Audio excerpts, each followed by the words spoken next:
Hello! I am here-ish. I-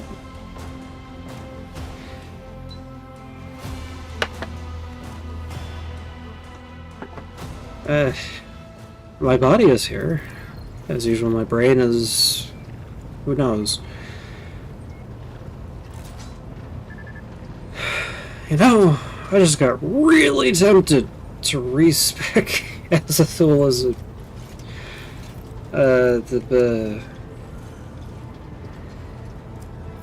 It's like a dual pistolier.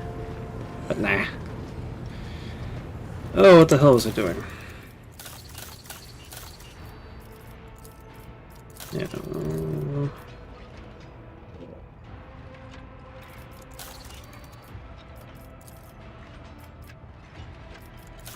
Yeah. Everything left to build is stuff. So I guess we're waiting to get to anything else.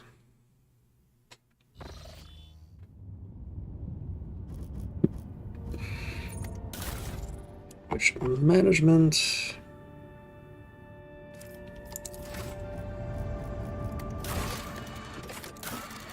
a small thorn.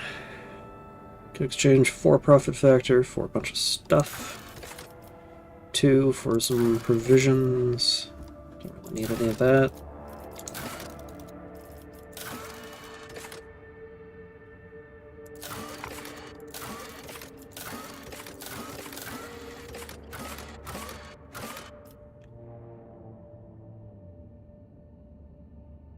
Systems speculum.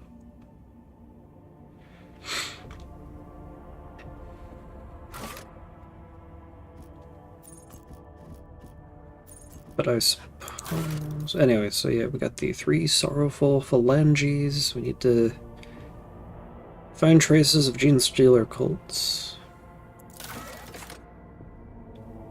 The Emperor and to my right. Talk to the Master of Ceremonies to... Oh yeah, I already handled everything on the other place. We got the incident, wait and search, and a new ruler. So I guess we're off to do the coronation ceremony at Dargonis. Or Mundus Valendius. Valencius. Rabundus. Telcos. I mean, you know, I would...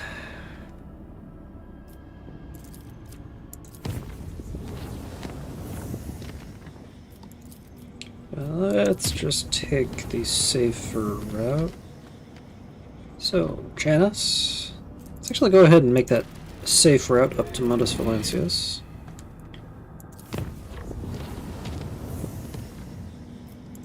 Drop in and start this coronation ceremony.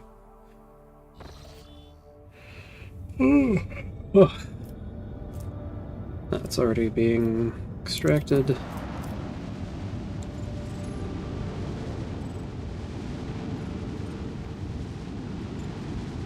Oh, it is Dargonis. In Mundus Valencius. Complacency low, that's okay.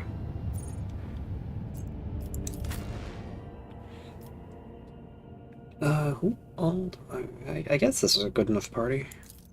Oh, wait, no, I wanted to respec,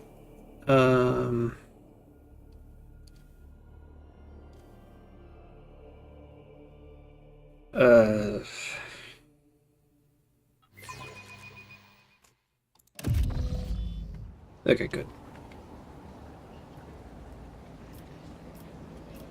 Back to the Void Ship Bridge.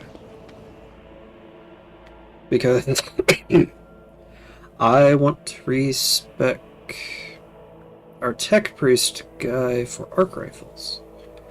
Just because. I suppose first I should...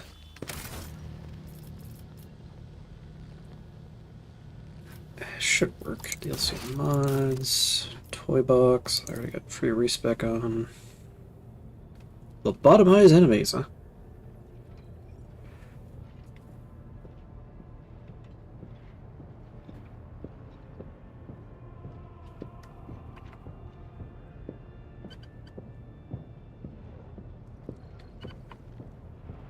Let's see, skip splash screen.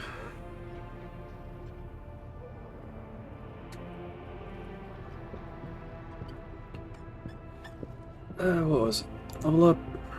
Respect from level 0.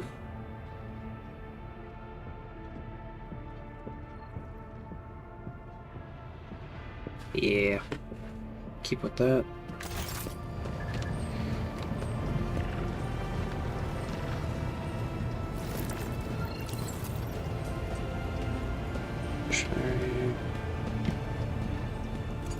There you are, Denrock.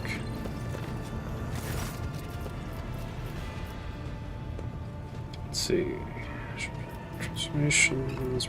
I need some training. Let's retrain Pascal. That's what his name was. Unfortunately, he still has to be a one of these guys. Let's see. Tech use at all opportunities. Intellect attack. Ballistics calculation. Combat insight.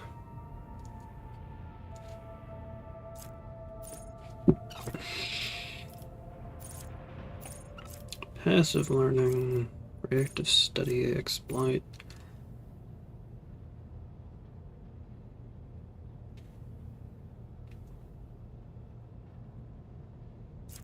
Let's see, sharpshooter would be an option.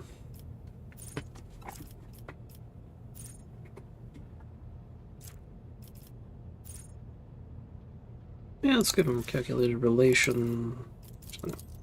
First priority should be aiming protocols. Let's just skill and dodge reduction for plasma and melta.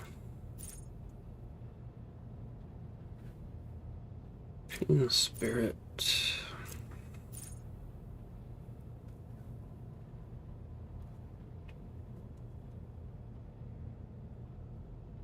His Melta stuff, actually.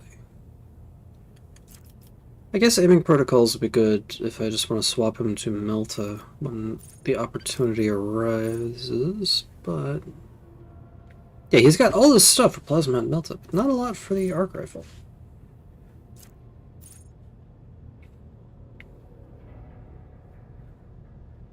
Yeah, let's go for Pulse Amplifier. Intelligence.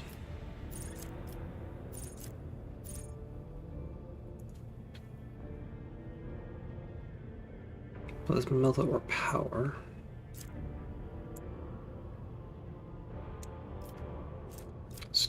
Skirmish Protocols, Utility, Mechadendrite. Bolts, Combat Master, Dual Weapon Combat. Echo Pulse.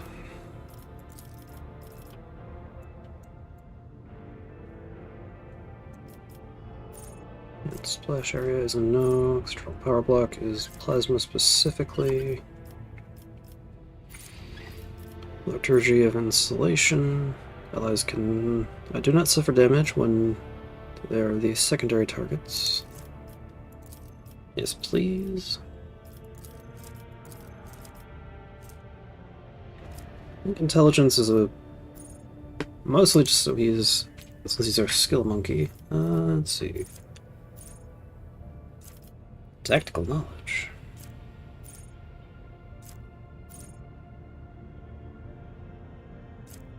Let's go for perfect spot and tech use because he is our unluck dude. Let's see, hip weapon proficiency. Las weapon expert. Multi weapon expert. Clocking module is arc rifle.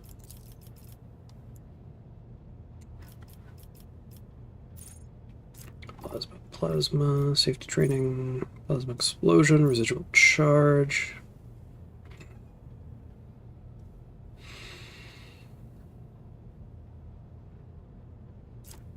Promethium treatment.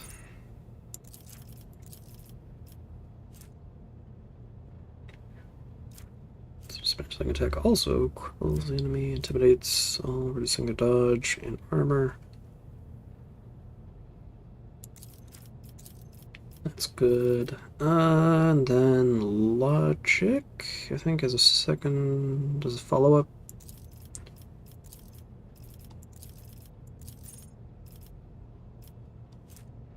And ballistic skill as the secondary.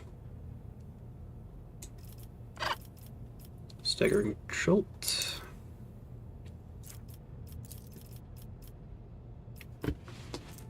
Let's see, Lore Imperium is pretty much covered by Cassia.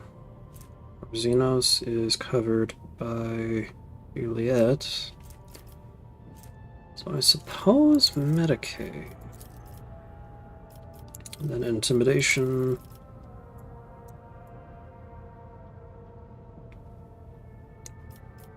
Let's see, Cider.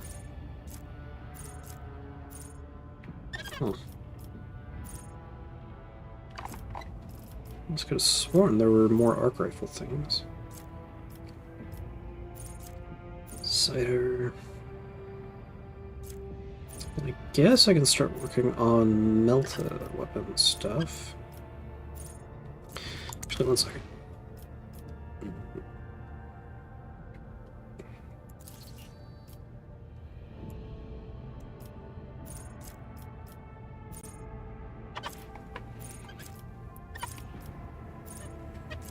It's just splash area.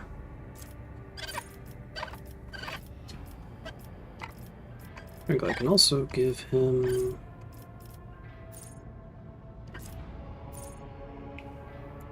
tech use training. Can you take that multiple times?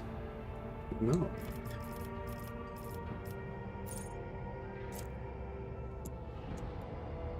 Actually, maybe start giving him stuff for making for melee.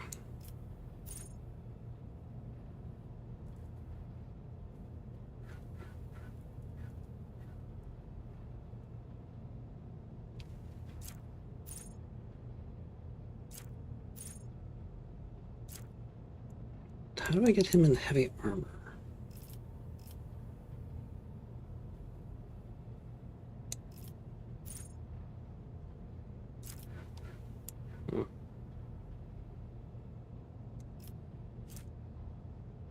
Anyway, utility, mechadendrite, and ballistic skill. And then I guess weapon skill?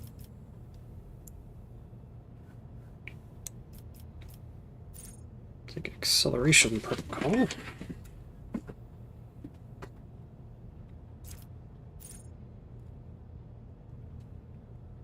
Make his melee attacks better. Manipulator push for just an extra attack. It's weapon skill plus int.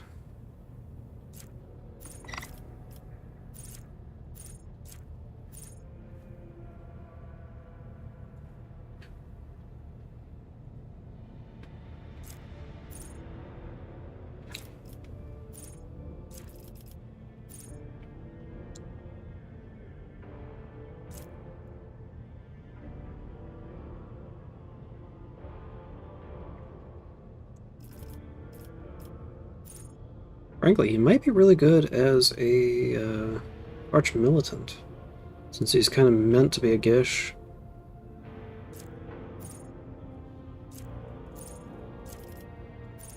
I'll give him calculated relations, just so I have some better backup skills and make targets of dismantling attack do things.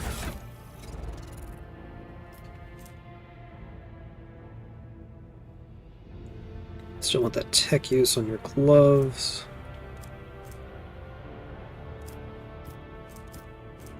But I will give you a better arc rifle. Now, type.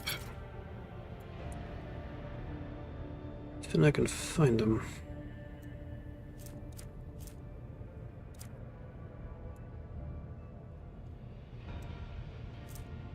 Base model, Mazoa pattern. Alpha's arc rifle. Wait, I can... search. Haha. Let's see, every enemy hit by this suffers 10% more damage from the wielder until the end of combat. Non-stacking.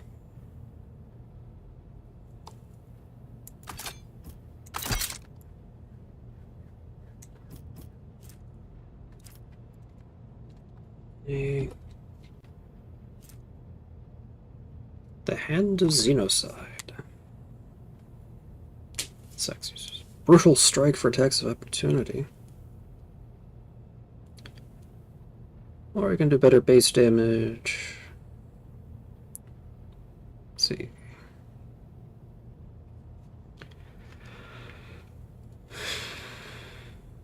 Or better to base damage and just...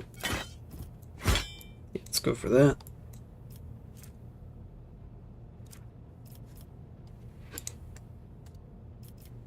Okay.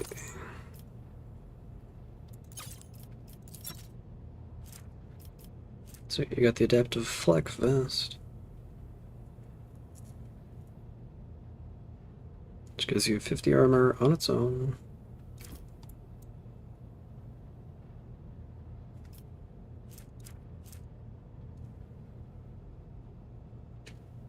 Versus 29.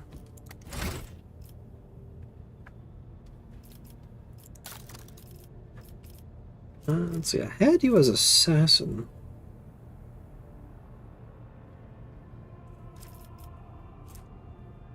I'm not really feeling overseer.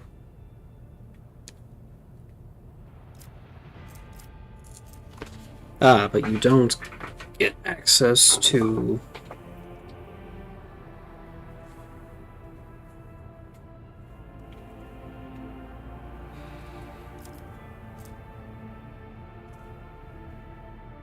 well, you'll be moving a lot more since you'll be mixing melee and arc rifle, so I guess keeping you as an assassin is okay. Let's see, Elusive Shadow.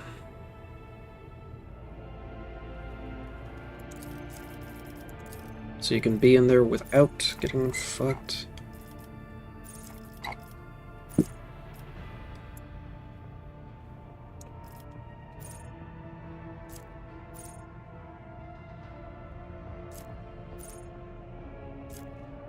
Killer, lethality heightens.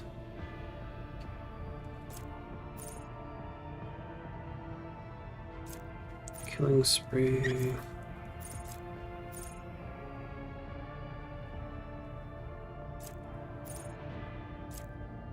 Actually, what is it supposed to scale with? Agility. Elusive speed. So if the assassin is elusive at the start of their turn, they gain +4 movement points, +10 lethality. Okay, so it's a better way to get you into things. Let's see here. Oh, right, I wanted to... yeah, I haven't made any decisions. I wanted to check on... that is power. So giving you stuff related to improving power weapons would be quite effective.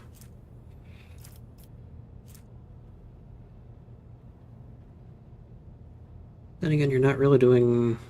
maybe I should go for Bounty Hunter. Defense reduction, killing key targets. Not like Grand Strategist will do much for you. Then again, Executioner.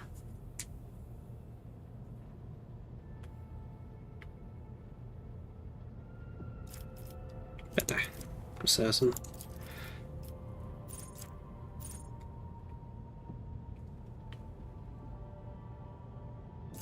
Let's go for Elusive Shadow as mentioned.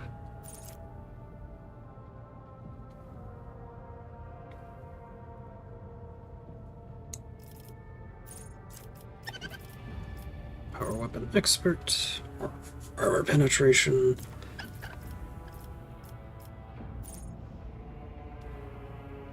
Not even getting sweep on you. Might be good.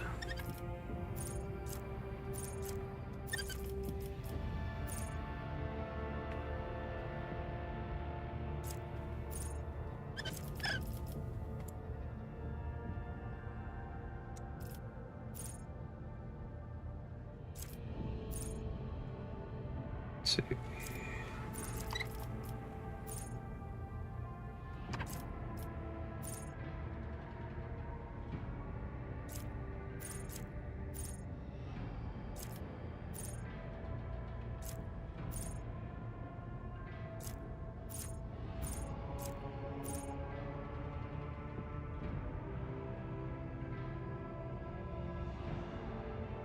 See.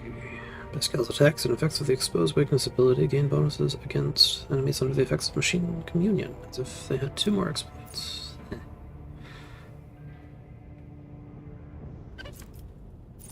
So scanning, dispatch, AP increase,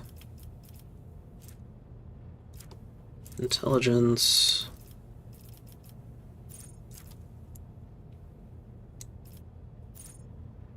Ooh. Pinnacle of Weaponry would apply to his axe.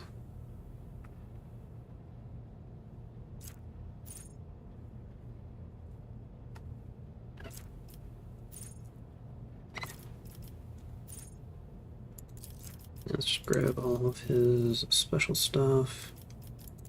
More int. More tech use.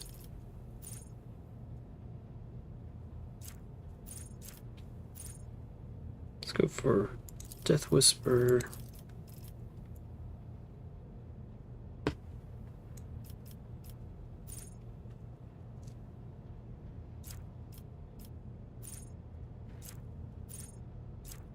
Insert scan protocols. Exposing communion. Overcharge protocols, prediction protocols, and skirmish protocols.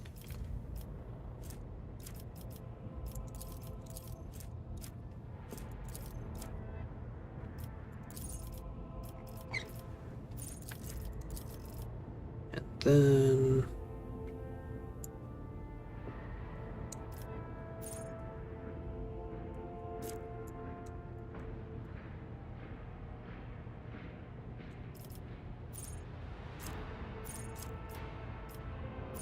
communion.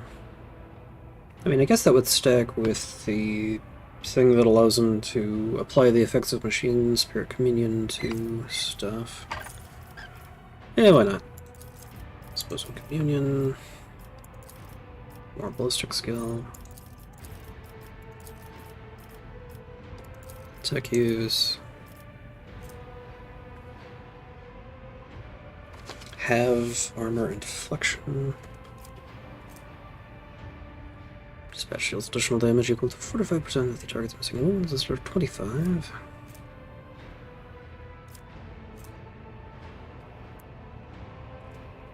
Let's go for extra damage on dispatch. I'll grab manipulator push and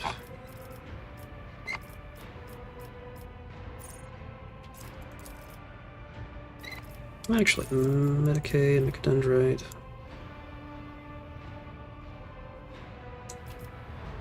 Manipulator push, scanner. I guess weapon skill. Logic. Killing edge. Attacks gaining or granting 40 dodge against the target or to the target of the attack. If it hits, deals more damage. Increased by twice the percentage of what? Missing wounds, fainting attack.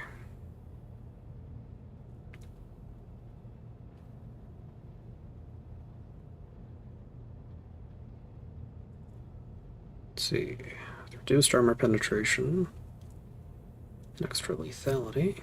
Dan's Macabre dashes in a straight line for up to 2 cells, suffering less damage from attacks of opportunity and more dodge against enemies they dash through. If they didn't dash through any enemies at the end of their turn. They gain cover efficiency. until they move. After the first use, the assassin can use the ability again for free. Let's go for Poised Strike. Actually, no, Fantic Attack. Not that I really have been using it, but...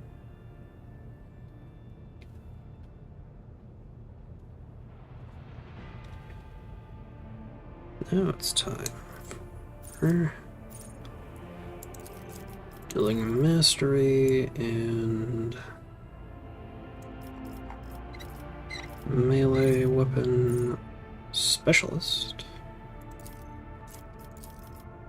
A little bit more logic.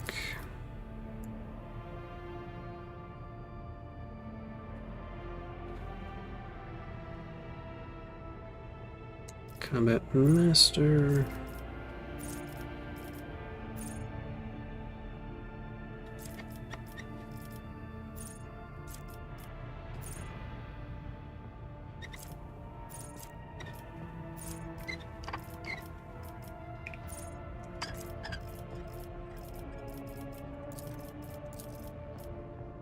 A little bit more weapon skill. And I guess Power Weapon Expert for the extra... oh wait, no, was there another thing? Steel of Forge, Pinnacle of Weaponry. For just straight extra damage. Let's go for Pinnacle of Weaponry. There we go. He has been recombubbled. He's our tech use god.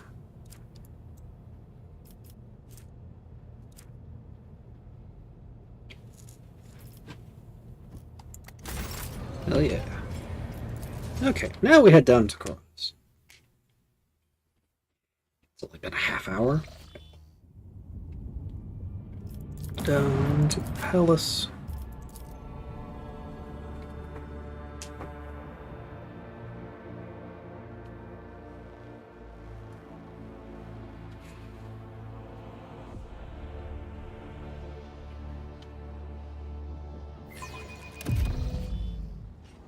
Gay. Hey, was I late this time? I think like a few minutes.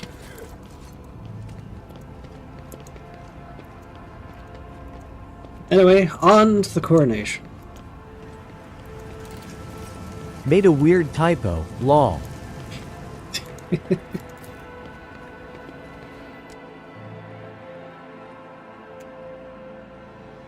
Maybe I should have looked around in case the...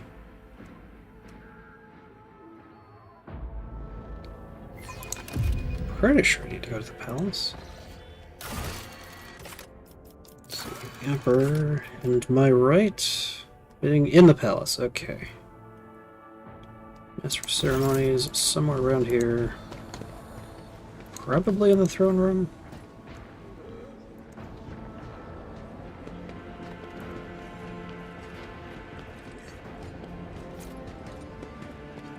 There's the Master of Ceremonies. The servant in fine clothes offers you a deep bow. Your lordship, it is a great honor to serve you in an undertaking as monumental and glorious as the Magna Accessio ceremony. You have been entrusted with arranging the festivities? I have indeed, your lordship. I have been given the high honor of being steward of this eminent palace, and on the occasion your lordship's accession, I will be overseeing the preparations for the ceremony. Some Brazilian leaked the circus movie. The meltdown on Co is glorious. Yeah, I heard about that. I'm still gonna wait for the proper release, but what I've heard sounds really fucking stupid.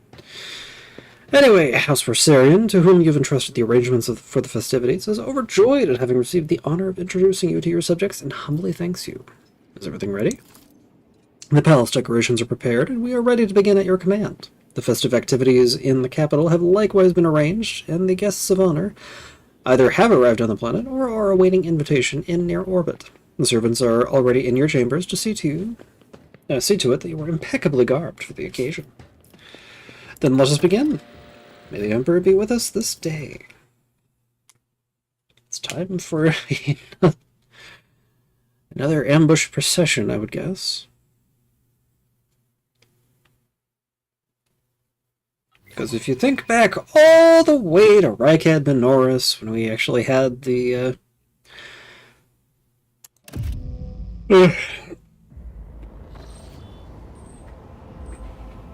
let's see, anyway. Rejoice, Von Valencia's subjects. In honor of his ascension, the new rogue trader generously shows you his favor.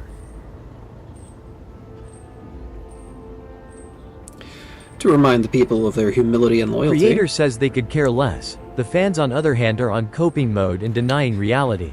Yeah. Let's see, performed without interruption. Every subject is to attend a service and offer a prayer of gratitude to the God Emperor. Keep the faith and praise the pious rogue trader. Well, that's the thing. I actually like the Amazing Digital Circus. Yeah, that's it. To remind the people of their humility and loyalty for the next cycle, administration in all temples of the Von Valencia's Protectorate will be performed without interruption. Every subject is to attend, and blah blah blah.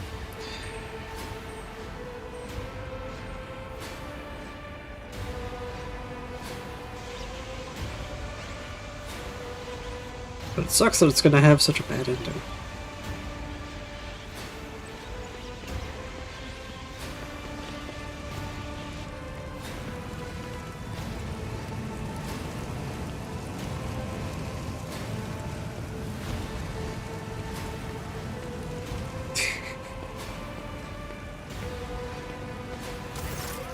The crowd before is roiling, their electrified exaltation filling the air of Dargonis. Thousands of throats chant your name. You are at the apex of this world and all others. Amplified by 100 voxes, the voice of the Master of Ceremonies booms. Rejoice, subjects of Dargonis! You have been granted the felicity of witnessing your master, a great honor bestowed upon us by rogue trader Azithul von Valencius. Gracious savior of Dargonis, and vanquisher of blaspheming inhumans, may their unholy kind perish in the flames of righteousness. I understand, bro, but part of me says it's well-deserved for tards acting like obnoxious baboons. I mean, yeah, pretty much. Yeah. And God, of course, the fandom is somehow on par with the madness of Homestuck. Anyway, excruciator of heretics, who eradicated the corruption of archenemy worshippers and cleansed Janus. And gracious protector of footfall, patron of trade. A hush falls over the crowd, who gaze upon you in adoration. Many of them bear terrible scars from the recent Battle of Dargonis. Like children, they await the word of their almighty father. Praise the Emperor, faithful souls! The darkness around us may be fierce, but the blaze in our hearts is fiercer still. Evil will burn. The crowd erupts in frenzied cries. Hundreds of people pull out knives, and with ardent jubilant howls carve crude, bleeding aquillas on their faces, sharing in the martyrdom of the protector of humankind, the God Emperor. Making the sign of the aquila, Argentus shouts out, "Emperor, keep the Von Valencius dynasty!" The crowd zealously picks up the chant, repeating it. Adequate. Dargonis is not disappointed. Abelard forces a smile of satisfaction from his face and whispers to you, "You remember the next part, yes? Your lordship will be asked to take the oath." The Master of Ceremonies bows to you with a great reverence. "Let the oath of the Von Valencius dynasty be taken. Please repeat after me, your lordship. I, as a Thule rogue trader, by grace of the Emperor, vow to be the paragon of humanity." Your lips repeat the words of the ancient oath, unbroken by adversity, to walk bravely first into darkness, to unite and reclaim what was lost, to triumph over nightmares untold, to hold boldly the reins of fate, to walk steadily the road of thorns, through pain to greatness. You hear a rumble. It's the roar of the sea of subjects. With jubilation and devout fear, they welcome your ascension. It is done.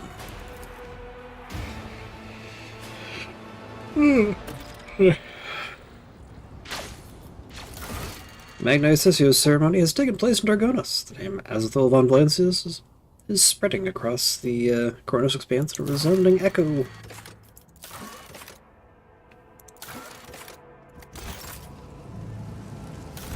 So now,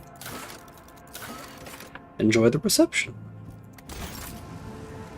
So now we talk to our fellow rogue traders.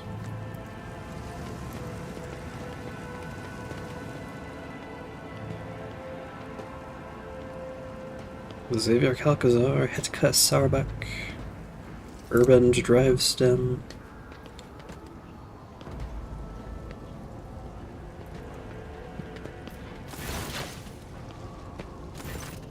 Governor Urban Drivestem stands surrounded by high-born guests, like a planet orbited by many moons. All of his charm is directed at a man in resplendent power armor adorned with the sigil of the Inquisition. But as soon as you approach, Drivestem is the first to give you an elegant bow, getting ahead of the rest in the expression of loyalty. This is a great day, your lordship.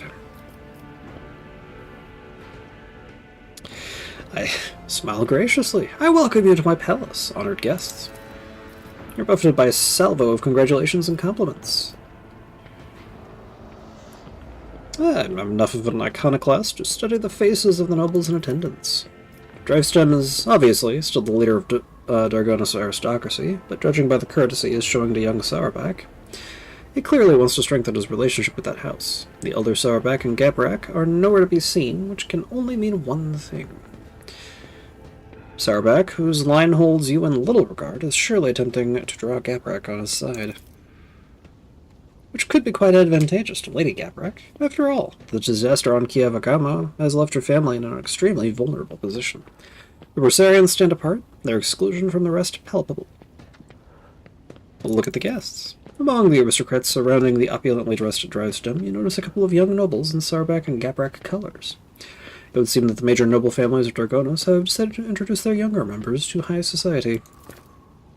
A tall man in grey power armor, adorned with a column with a skull, is undoubtedly a high-ranking inquisitor. He keeps to the periphery of the conversation, seldom deigning to comment.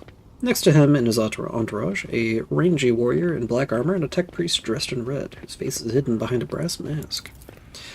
Abelard stands somewhat apart from the others, as if reluctant to approach Drivestem. Next to him is a young woman, and you notice a family resemblance between them.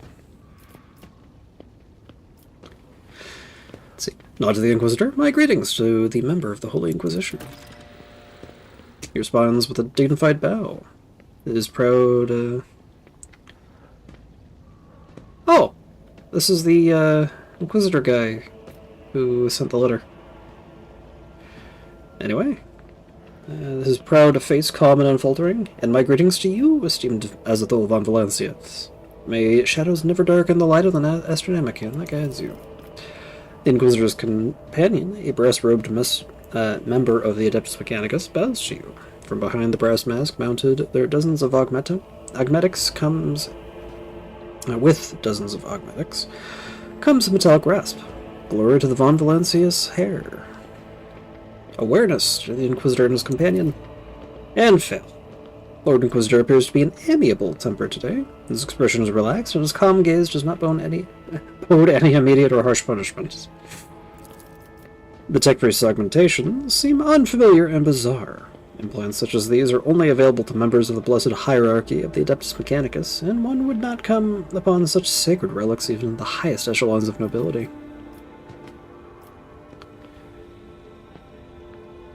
Let's see, an unexpected visit, I wasn't told. I, however, have been told all about you. The Inquisitor's face is impenetrable, but behind his mask you can detect a hint of mockery. We have not been introduced. An oversight to be sure. My name is Xavier Calcazar, and I have the honor of serving as a member of the illustrious Ordo Xenos, the head of the Cornus Expanse Conclave and the Lord Inquisitor of this region. It is my unending task to ensure this sector's readiness to meet external threats and resist internal corruption. And who is this member of the honorable priesthood of the Adeptus Mechanicus? This is Brass Whisper, which naturally is not his real name. The esteemed Magos is a member of my retinue, and there are times when I am forced, by my duty, to the Emperor to deal with xenotechnology, and Brass Whisper ensures my safety in such moments. Works that have been desecrated by Xenos are dangerous. They warrant... His whispering cuts off, replaced by heavy, ragged breathing. It seems the tech priest's quiet voice is not an extravagant quirk, but rather a consequence of some injury. After catching his breath, Brass Whisper continues, warrant due caution. Enjoy the party. This evening will certainly be illuminating. What were you discussing just now? We're talking about the brutal Xenos raid on our fair Dogonis. So many victims, so much damage to our industries. Thank the Emperor that you are our protector. If it weren't for you, the cursed invaders would have obliterated the whole planet. He offers a thin and obsequious smile. Sharing the sector with blasted Xenos is impossible. I hope we respond to their raid on Dargonis with a punitive campaign. Young Sarbak's smile is conceited and bloodthirsty.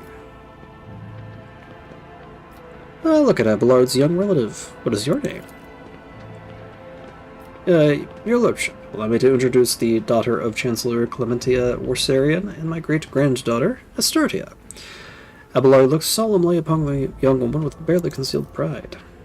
I am delighted to witness you, Your Lordship. Astartia bows, keeping her observant, intelligent eyes trained on you. Modesty forbids my esteemed forebear to say this himself, so I will.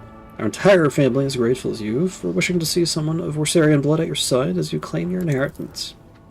Dresden exchanges telling glances with young Sarbak, who, judging by his face, is suddenly finding the collar of his expensive frock coat uncomfortably tight.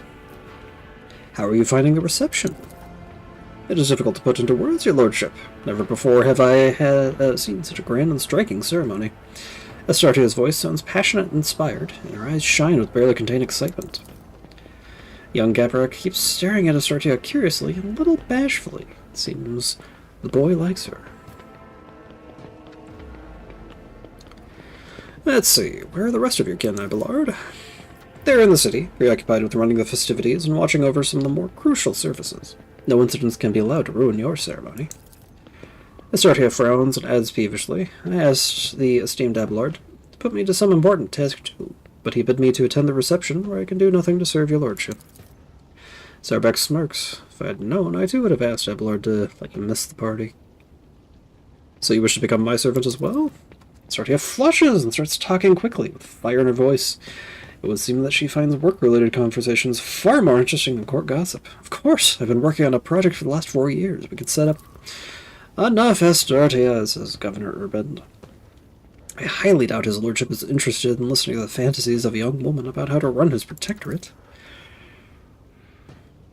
Let's see, Abelard shoots Drivestem a glare so dark and bloodthirsty that the latter instinctively starts looking for the nearest warden. Hold your tongue, Urband. I decide who I may speak... who may speak and who may not. Please continue, Astartia. Heartened, Astartia continues with the tone of a seasoned administrative clerk. Our suggestion is to set up a chain of stations in the void, plasma beacons that would signal the passing ships. By placing them in logistically sound locations, we could simplify our ship routes so that they may split long warp jumps into a series of safer, shorter jumps from one beacon to another. This would have a positive effect on the overall safety of journeys and the accessibility of colonies.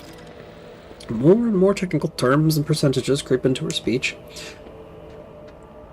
She quotes Lex mechanic reports and accounts of starship captains.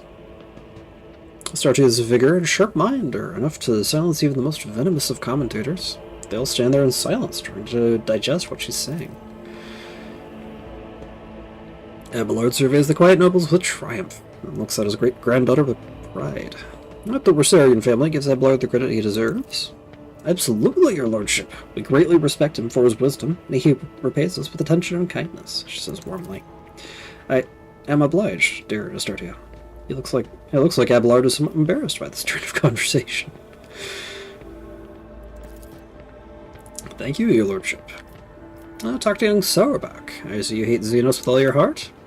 I do. This pestilence against the Emperor must be exterminated. He talks ardently and smoothly, like a commissar. He places his hand on the hilt of his finely adorned sword, his pale face ablaze with a noble fury. Or they must be forced into servitude. Many Xenos are more useful alive and obedience than dead. The young man in Gabrak colors speaks with sagacity and gravity, but his opinion seems to carry a little weight in the circle. Young Gabrak is right. The Xenos are not just a threat, they are also an opportunity. Young Gabrak accepts your praise calmly and with dignity. This befits a smart boy allotted by his mother and father for his burdens.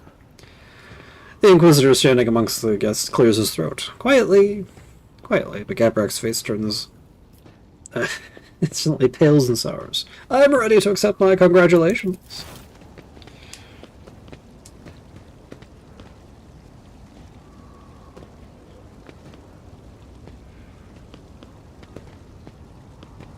Couple of random nobles.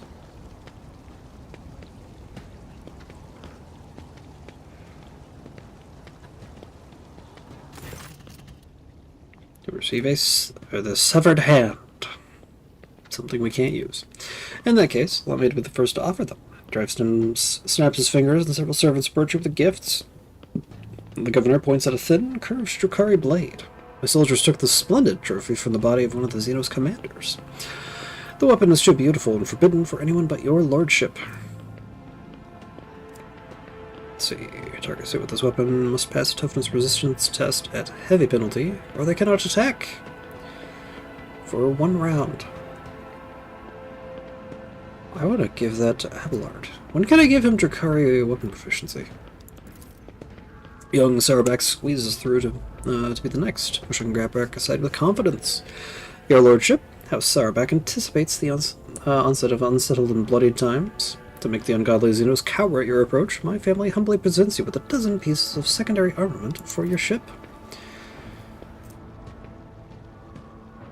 So young Gabrak bows ceremoniously. House Gabrak is delighted to present you this blessed work of the omniscience smiths. May this locator matrix, which took the holy artisan an entire lifetime to create, always show you the right path. So we can get some bonus awareness. Having let the aristocrats go first as a sign of deference, Abelard is the last to speak. Your lordship, House Rosarian, possesses no relics worthy of your acceptance, but we are rich and talented and hard-working people. As a sign of our loyalty, I humbly offer you my flesh and blood. 100 of my kin will go to colonies in your protectorate and use all their talents, so that the worlds in your charge may prosper, giving us some extra phlogiston. And leave them. Contract for Void Beacons in exchange for Promethium and people. We get more security across the whole our worlds. Prefect. See, the guests around the governor fall into a differential hush at your approach.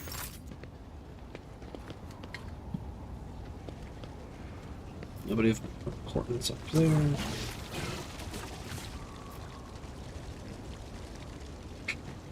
Cavalier warrior. Lure Imperium 49%. This venerable Limon Russ is known as the Scipion Punisher and has served the Von Valancius dynasty for 2 centuries. It was hit in battle with the Xenos that inhabited Scipia II, but it heroically destroyed 63 enemy vehicles and brought victory to its comrades, securing its status as a relic blessed by the Emperor.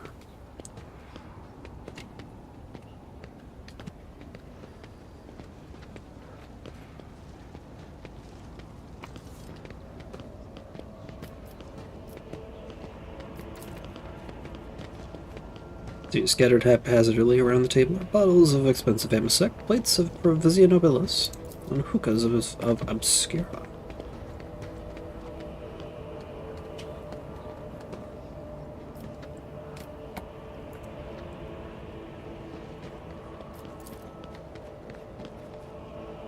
Now, this eerily crackling Xenos trophy is a testament to how the omnicized gifts become twisted, shadows of themselves in the hands of inhumans.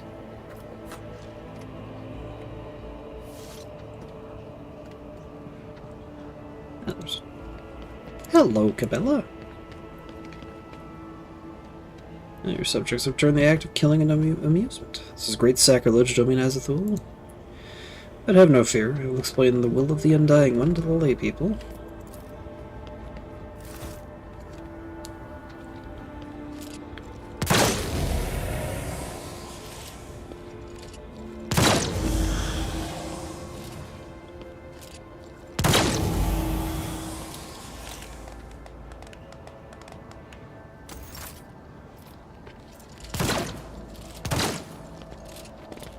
I guess that's what that's all about.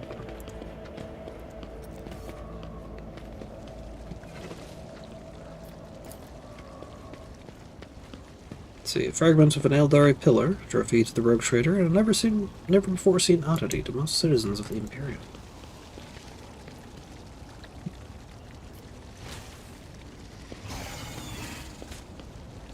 The universe is vast and filled with nightmares, both wicked and predatory.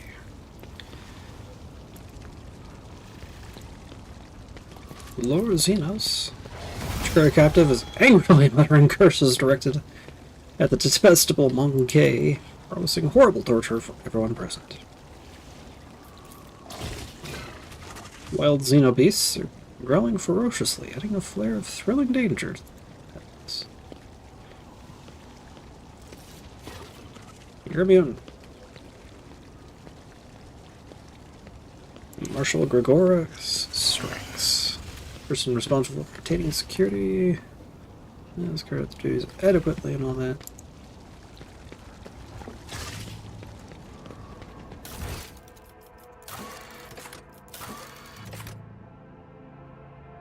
Okay, where are Jorda and Winterscale? Are they up here? Ah, here's Imperialis. Gatherings look odd and unusual. You'll remember this.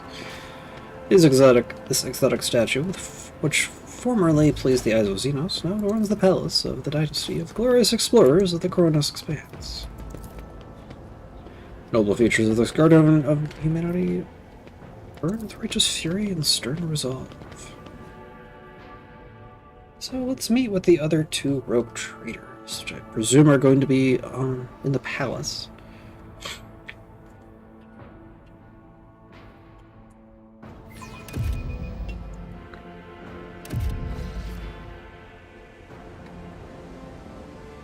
Showing Solomon.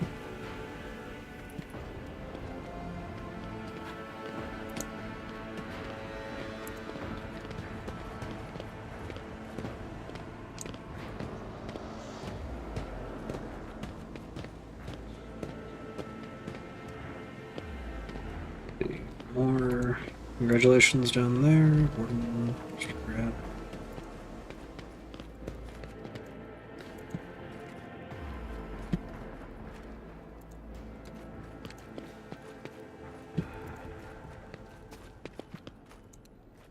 Let's take the secret room then.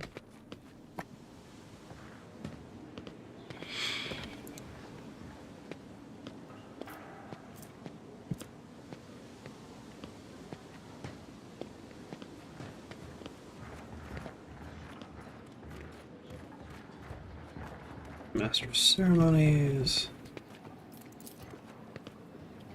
These swords belong to a presumptuous governor of Vabos VI who staged a revolt hundreds of years ago. The insurrectionist's hands, preserved against decay, still rest on the sword's hilts. Regina and Macarius. Heinrichs. Howdy, Argenta. Same to you.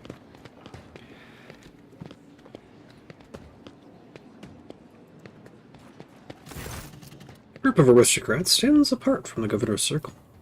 Their whispering is carries a tinge of displeasure. The clear leader of this gathering is a gaunt, bilious-faced man dressed in Sarbac colors. This must be Macarius himself, head of the house. He offers you a ceremonious bow. My congratulations, your lordship. May the Omniscient grant you understanding, says Toriana Gabrak.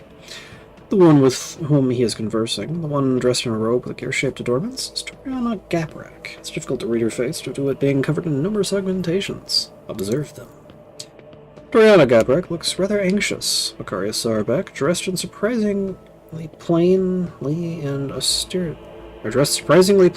austerely for an aristocrat of such a high rank, is frowning suspiciously. He came to the reception with a companion, a woman of dazzling beauty wearing a gilded augment necklace around her throat. His wife, probably.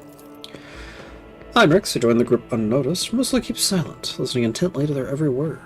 How are you these days, Toriana? Like a forging hammer, Toriana's voice falls heavily on the air. The corruption of Kiavagama was a great blow to my family. The contemptible Cupus Delphim betrayed our trust, desecrated the forged cathedrals, and took my esteemed cousin's life. On behalf of my family, I humbly beg you to forgive our negligence. I'm ready to accept any punishment. Look closely at her. There's something lurking beneath Toriana's repentant expression. A grudge.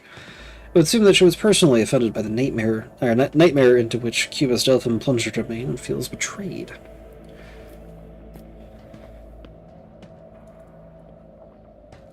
Let's see, tell me more about your family. We Gapraks originate from the Calixus sector, from the cluster of planets known as the Lathe Worlds. We worked faithfully for the good of our masters there, the Adeptus Mechanicus, and through our service we gained a spark of the Amnesia's knowledge. Then fate tied us through the bonds of fealty to the venerable Von Valancius dynasty, and we found ourselves in the Cronus Expanse. Generation after generation, we fulfilled our duty flawlessly, until Kieva Gamma destroyed and disgraced our name. Do your part to heal the wounds inflicted there, and your house will be forgiven. Toriana raises her mechanical eyes to the ceiling. I swear on the Omnissiah's all-encompassing insight, we will make every effort to justify the cost of its resurrection. Macarius scoffs. It was only a year ago that none could doubt House Gaprak's usefulness, yet here you are, Toriana, on your knees, justifying the cost. Macarius, I'm surprised you deigns to make an appearance here this evening. Macarius's face twists into an unpleasant smile, which makes the artificial skin on the left side all the more prominent. I am a servant of the Von Valancius dynasty. Had I not come, I would have committed an act of unacceptable insolence and damaged my family's honor. Macarius's wife offers you a charming smile, as if apologizing for her husband's vitriolic tone. Her large dark eyes are brimming with curiosity. Let's see, what has you displeased, Macarius? Macarius says with caution, I am your dynasty's loyal servant, but you have asked and I will answer. Too long has the Cronus Expanse lived under the rule of rogue traders. The privileges granted to them make people think that commoners too can dismiss the prohibitions of the Imperium. For the good of the sector, rogue traders must become paragons of the law, not exceptions to it. But do many warrant holders exhibit lawful conduct? No, they do not. Even you, your lordship, are the subject of the strangest rumors. You have just recently inherited the Protectorate.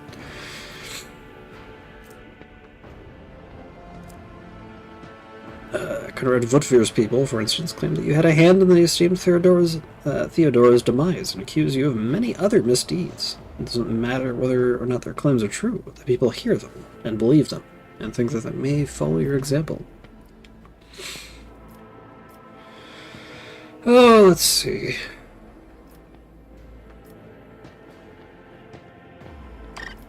So if you believe Conrad's lies, then draw your weapon. Let us duel right here before the Emperor's visage. Forbid anyone to repeat Conrad Vutvir's lies, and hereby impose a fine on you, Macarius.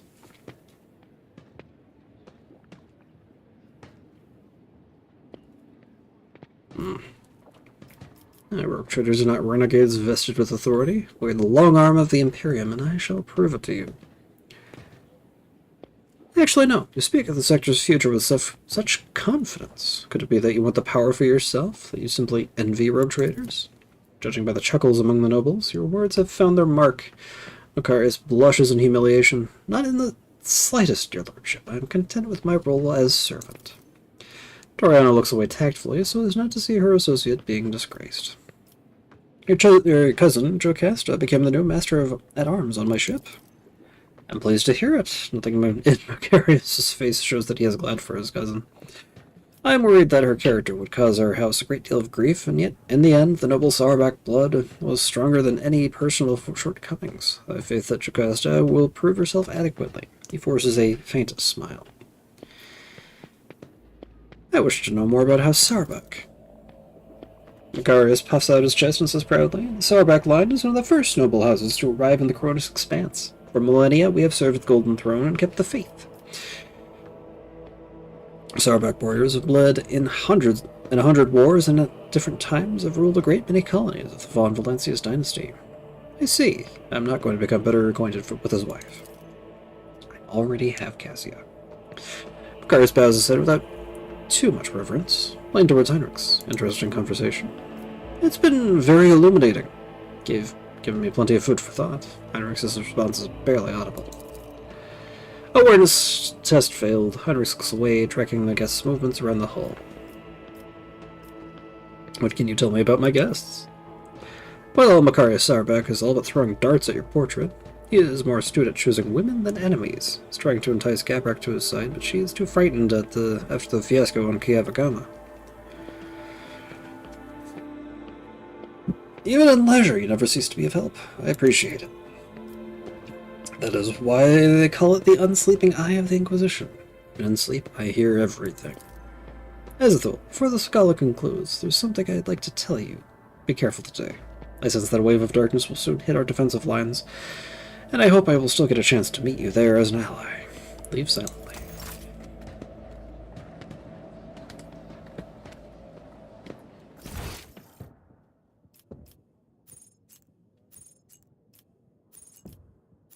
As for ceremonies, let's go talk to Cassia.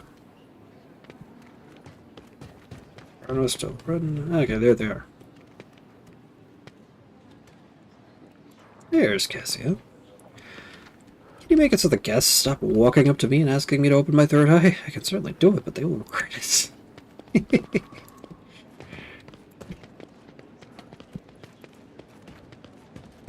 Pascal and a strange servitor. Pascal grants you with a bow. Sending congratulations to you at Azathoth von Valencius on attaining your new legal status. The servitor standing next to him is examining you obliquely. Quickly looks away upon realizing that you've noticed. How are you finding the ceremony? The tech priest surveys the hall as if conducting a thorough analysis and then concludes, disorderly. What is this servitor? It is Nomos' new repository. Nomos, this unit identifies as Azathoth von Valencius. Two-way identification complete. The servitor looks at you again, no longer trying to avoid your gaze. Its face is twitching, as if the muscles have forgotten what facial expressions are, and are now struggling to make its features look amiable. We are Nomos. We have made use of this receptacle to leave the ship. Greetings, Nomos. The servitor leans forward. We enjoy greetings. We enjoy communication. Nomos require communication, knowledge, movement. Magos Pascal compelled us not to speak with anyone other than him or you. It is disappointing, but at least we can observe.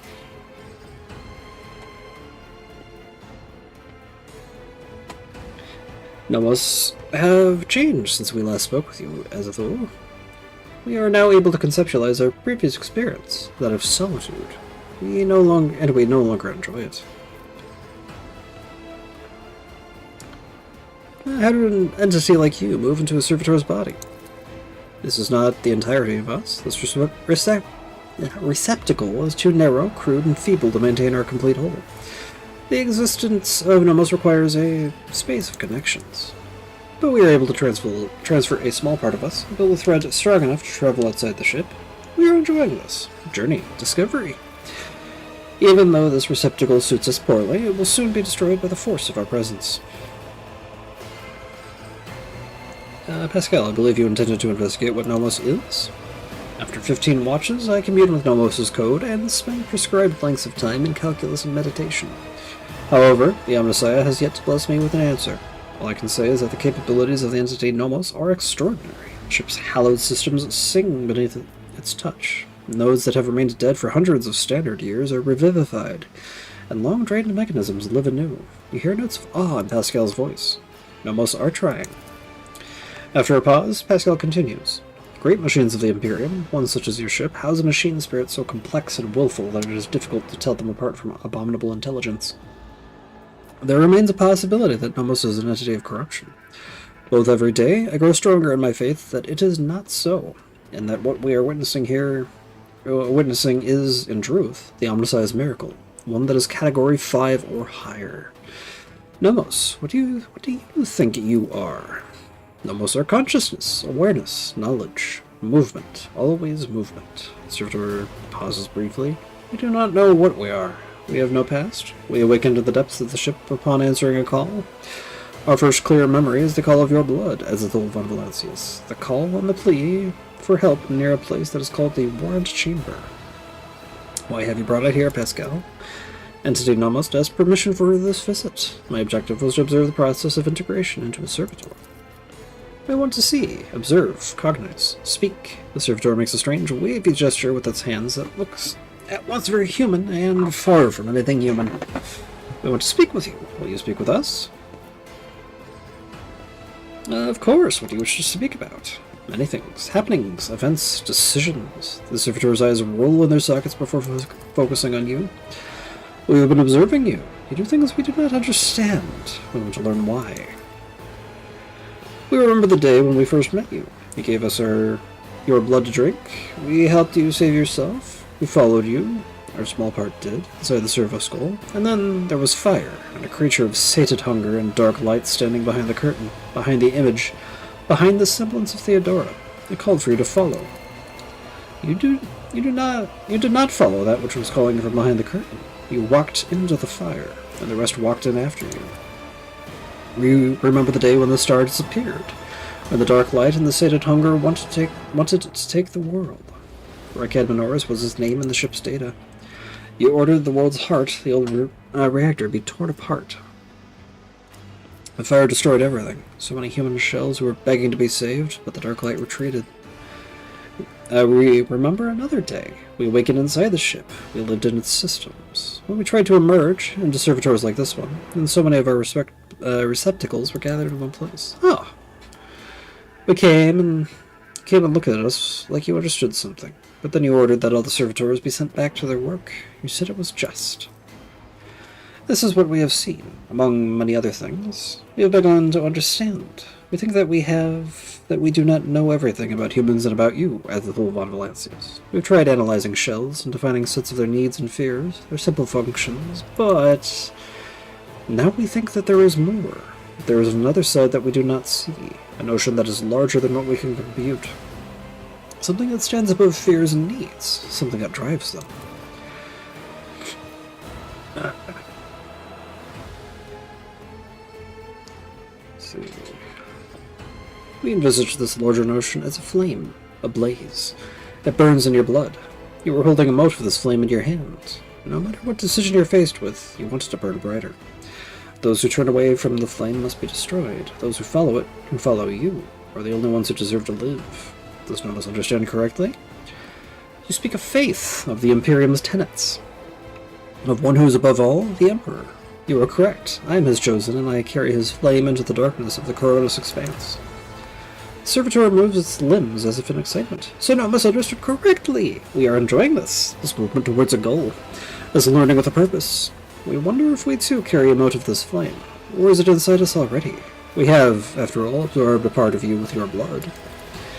Thank you for speaking with us. Nomos are grateful. We cannot continue moving on our own.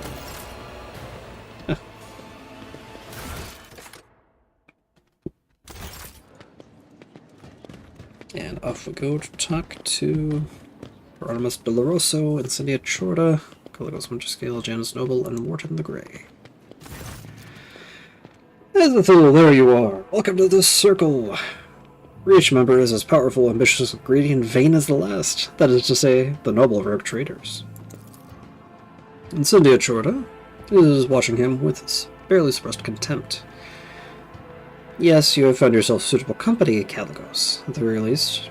Now you can enjoy idle diversions, boast about your power, and indulge in profane pastimes with one who is your equal, rather than a member of the lower classes. Observe the rogue traders. Caligos Winterscale is a broad-shouldered, athletic-looking man. He frequently flashes a bright smile, almost dazzling, on the blade of the power axe he carries. Each part of him, from the toes of his magnificent boots to the tips of his hair, radiates strength and a desire to live and win. His smile is crooked, as if ready to turn into a hostile snarl at any moment. Next to him is an unmoving hulk of a man clad in armor. His low forehead and gloomy face bear signs of degradation, and his bloodshot eyes are expressionless, like a pair of glass buttons. Incendia Chorda radiates cosmic cold. Her skin is unnaturally white, and a nervous tick is constantly tugging at the left side of her noble visage. Garbed in full dress uniform adorned with purity seals, she is an embodiment of a true imperial aristocrat. Haunting her side is a gaunt shadow of a priest in plain black robes. Hieronymus Doloroso, whom you met on Footfall, gives you a respectful nod.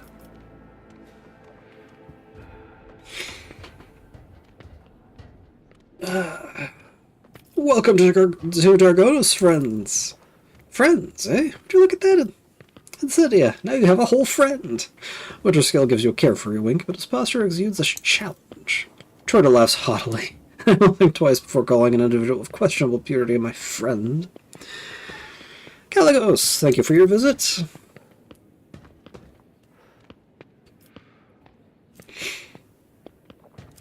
Let's see, Caligos gives you a cheerful and somewhat feral smile. As a sign of your gratitude, you could return something of mine on its way into your pockets. Footfall Station. Sounds familiar. All I asked you to do was help that crafty slug Vladim deal with the threat of famine, not claim my property for yourself.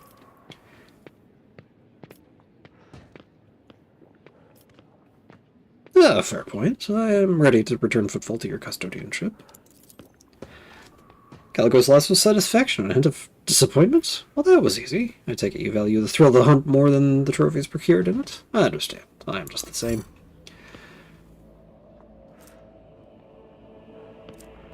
Gain provisions lesson. Well then, since you have turned out to be a pleasant surprise and stopped Incendia from snatching my position, I should reward you. Take this grim weapon. It performed superbly in battles against Xenos and helped me acquire the most substantial gift I've brought.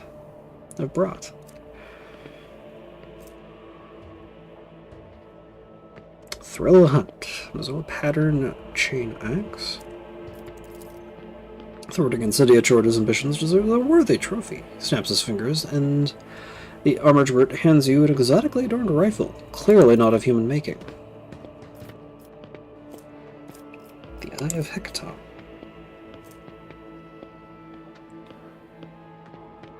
That'll be good for Earliette. It's a trophy from a good hunt. You and I should hunt together sometime, so you can show yourself in action, new blood. Caligos exuberantly punches you in the shoulder. I'm gonna take that. I don't care if I'm going dogmatic. I want that gun.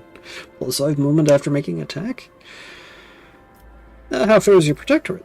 Caligos waves you off. Protectorate? I like the bleeding scraps of one. The warp storms dart shreds. My servants will piece it back together. And if they don't, I'll chop off their heads and find myself more capable helpers. Lure Imperium test failed. Caligos, Winterscale is acting like a true rogue trader, capricious, unaware of the value of money, and never a cloud on his conscience. Or on his countenance. Does your gift come with a good story? Oh yes! I claimed it from the Rifts of Hecaton, where we had a clash with Xenos. They were trying to get to my throat, and by the heathen stars, they almost succeeded. Caligos is speaking with such joy, it is as if he is recounting the best day of his life. Only 1 in 10 made it out of Hecaton, and now only me and Wharton here. We returned without any loot and virtually without a ship. All I got from that whole trip was a hold full of dead Xenos and this deadly beauty, which their leader used to put 2 holes in my hide. An impressive victory, but do you truly believe a creation of the ungodly Xenos to be a good gift, Caligos? You would call into question the privileges bestowed upon me by the Emperor? You can try. Let the St. Drusus mission put forth their champion, and I will slay him in a trial by combat. Threatened the esteemed Hieronymus. One more time, Caligos, and the war that you love to prattle on about will commence. I swear it. 1 drop of holy blood spilt by you will send the remains of your realm up in flames better than any tanker of Promethium. Incendia and Caligos exchange looks of fury. The latter, snarling like a wolf, is clearly ready to start said war here and now. Hieronymus's dry voice hits your ears like a crack of a whip. Quell your pride, both of you. I do not wish to fight you, Caligos, but I fear not your threats. Death does not frighten me, for it is inevitable. It is as true as the senselessness and pointlessness of a war between us. Who is this remarkable warrior in your retinue? This is Wharton the Grey, my arch-militant. A fierce warrior, and as loyal to me as an obedient beast to its master. I bought him in a miserable colony back when he was a runt on his last legs, and now he's practically part of my dynasty. Wharton the Grey, whose skin really is dotted with grey spots, looks at Caligos with purest devotion. Indeed, he is akin to an animal, one that is bloodthirsty and mindless. Winterscale remarks, checking an obvious jab. Heard that you, Azathoul, are decent in a fight? What do you think? Could you gut Wharton if it came down to it? Or would he be the one gutting you? Medicae. The gray spots on Wharton's face are what catch your attention. Marks like these can be seen on warriors who are too fond of combat stimulants. A small price to pay for the increased speed and reaction that could save your life in a fight. Although these spots are usually tiny pockmarks, not whole islands of gray on the skin. Examine his gear. Ignoring the fearsome-looking broadsword and pistol, which hang from his belt rather ostentatiously, you notice a great number of thin blades with curved edges skillfully concealed within Wharton's armor. These toys are deadly in the hands of a quick fighter. It appears that Winterscale's arch-militant likes to surprise his opponent with unexpected speed. He is a quick fighter, despite not looking like one, but I know this, which means wouldn't fool me. Instead, he would be lying dead. A new glint appears in the bloodshot eyes, a glint of appraisal, intelligence, and cunning. No, Wharton is not the thick, bloody, bloodthirsty beast he wants to be seen as. Behind his mask is a graceful and keen mind. But thank you for such a wonderful gift, Caligos. Kill someone important with it. That'd be the best show of gratitude. Incendia, you seem to find me objectionable. Did you expect any different? I watched for years as outlaws thrived on footfall, and then, at long last, I had a chance to put an end to it. To seize the thug Vladian by the throat, to force footfall to atone, and put the fear of him back into the masses. But you interfered and destroyed my plan for the sake of banal profit.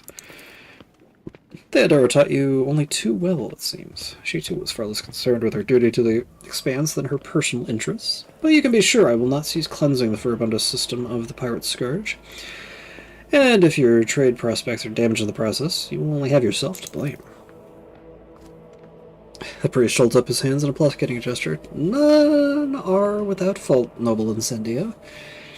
What point is there in targeting someone for their turpitude when true purity can never be found?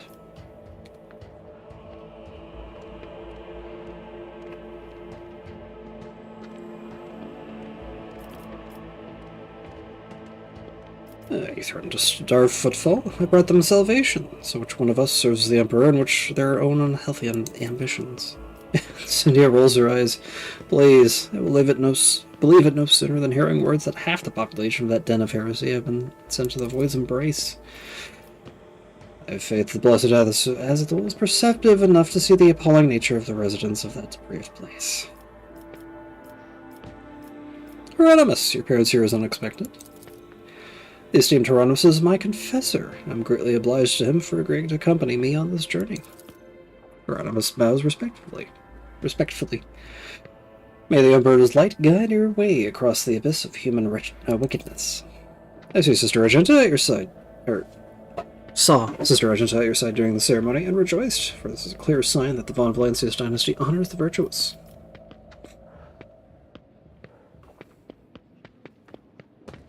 Let's see, I see that faith is more than just a word to you. Cynthia's smile, racked by a tic, looks sinister. Faith is everything to me. In his name, I have eradicated the corruption on 100 worlds, and will do so on 1,000 more. By his will, I hunt down pirates and desolate their vile nests. Let the Chorda name make any firebrand tremble, for sooner or later I will cast them into the void. I believe you understand me. After all, your ascension was accompanied by the sounds of holy hymns all over the planet. With the song of righteousness on their lips, your subjects walk towards a dark future filled with blood and trials. Funny thing is, people still call the foul-tempered tyrant me the foul-tempered tyrant in all this. Caligos's amiable smile somehow resembles the bared teeth of a wild animal. I take it you were not overly fond of Theodora. Incendia lowers her eyes and says without animosity. She was of the same breed as she stops short and then continues in a lower voice. Conceited, insolent, unaware of the Emperor's stern gaze set upon her. I do not doubt her wisdom and courage, but Theodora did not have a shred of humility or fear of his wrath. Lord Imperium test failed. You didn't quite catch the word that Incendia was about to say. Well, I, for one, liked Theodora. The stories they told of her travels to nameless stars, and yes, there was no fear in her. Winterscale sighs pensively. His lively expression grows a little grayer. And thank you for your visit, Incendia. It will not be a long one, I assure you. What do you think of the celebration? I like it. Caligos looks around the hall curiously. One can instantly tell we've been invited by a rogue trader and some administrative bootlicker. We are conquerors of wild sectors, slayers of unknown beasts, and executioners of Xenos empires. Caligos, you should take this opportunity to learn. This is what the palace of a true rib trader looks like. Not like a Xeno menagerie, a pirate's treasure hold, or however difficult it may be for you to believe, an orbital brothel. Enjoy the evening. I must take my leave. Oh, believe me, I intend to enjoy myself to the full. To justify so long a voyage, if nothing else. Keep the faith, Azul. The Emperor protects.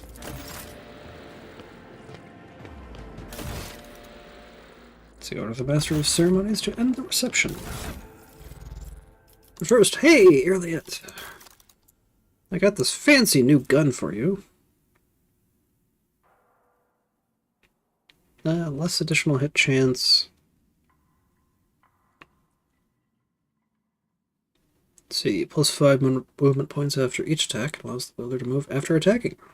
If an attack with this weapon hits 3 or more targets, the weapon has no cooldown. 100% over penetration?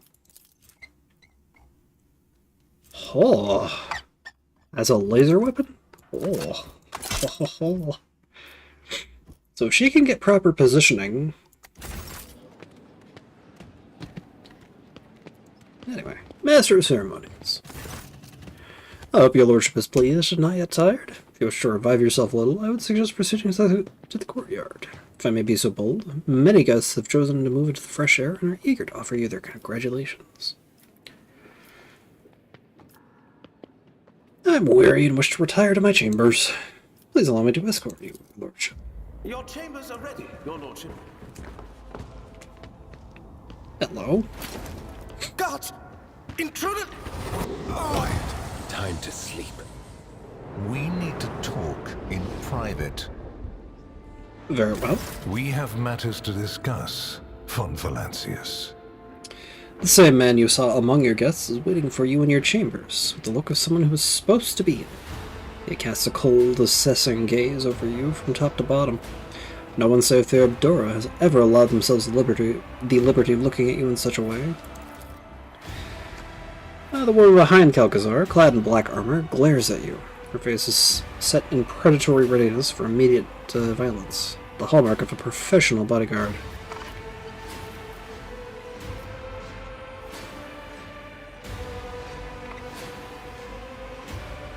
Let's see, if the Inquisition wishes to have a talk with me, I'm glad to be at its service.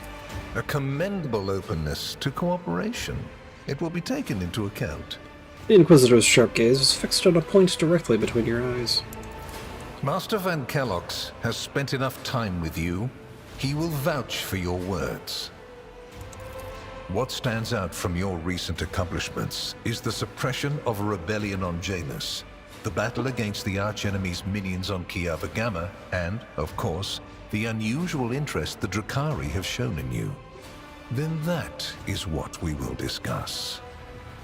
After saying these words, he shoots you a searching look from under his brows, like a regicide player who just made the first move and is now watching his opponent's reactions. Let's see, what do you wish to know about the events on Janus? What was the reasoning behind your decision to let Xenos, enemies of humanity, live and act on a planet that belongs to you? In the face of heresy, the Xenos seem like acceptable allies to me. There have been precedents for this, correct? Your way of thinking is curious. Dangerous, but curious nonetheless. I would suggest exercising utmost caution should you wish to continue on this path.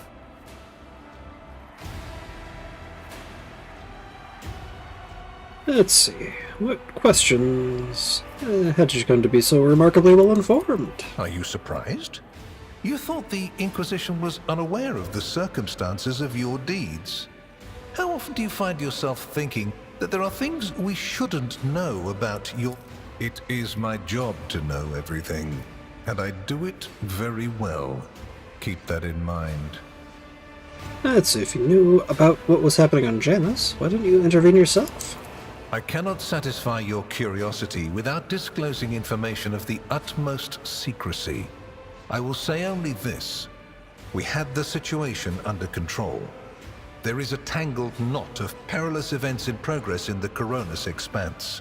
Plucking even one thread must be performed with great precision and caution, without any room for error. Because you do not want to know the price of such an error, or what forms it might take. Fair enough. What questions could you have for me about Kiavagama? Places touched by chaos must be purged with fire and condemned to oblivion. Kiavagama should have been bombed to dust and pronounced a forbidden world. However, you decided otherwise and restored the colony's operation. And you didn't even go to the trouble of hiding the traces of the neglect committed by your dynasty. After all, it was House von Valancius that gave Cubus Delphim so much freedom that he sank into seditious heresy. What was your rationale? I made every effort and saw to it that every seed of heresy was exterminated. The world of Kiavagama was tainted no more. I can vouch for that. I hope you are sufficiently thorough. If you are not, you will be called to account. And the machine? You destroyed it. Why? So much invaluable data lost. In Master Van Kellogg's dispatch, he reported that he made you well aware of how important that data was, and he clearly requested that you not interfere in the investigation. Alcazar fell silent, giving the impression that the discussion of this topic is concluded. Then in a delicate, almost casual tone, he asks. His face grim, Heinrichs gives you an almost imperceptible shrug, as if to say, I warned you.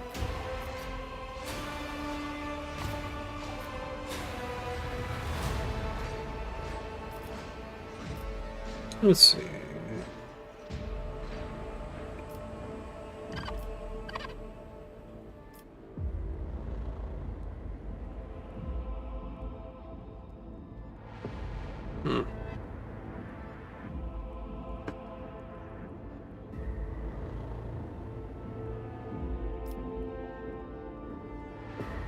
So the machine held dark and dangerous knowledge. If anyone had laid their hands on that foulness, it would have caused nothing but harm.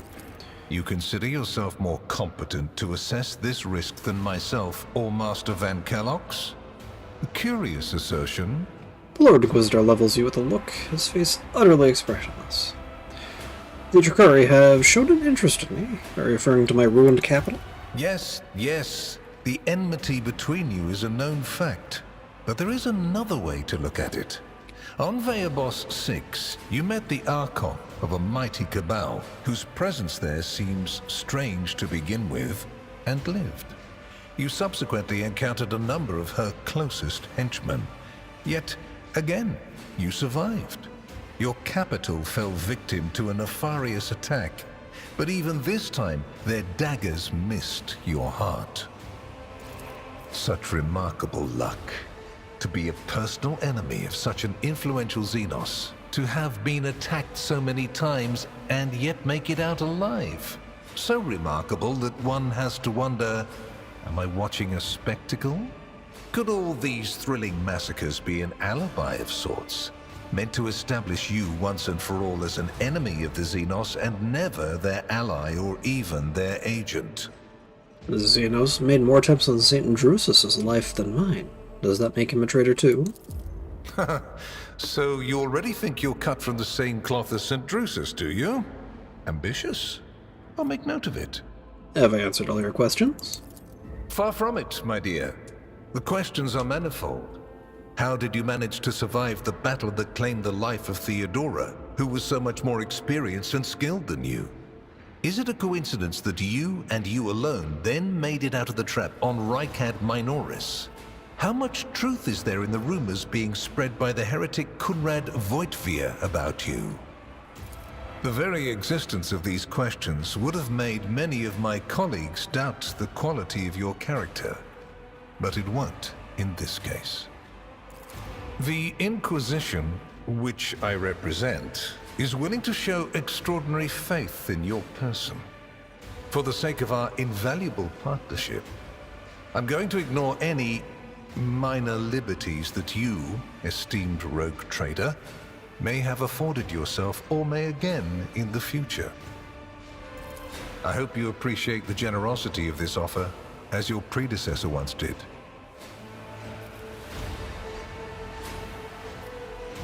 What kind of deal are we talking about? I make no deals, and Emperor forbid that I give you orders. That would mean infringing on your privileges. I'm merely offering well-meaning recommendations and expecting that when the Expanse finds itself in danger, you will break away from your own affairs to heed them. As proof of the seriousness of my hopes for you, I can assign Heinrichs as your escort. He is my best agent, and I would not offer his company to anyone but my most trusted ally.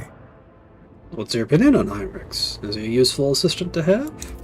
Without a doubt, Master Van Kellox has earned my complete trust by repeatedly demonstrating courage, loyalty, and cunning. His mathematical mind, not given to sentiment, can be of great use in an emergency. You, my dear Heinrichs, have made a far better agent than you would have a pilot of an Imperial Knight. Huh. Anyway, yeah, we'll keep it around. Then Master Van Kellox will remain in place. It puts me at ease to know that there is someone to watch over you. Very well. Because the last remark sounds ambiguous. I consider it an honor to accompany you. My favor takes other forms as well. Oh? I seem to remember that your exalted aristocrats presented you with many gifts. It would be rude of me not to follow suit. Please accept this gift as a sign of my favor. In an hour of need, give it to any faithful servant of the Emperor, and the Inquisition will come to your aid. Calcazar removes a signet ring from his finger and hands it to you. You notice an intricate personal coat of arms on it. The color indicates how close the bearer is to the Lord Inquisitor. Scarlet means that you have shed your blood for the good of the Imperium, and therefore, you deserve to have his servants shed their blood for you.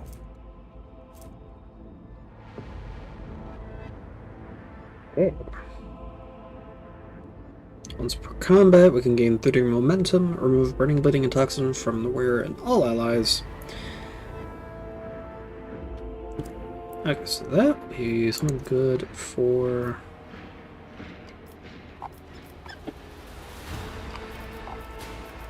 Let's see. Dropped one knee, Lord Inquisitor. It would be the greatest honor to swear an oath of loyalty to you and join the ranks of the Inquisition. Your zeal is impressive. However, I cannot accept such an oath from you. At least, not now. You will be more useful to the Inquisition in your current position than as a member of my coterie. Nevertheless, this is a gift. A sign that your fervor has not gone unnoticed. Should it remain undiminished, one day this blade will be melted down to make your inquisitorial rosette. Such is the tradition of our conclave. The Inquisitor draws a broad blade from his belt. It's engraved with scripture along its length. He proffers the gilded grip to you.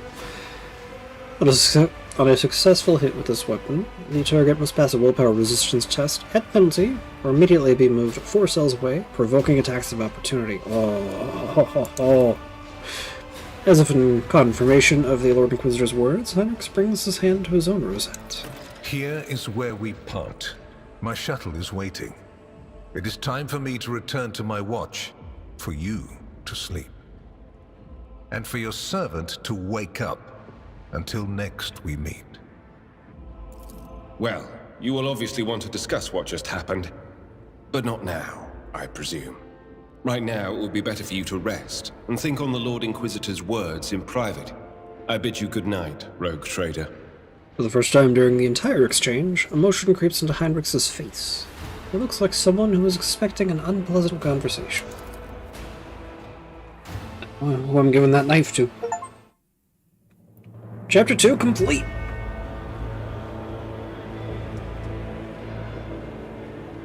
The rise of the rogue rogue trader heir restored a tenuous equilibrium to the Fon Valancius Protectorate.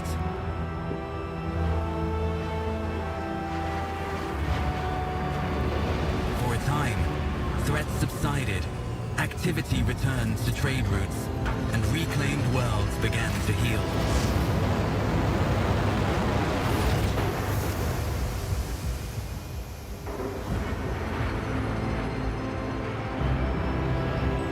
We're gonna get more projects for our colonies.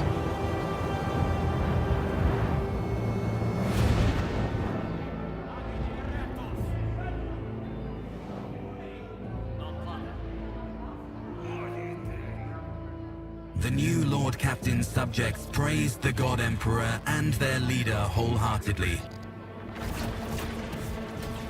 For none knew what fate might await them.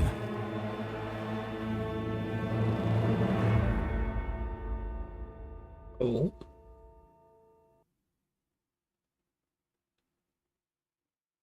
Them meaning me? You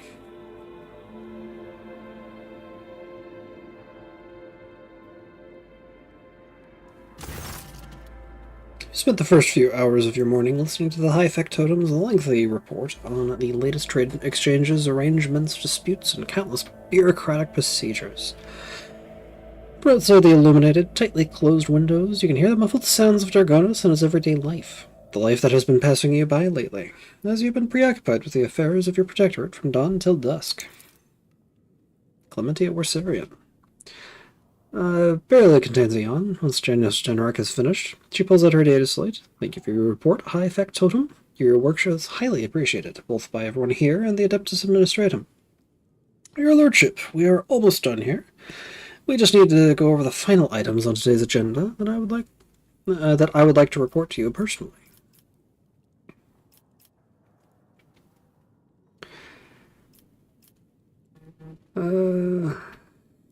Say truth, the God Emperor has blessed me with diligent subjects. Speak.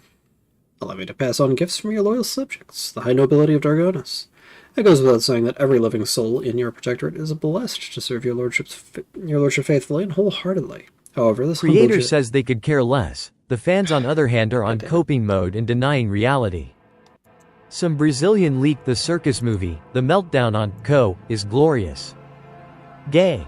I understand, bro, but part of me says it's well deserved for Co tards acting like obnoxious baboons. Made a weird typo, lol.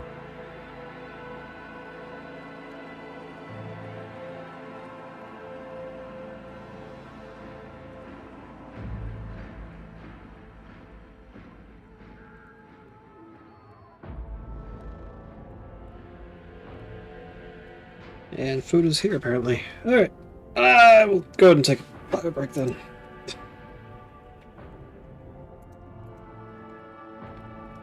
I will be right back.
They return.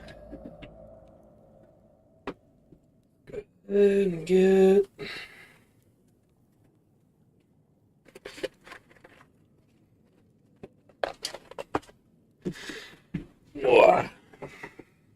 Okay. I guess we're little subjects. Humble gesture, taking token of deep appreciation, magnanimity, esteemed families. Got us some uniform kits, provisions, and fuel, as well as people.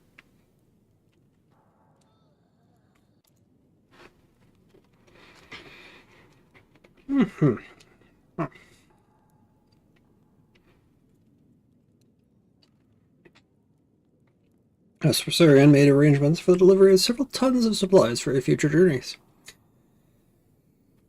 The house is also transferring a regiment of its finest into your personal charge.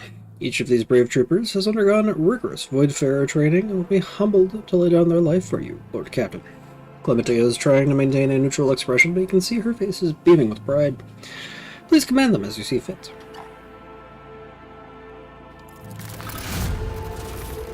Some Mechanicus creations as well.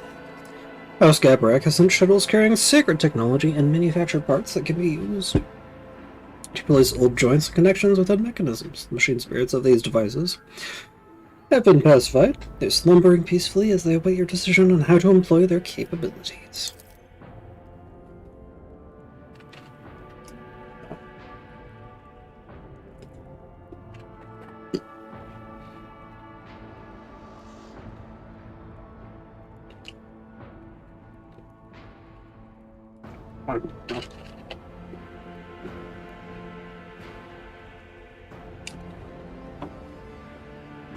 Lord Captain, news of particular import has come from the House's intelligence network. Calcazar is rumored to be planning a visit to Footfall.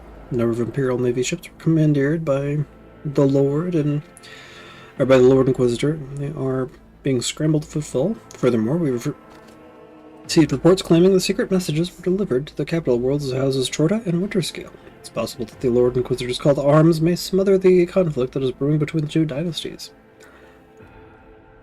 They are seeing an increasing number of skirmishes between their ships and neutral systems. I do not doubt that her ladyship Chorda will attempt to sway the Lord Inquisitor to her side. Especially since his lordship Winterscale's luck seems to be running out.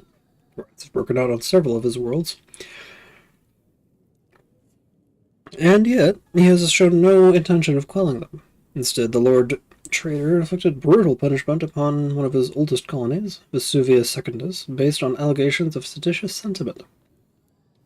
Oddly enough, our agents were unable to find any proof of sedition among the local populace. As soon as we have any updates, you'll be the first to know, your lordship. Clementia glances down at her data slate. Lastly, your pet Xenos Elliot, I believe, is seeking a meeting with you.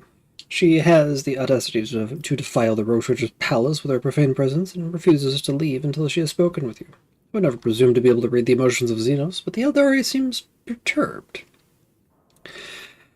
I believe she mentioned a void ship of some sort. It may be best if she told you directly.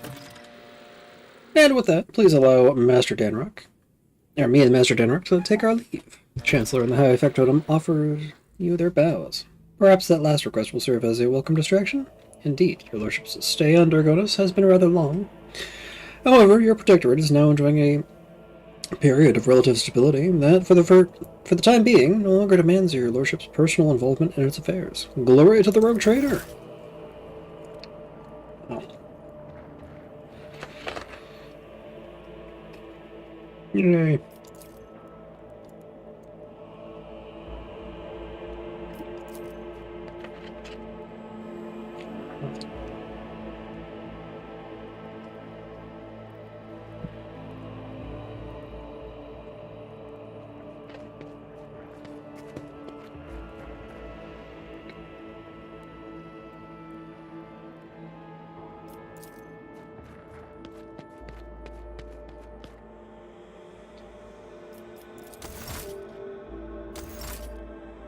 Mm-hmm. Oh yes, also need to give Abelard has a better knife.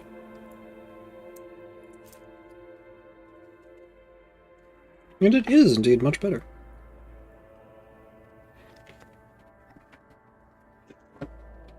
Better minimum damage, he won't be adding toxin to his attacks, but he will be getting a lot more attacks.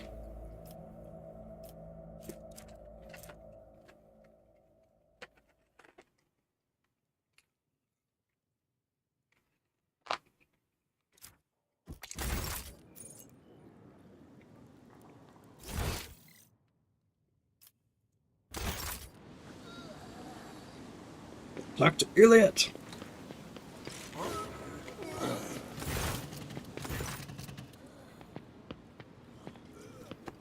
Well then, Tech, at last you have left your ornate cage. Elliot casts over a look over the stone palace walls. For many a turn have I sought to meet you, and yet your servant, the one who is like the silver-haired Abelard, but twice as young, has no favor for the requests of a child of Assyrian. Take me to a place where the hearing of others will not steal the words intended for you.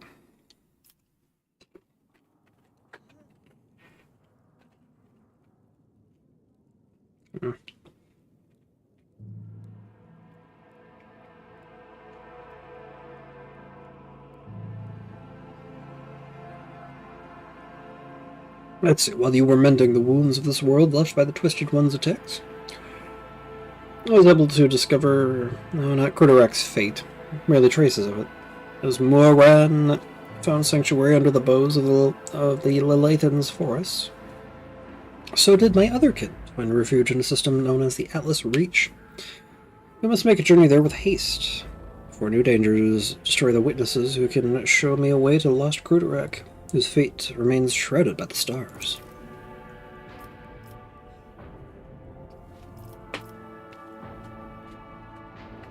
Let's see, Elliot, this is her piercing gaze on you. Their knowledge is the soul thread that may lead me to the truth, Elentek. I ask that your middle-winged ship take me along the thread before it tears under the strain of time and circumstance. How were you able to contact these Eldari? I did not contact the Assyriani. I have no means to do so. But I had enough time to explore the jungle of stone of your world while you were preoccupied with your urgent matters. The path of the outcast has taught me to observe and listen to the world around me. In this case, the throngs of Monkey at the port. Errant conversations, rumors, chance words, like parts of a speckled mosaic that come together to form a hazy image. My kin were seen in the Atlas Reach, and now all we have to do is pull at the web of connections and possibilities to uncover whatever is concealed from the unseeing eye. Give me the coordinates, and I shall take you wherever you wish to go. You will? The ice in Elliot's eyes melts away for a moment. Thank you, Elentek. If this path indeed takes me to the truth, I shall be indebted to you. A rare happening between our kinds. Yay.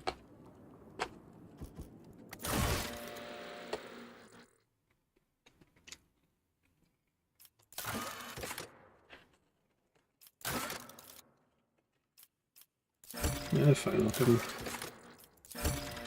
complete these contracts. Oh, I should take a look at my colonies now. No changes.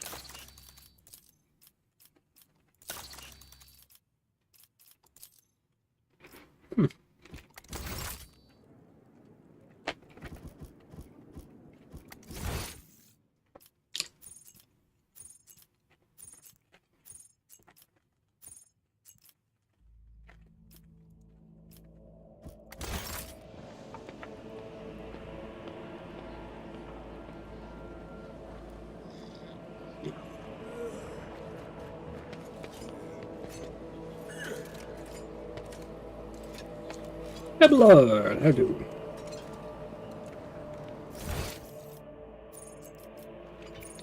Not good. Cool.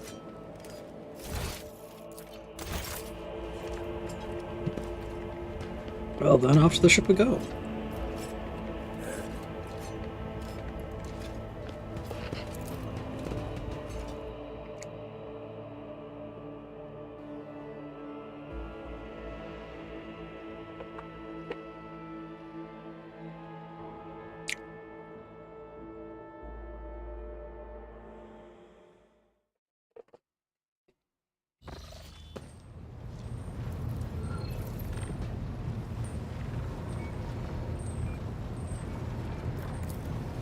Very good.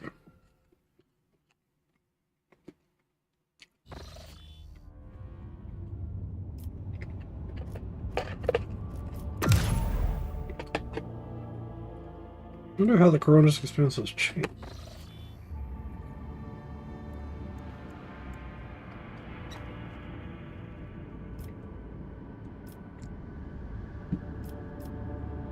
Nope.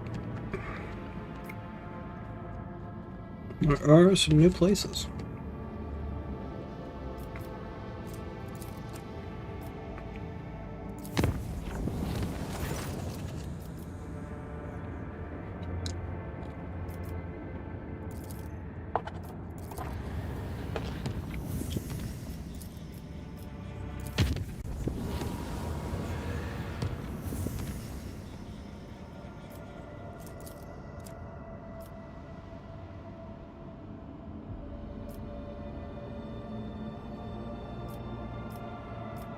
Oh, apparently I never did anything in Atlas Reach.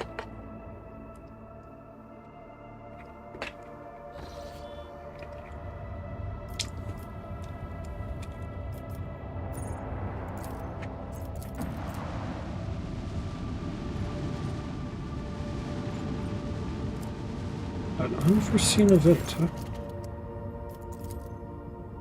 Oh, right. That stuff.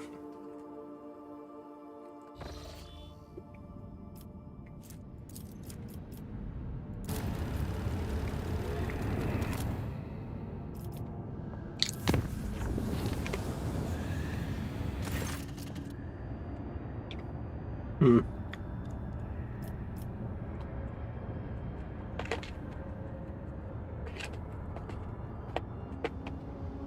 Let's see, since the very start of the warp jump, rumors of ill omens have been widespread among the Voidsmen. Sudden deaths among the crew, ravaged corpses, jagged shadows lurking behind the bulkheads. A Terran day later, and the mystery unraveled itself in a most heinous manner. An attempt on the rogue trader's life. The question of how the Drakari Xenos came to be aboard the ship will have to be pondered some other time. Right now, the Lord Captain has to fight for his life.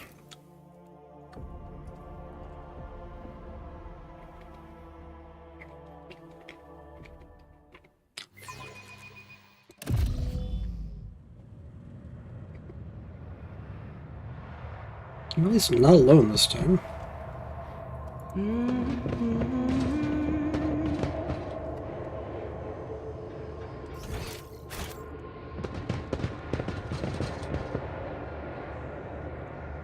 Pay attention.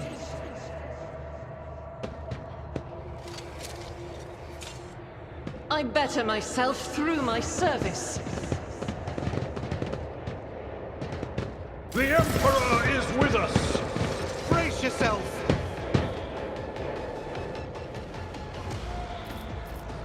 Captives. A couple that sharpshooter.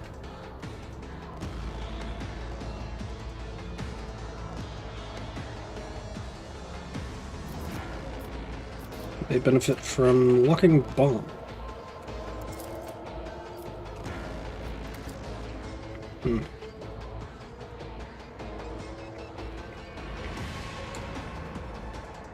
So I should probably focus on clearing out foes. Let us see what I found.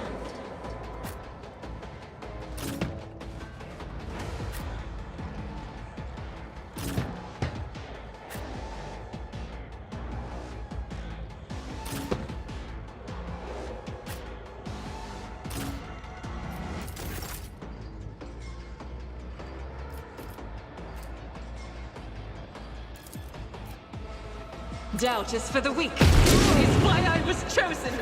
Faith without deeds is worthless. I'll do it. As the Emperor commands, why I was chosen. I'll do it. Faith without deeds. Strike is a prayer.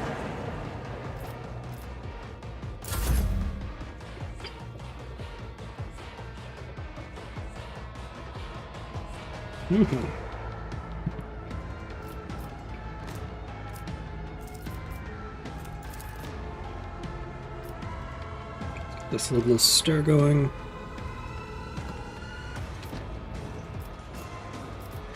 Or not. Let's actually get you into a better angle. Be careful not to cross my gaze.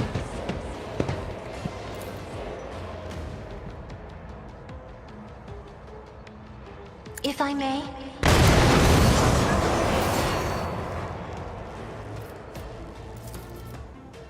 Let's see, going Me? towards you. If you insist, Lord Captain.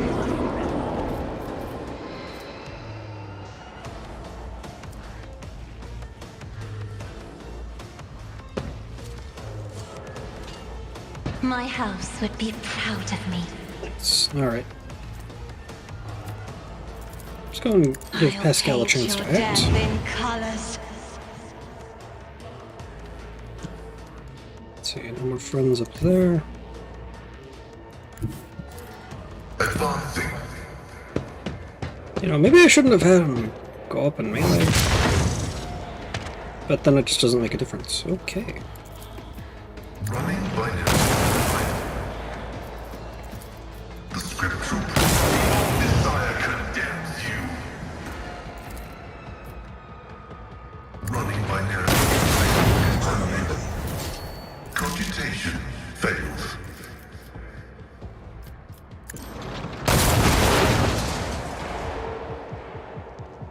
Okay.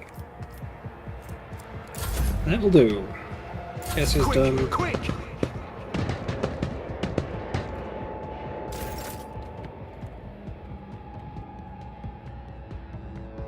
So that, and wander up there. Just designate a target. To clear it Watch your perfect steps. spot.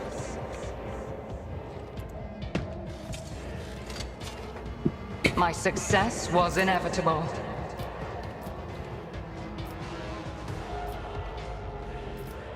Okay. If it serves your cause.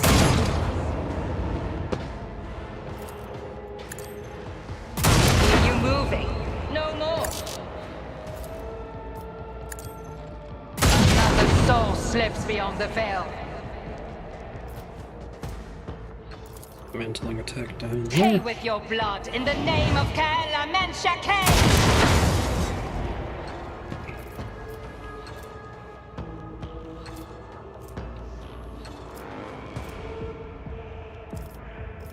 And take a look of shadow. And Azathoul, you can just emulate the last captive.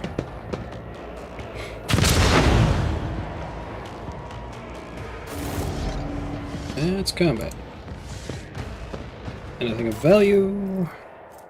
Long splinter rifle.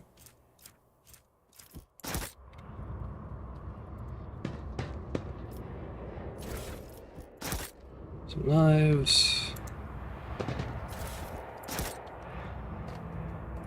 Some casing armor.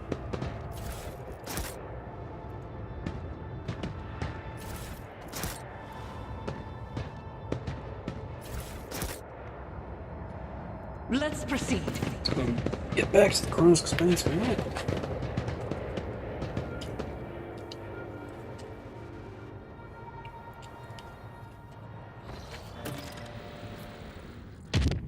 Oh.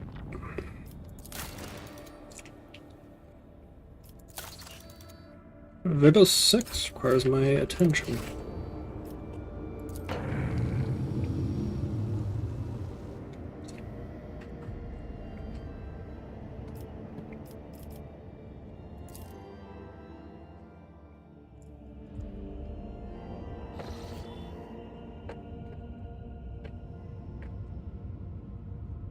Lord Captain, according to our telemetry, we have arrived at the coordinates you specified.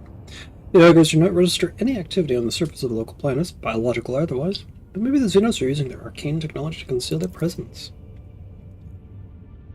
Despite this, the Augur crew managed to locate a weak signal at the system's edge. According to their data, it's coming from a unidentified vessel drifting in the orbit of a local gas giant.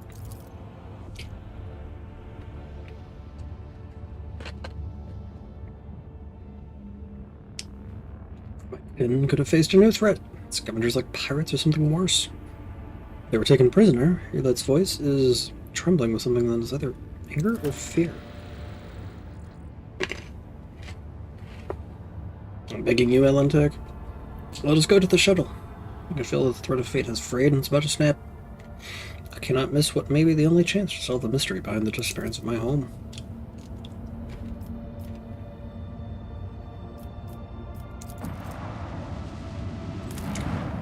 Okay, but first we survey.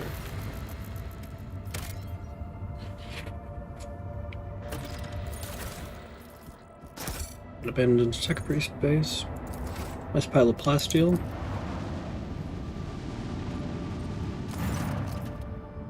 Lord Captain, there's an unusual cluster of binary asteroids before us, rich in rare metals and valuable minerals. They're moving in a fairly stable orbit, which suggests the possibility of constructing a mining station inside the drift.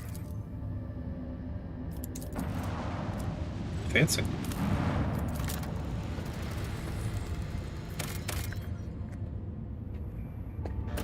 Adamantine.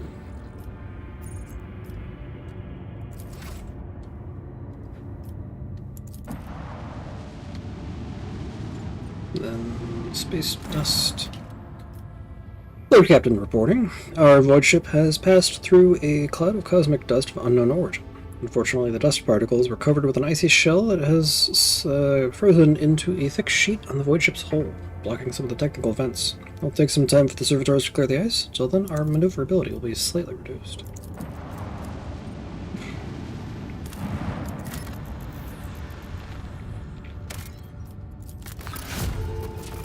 Some fuel. And now on our way to the Chartist vessel.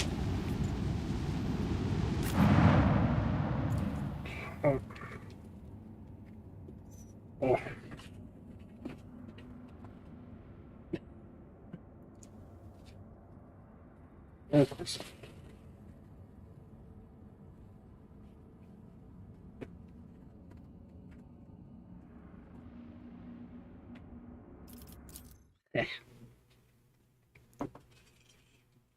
Fucking hate tomato sauce. So of course they had to forget to leave it out.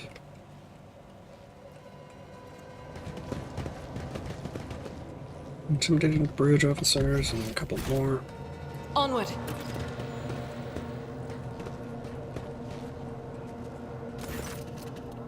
The lanky, haggard-looking officer with sunken cheeks stares at you in fright. His body is shivering as if from a feverish chill, and his eyes are darting back and forth anxiously. Your lordship broke traitor! What brings you to our humble ship?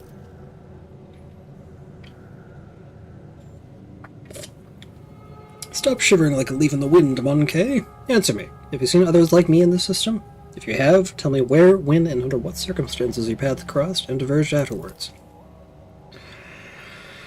The officer's eyes widen at the sight of Earliet.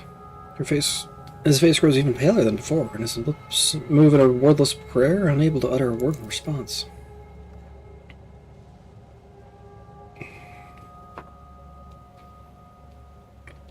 A whirlwind of orange and blue torments his soul. Can you not feel its gusts in the air all around us? Its hues are terrifying indeed. Who are you? We are... The Emperor swallows and gives you a strange look, and then closes his eyes. Emperor, forgive me.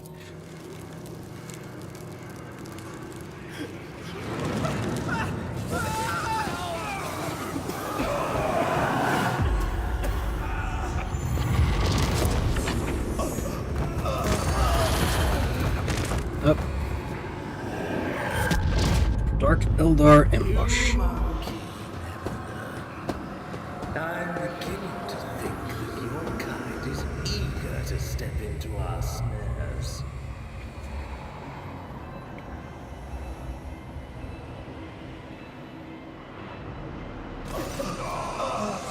You gasp, sucking in the poisoned air, each breath scorching your insides with liquid fire from throat to lungs. Every cell in your body is engulfed in maddening pain, as if you were doused in molten metal, skinned alive, subjected to yet another form of torture. You hear sounds coming from somewhere far away, the moans of your people, the shuffling of bare feet, and light footsteps slowly getting closer. Rogue Trader! A long-awaited meeting indeed. You can barely see anything through the haze of agony, but you still remember the voice well. The voice of the Xenos who devastated your capital world. Marzai's face is hidden behind a helmet, but his tone leaves no room for doubt. He is smirking. Irliet, who's writhing in pain next to you, was barely able to breathe out. No, what have you done? Are you dissatisfied, my kin? I promise that you would have your precious craft world survivors, and so you will. I will take you to them. I might even be there to witness your jubilant reunion. Servo drives wine under the tech priest's scarlet robe, a dogged but fruitless attempt to lift his body. The inferior flesh has betrayed me. You must have punished it poorly, Iron Monkey.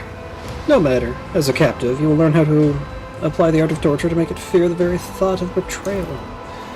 Marzai takes a close look at your companion, squirming in agony, and then gestures nonchalantly to someone who you cannot see. Bring in the injectors. The Monkey I promised to Cervantes are among them. I do not want these wretches to move an inch until they are in the hands of the Arch-Mechanitor.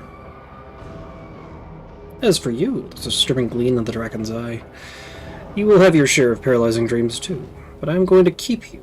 You're far too precious to be surrendered to a madman playing with fire.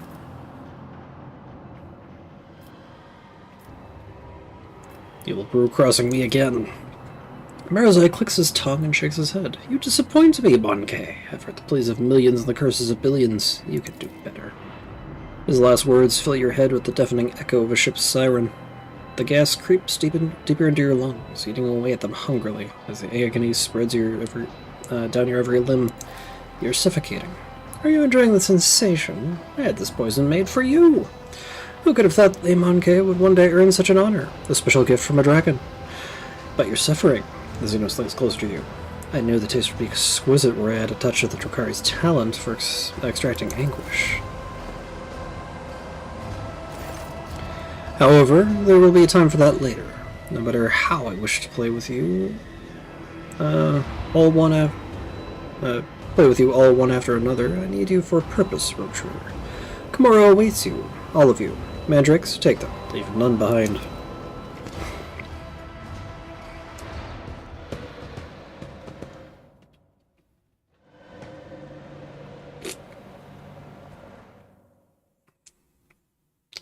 Hours and 40 minutes later, in the Obsidian Court.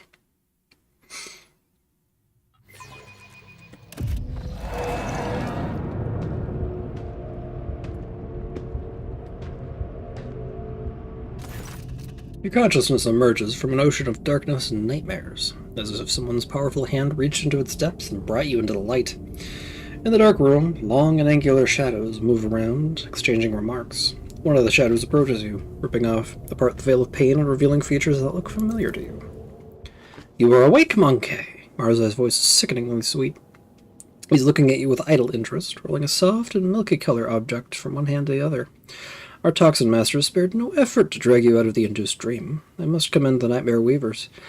The emanations of fear you exuded in your delirium are worthy of the highest praise. However, it is time to finish what you were brought here for. It's time to work for the good of the Cabal, Rogue Trader.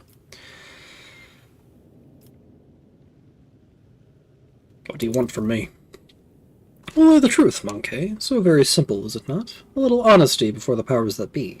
I have the tools to extract the most coveted mysteries from the deepest recesses of your mind. But I am not interested in your personal secrets. I only want that which will protect my Cabal. Why am I still alive? A good question, Rogue Trader. You were a tool, you see.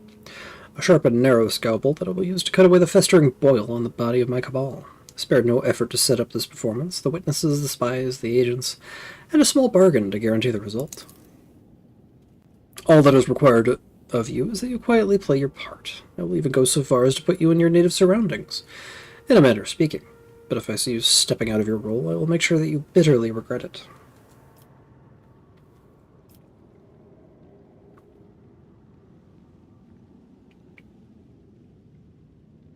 Burn in the Emperor's scorching light, you filthy Xenos.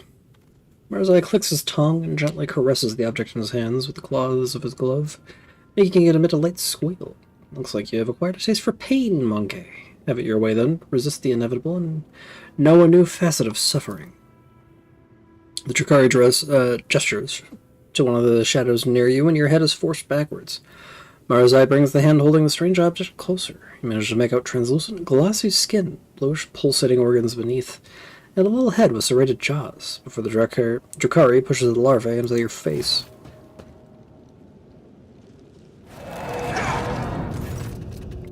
Carouse test failed. Sensing warmth, the creature springs into motion a moment later. As it blindly pokes at your skin, it discovers your nostril and rushes forward, stretching the skin and tearing through the mucous membrane, unbearing pain and overwhelms you.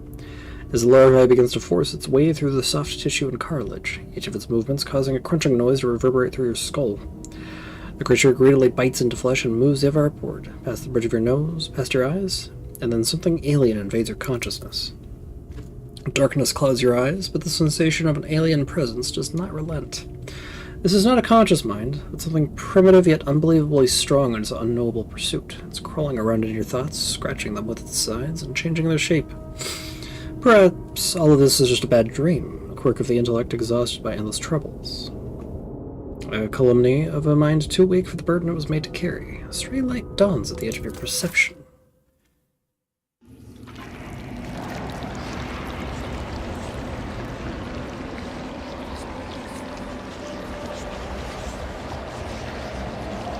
You have disappointed us, rogue trader von Valancius.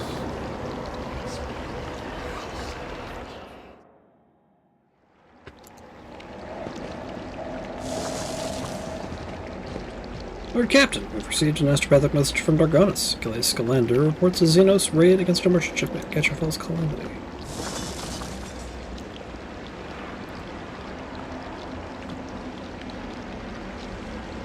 A new message from, let's see, focused all my attention on investigating the attacks across your protectorate. I suspected that there was something bigger behind the Xenos attacks, but... Lord Inquisitor, Inquisition soldiers... Do my eyes deceive me? Explain yourself, Ilantak. Why is there a shard of Crudorak in your hold? You are accused of consorting with Xenos, betraying the Imperium, and neglecting the interests of humankind.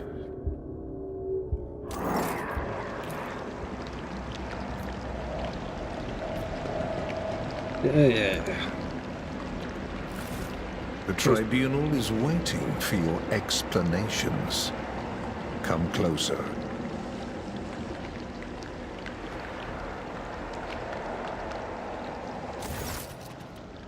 And here comes our principal witness, the rogue trader himself. Heinrich gives you a cold look. If the presented evidence was not enough to convince you, his testimony will conclude this confusing case, full of oath-breaking lies and heresy. You drag this boy to this trial and now expect someone will lend an ear to a lowly heretic's testimony? I thought better of you, Interrogator von Kellox. I was so very wrong. Lady Theodora's voice sounds even harsher and angrier than you remember. The Lord Inquisitor makes a vaguely dismissive gesture. Enough, let him speak. The sooner this business is concluded, the better. Then let us continue. Shielded by the powers of the warrant of trade granted by the Imperium, Theodora von Valancius more than once allowed herself to openly collaborate with Xenos. You've never seen such a contemptuous grimace on the interrogator's face. She plunged her entire protectorate into apostasy and heresy, including the current rogue trader, and went out of her way to prevent the Inquisition and me from personally maintaining order inside the Expanse. Does the rogue trader admit to fraternizing with Xenos, serving them as a puppet, and rejecting the God Emperor's blessed light for the sake of his heretical desires and base profit?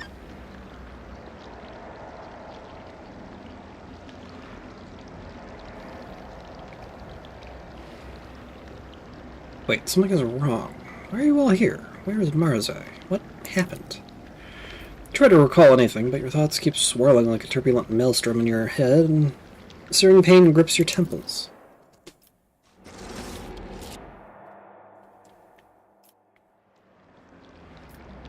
Henrix bends over you with a crooked smile. Rogue trader, are you all right? Or was your heretical association with Xenos? So disruptive that you lost your mind. The mocking words do little to hide his irritation. The interrogator is obviously displeased with the turn the conversation is taking. Decision consequences. You served the Xenos. You rejected his light. You reveled in your heretical desires and craved base profit. The Inquisitor leans forward slightly at the sight of your anguish. For a moment, the boredom in his eyes is gone. It was amusing, but the joke has overstayed its welcome. Theodore shoots the interrogator a nasty look. Is it painfully obvious this heretic is dancing to your tune? Or it is painfully obvious. His words against mine? You've lost before you even unsheath your blade, Heinrichs. You need not worry, dear Lord Captain. It was not my intention to bring up unsupported claims. Heinrichs produces a data slate and skillfully manipulates the device until he locates the necessary information. The rogue trader uncovered the crimes of the Eldari on the most important agri-world of the Von Valancia's protectorate, which feeds many Imperium colonies in the Expanse. But instead of purging the planet of the Xenos menace, he allowed the Inhumans to take refuge in the shadow of his power. They are corrupting Genusian society even as we speak, and who knows, perhaps another rebellion will not be long in coming. The rogue trader has often been accompanied by a Xenos companion, and though the war to trade does allow one to grant sanction to individual specimens, what is this if not confirmation of the Von Valancius' family's loyalty to the enemies of humanity?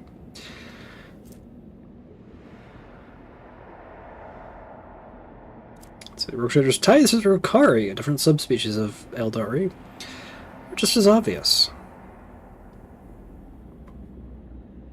See, the only Xenos who else could help him divine the carefully prepared plans of the Drakari, if not other Drakari, as the old Von Valancius always ended up in the location of the next Drakari raid, knowing for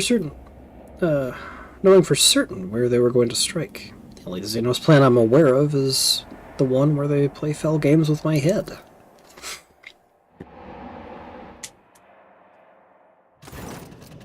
Indeed? As Xavier Calcazar shoots the interrogator an amused look. What do you think he's talking about? He is obviously trying to disrupt the trial. As though I suggest you watch your tongue and behave yourself. And perhaps, only perhaps, it'll be enough to preserve your miserable life. The interrogator shoots you a withering glare. At this point, the tribunal probably wants to know what the true intentions of the Von Valancius dynasty are. The rogue trader claims he has been waging war against Drukari this entire time. Except, was there really a war? Or was it another carefully staged performance? Heinrichs is looking at you closely, almost without blinking. Enough of this circus, Heinrichs. I did not set up any attacks. Heinrichs' face contorts monstrously, his skin stretched to the limits across the bones of his skull, his voice ringing with fury. Cape Morag, do not try to squeeze between the strands of the web, Monkey. Do we were brought here for? Are you really saying your war with the Drukari was not a hoax? Then how did you and your foolish subjects know the coordinates of the enemy ships every time? How did you know their targets? Do you think your expert on all things Xenos was shrewd enough to divine the carefully devised plans of the Cabal's finest?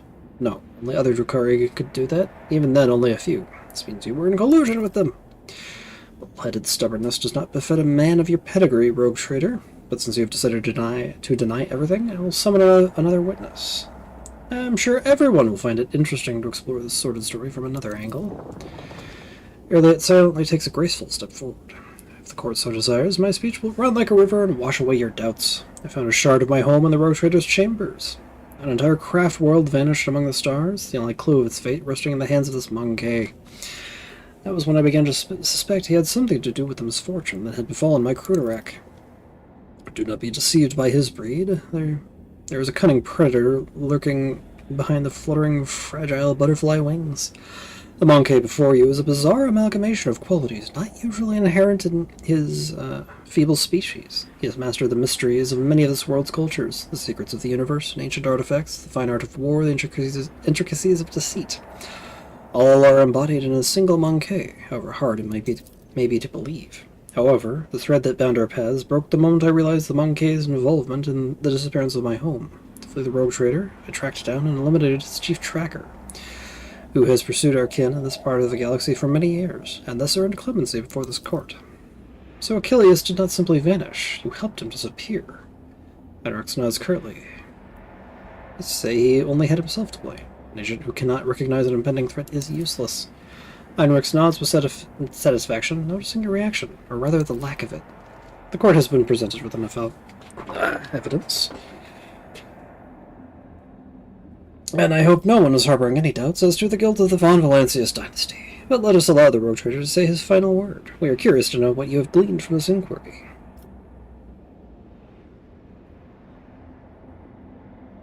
I hope I succeeded in spoiling your little show, Marazai. All you had to do was submit, useless monkey. Trust me, you will pay for your antics 100 times over. You like jokes, do you? I'll get your filthy mouth wide open from ear to... Enough.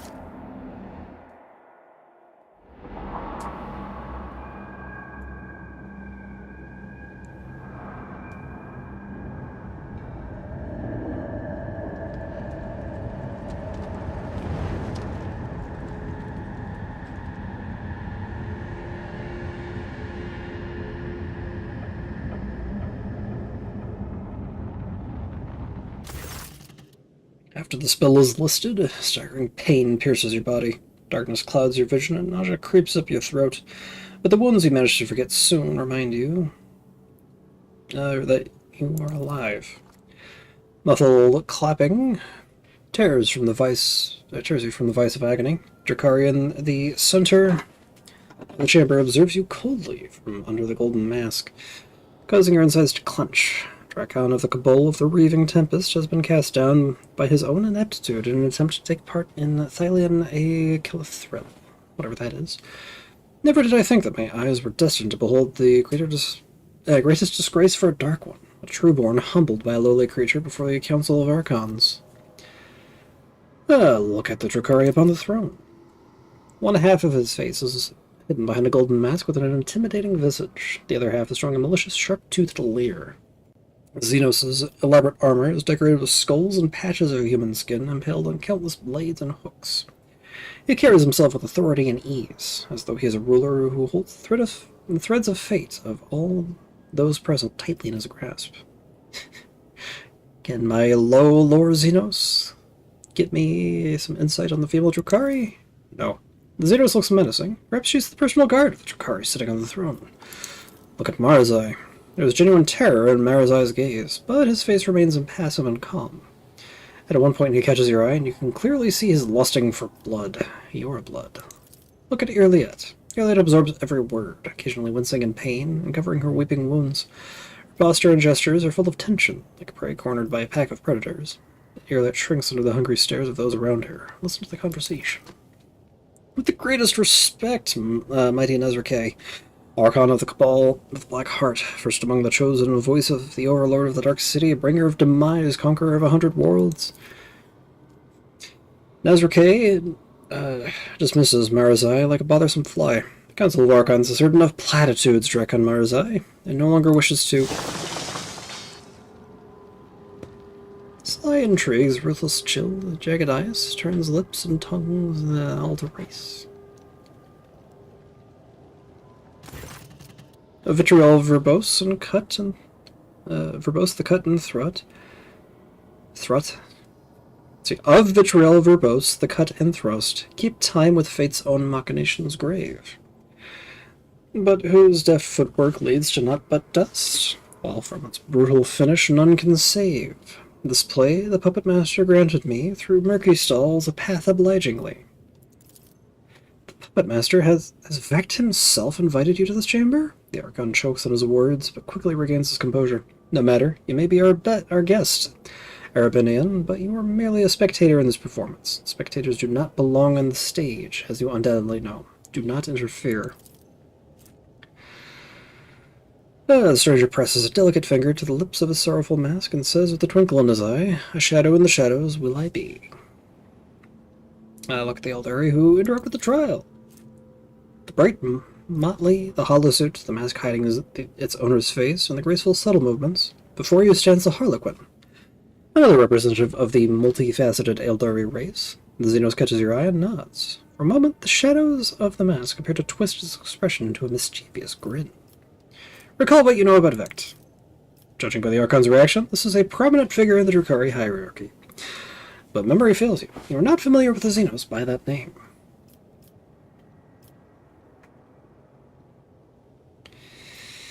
Listen to the conversation. It has been a long time since the Obsidian Court last saw such an entertaining spectacle as this. The accusations flung at Archon Eurymeris may be serious, but I see no reason to attempt to delve into their substance. The Drakari on the throne looks at Marazai with a hungry leer, clearly waiting for his reaction. Marazai's eyes widen, filled with astonishment and disbelief. He seems to have been certain of the outcome. I did not expect what he is hearing now. His lips twisted in an enraged snarl. Hatred directed at the Xenos on the throne, and yet it finds no outlet under the gazes of the dozens of Drakari in the chamber. The arena will make you answer to this insult, insult to the court. The arena will strip you of your titles and your skin. The contender's blows will break your bones and your pride. Nothing but blood and suffering will wash away the shame of the Drakon. The shame the Drakon has brought upon himself this day. With a hiss of rage, Marzai draws his blades and prepares to fight back. The Archon nods in satisfaction and makes an unfamiliar gesture. The guards draw closer to you. What has returned to you? Eurymeris? Strange. Harlequin's laughter interrupts the Archon and echoes under the vaults of the chamber at a resounding baritone. And all the masks upon their marks end. Slave of vanity, the spire ascends. The thief and traitor cast downward by her hand. Unbeknownst to all, their fate depends upon a lead unseen, a player green. Hi! The Harlequin leans forward and eyes you with genuine interest. Is this how you treat the hospitality of Camorra, Armenian? The Archon angrily balls his fist, the shadow of his wrath hanging over the Eldari interloper with like a thundercloud. I thought your words were worth more. You insult me by interrupting the trial again. Xenos sweeps into a theatrical bow without taking his eyes off Nazarka's face. You, Archon, speak a just rebuke. In truth, Fate's melodies in snarls fantastic have entrapped me here, and when I heard them play, I could not keep my lips from getting wide. Here comes the hour for shadows to retreat, to where the curtain waits to rise. The laugh, with no beginning, now sends forth the call.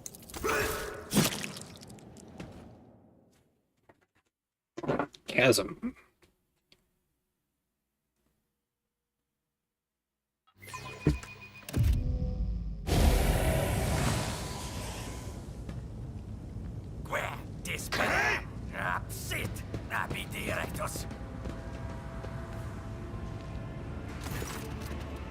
The world is in an impenetrable haze of warm pain. You lie motionless. No, you rest! And the murky gloom, slowly dissolving into nothingness. Sometimes your repose is troubled by unpleasant and persistent tremors coming from the place where your legs used to be. You do your best to ignore them. Away, you vulture. This is not your prey! A vaguely familiar voice reaches you through the curtain of darkness, but your disobedient thoughts refuse to reveal where and when you had heard it before. Was it just recently, or 100 lifetimes ago? The trembling coming from your legs is replaced with a violent jerking motion, and then it finally stops. From this phantasmagoria retreat, and deftly seize my merchant vagabond. The puppet master's strings left dangling again rise up to take your place and dance. A spark ignites in the darkness, and its light ruthlessly cuts through the gloom that envelops you. An ugly image of the reality around you assaults your retina. You can feel your body again and realize it's filled with pain. Your shoulder is sore from an injection.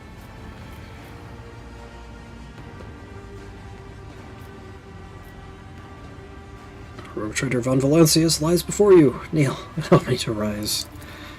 Stranger's tone speaks of bored indifference. Let your hauteur steady crutch become, and vanity its elbow offer up. Feel your body. You immediately regret this decision. Every inch of your body is suffering. There's a dull, debilitating pain in your head caused by chemicals of some kind. Your body is covered in deep cuts, made either for fun or with sinister intent. All of your organs appear intact, but the same cannot be said for your blood. You've lost a great deal. However, finally, a strange gnawing spasm occasionally flares at the base of your skull. It's not severe, but for some reason it's what concerns you most of all. All of your equipment is gone, as are your shoes. You don't even have a knife at hand to fend off your enemies or to open your veins. Look around. You're surrounded by the dead, numerous corpses, mutilated bodies, and pieces thereof. Human, Drakari, and other Xenos unfamiliar to you lie motionless in this gruesome mortuary. look at your rescuer. Your eyes refuse to focus on the blurry figure of the person who came to your aid. He appears to be tall, and your mind emphatically refuses to continue, for every moment of concentration causes you suffering. I've seen you somewhere before. Who are you? Dream obscure of death, deliverance, eliminating will and agony. Where am I? Among the shadows and the wings you lie, where taut are pulled the puppet master's strings. The stranger intricately links his fingers to mimic the tools of a puppeteer. My companions, where are they? Not here. The rules have been decided now. But if you play your part, perhaps the plot will draw you back together, or to doom. The figure's cruel laughter follows. Gift from beyond the grave. An remarkable and weak pistol, the engraving covering its surface is far more valuable than any meager stopping power it possesses. This overture in verse, the lines come. The merchant's time to tread the boards has come. Let's see, this overture in verse, the final lines. The merchant's time to tread the boards has come. Embark you now upon your pilgrimage, and take my parting gift, a humble prop. The stranger deposits something in your hand, and it disappears. Attempts to rise.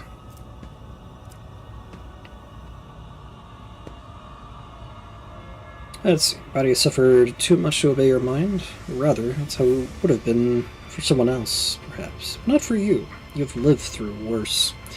Anguish and torture can never break you now. You'll rise to your feet and press on. All that is left is to understand why you should.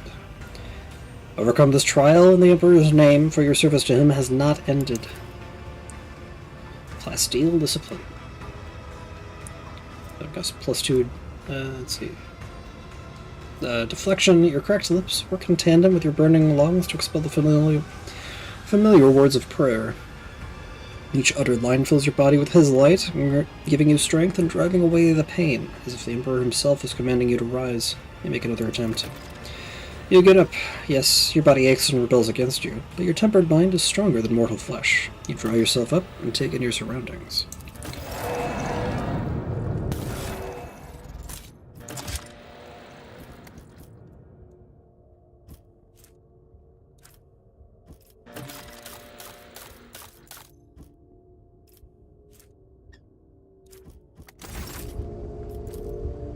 Corpses smile at you with warmth and whispers. Quietly, it is over for you. Join us.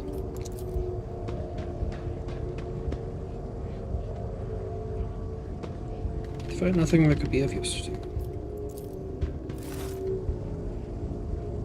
Your wound's barely hurt at all. Your body feels surprisingly light.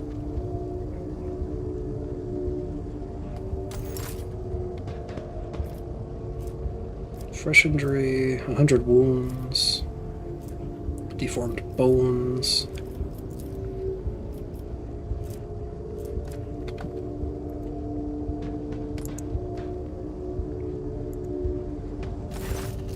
It's impossible to identify this horrendous spawn dressed in rags as a human being, or rather, a genetic anathema descended from human beings.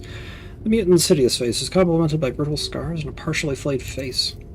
You seem to have made an equally poor impression on the wretched beggar. He sizes you up and rasps. You look like Grok's pet. How are you still breathing with wounds like that? As you take a better look at the beggar, you notice a certain detail that is at odds with the rest of his appearance, namely his boots. It's not him wearing boots that catches your eye, but the indisputable fact that they are your boots.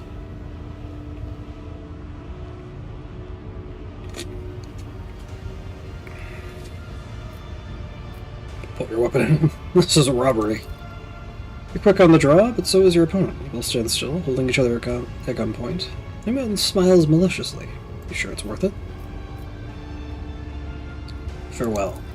The beggar's face contorts with anger. Surprisingly strong kick. He knocks the pistol out of your hand. You latch onto his hand, and the would-be gunfight turns into a fierce struggle. And then something in his wrist clicks, and a long blade coated with something foul thrust out. A moment later, the blade sinks into your flesh.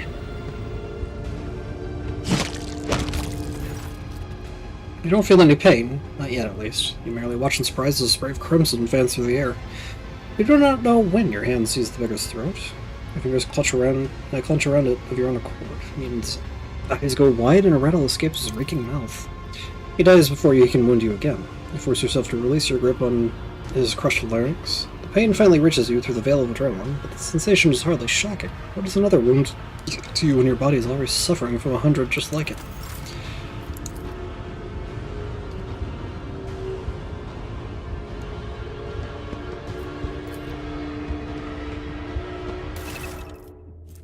Lost contact with the flagship. Got it. Skin patch. Remove 1 trial. And I got a level! Yay! Wild Hunt.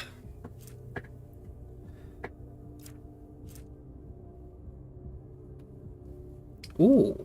Whenever I do Wild Hunt on exactly 1 target, I do way more damage.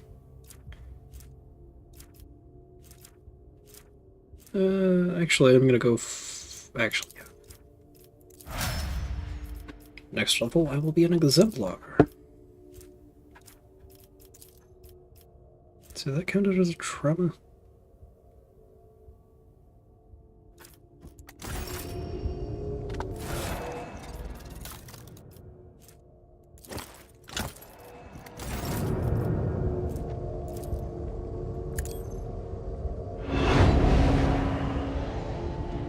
No.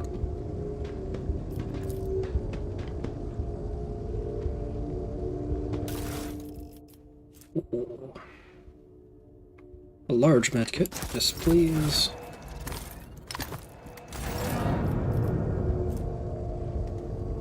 Let's see, wounds, 1 fresh injury.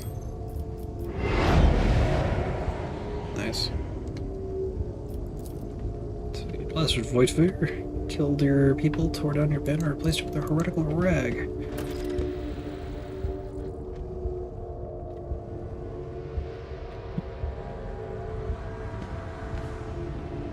That corpse is mine. Your wounds barely hurt at all. Your body feels surprisingly light.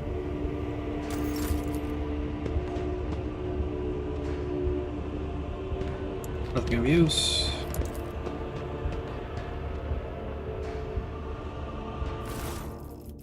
Melt the charge.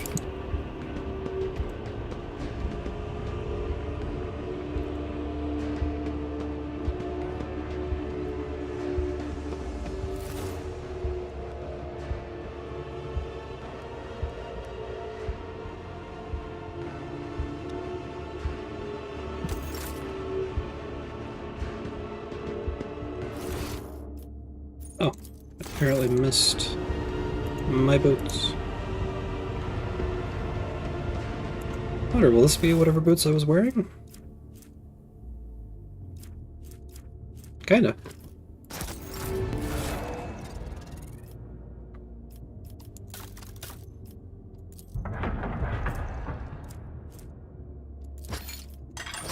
It is in fact the boots I was wearing. So, we got ourselves a laser pistol, force range, significantly better damage though.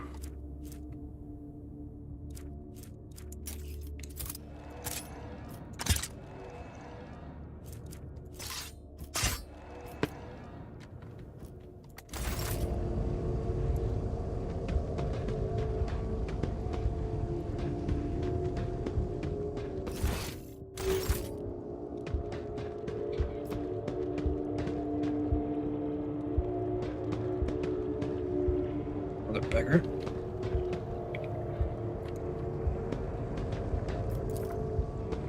An enormous eye stares at you through the glowing portal. Or rather, the portal is the eye of something enormous. It's Ma, patiently waiting for you to step inside. In a pleasant voice, the strange device invites you to put your hand in its depths and press the activation button. There are so many dead people around you. How? Must be Vodfair. Damn him. Well,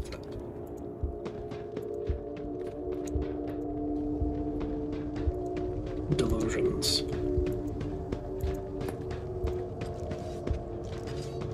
More beggars. You fool, do you have a death wish? That's why they came here. They got people like us.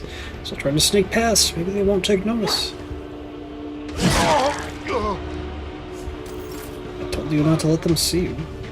They're hunters. Damn bushers.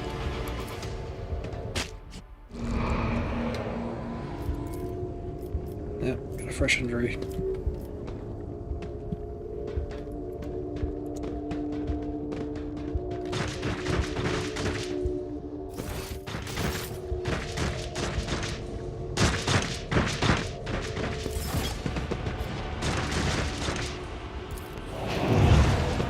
Let's see if I can take him.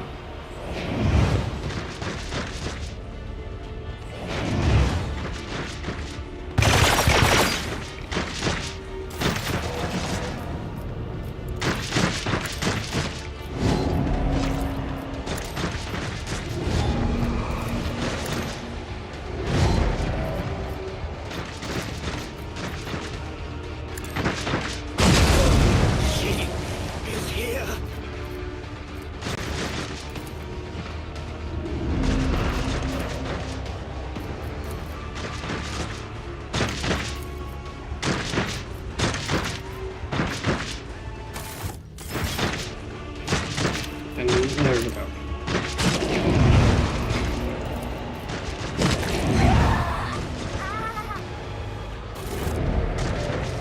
Very good. Got here, Incubus Blade, wear resistant boots, more agility, and dodge against attacks of opportunity, and some liquefire grenades. Those could be useful if I find myself in a bad spot. I think I'll go for the extra agility. And dodge against attacks of opportunity. There's a monofilament? Yeah.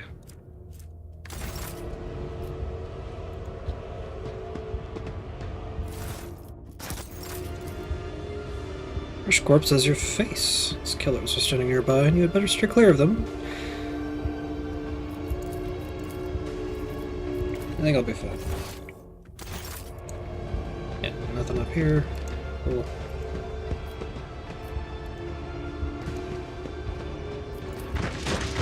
Dead man grins condescendingly, beckoning you to take a place beside him.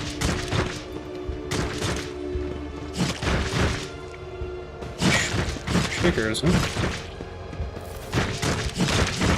Things barely hurt at all, while your body feels surprisingly light.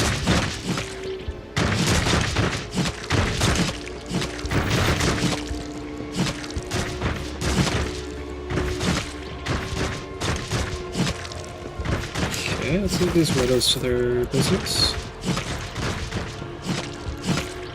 Go to the pit.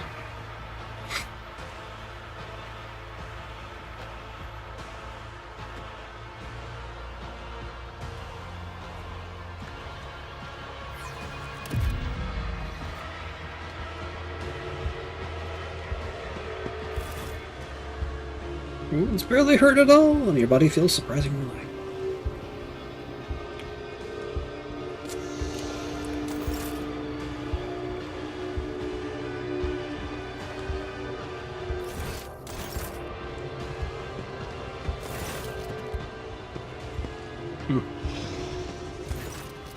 The den you found yourself in is filled with heady smoke, and the walls are lined with living shadows. The center of attention is a snake-like Xenos.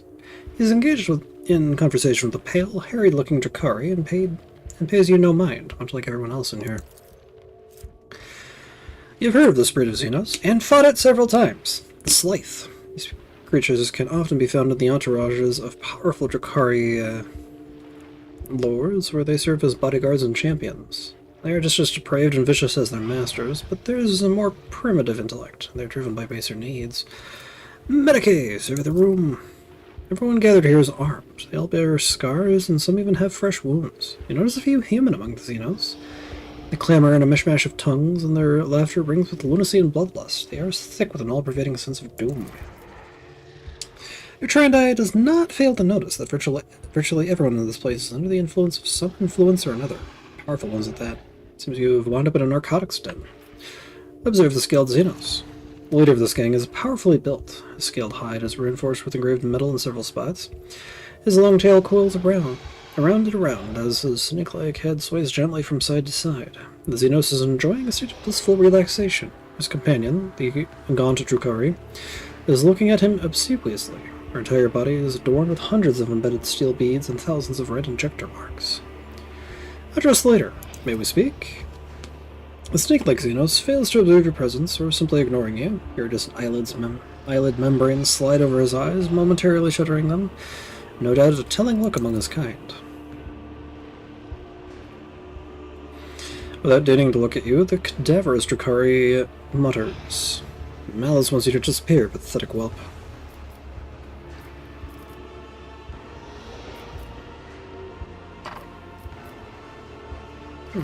Let's step away from the Xenos.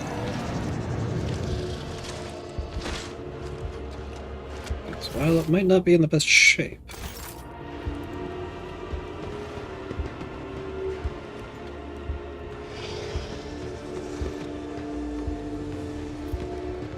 try to fix the mechanism. The Xenos device refuses to obey any check chance you...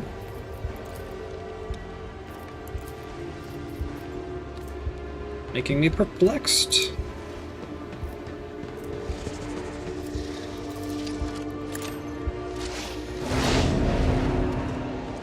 And that doesn't count as a trauma.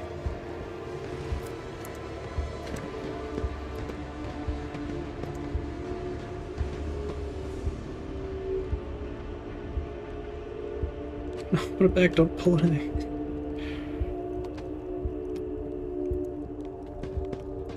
That was bigger here. Master, could you spare the last few drops of your stimulant?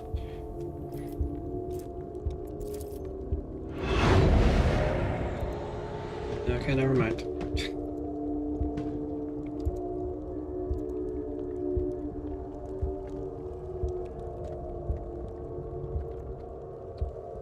Can't find a better way through.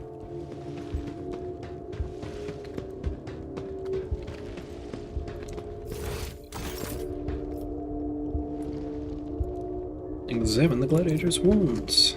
Gruesome blows caved in the gladiator's skull, but surprisingly, he's still alive.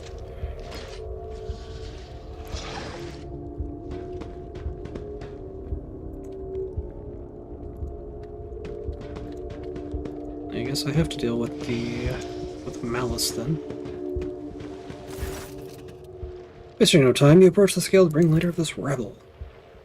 The Xenos is clearly more comfortable now. The sleepy torpor induced by low temperature has been replaced with the languid ease of an undisputed... I repaired something? The convector has been repaired. Help me. Why should I? Malice looks at you with contempt. The convector's fixed already. What's the point of me helping you? The little strength you had left in your body has run out. You collapse on the floor, and the darkness has nearly extinguished your mind permanently. Or that nearly extinguished your mind permanently envelops your vision once more. With a drumbeat of your heart, you hear Malice's voice coming from somewhere far away. Fine. Patch up the human thing. He's proven to be more useful than the rest of you put together. What?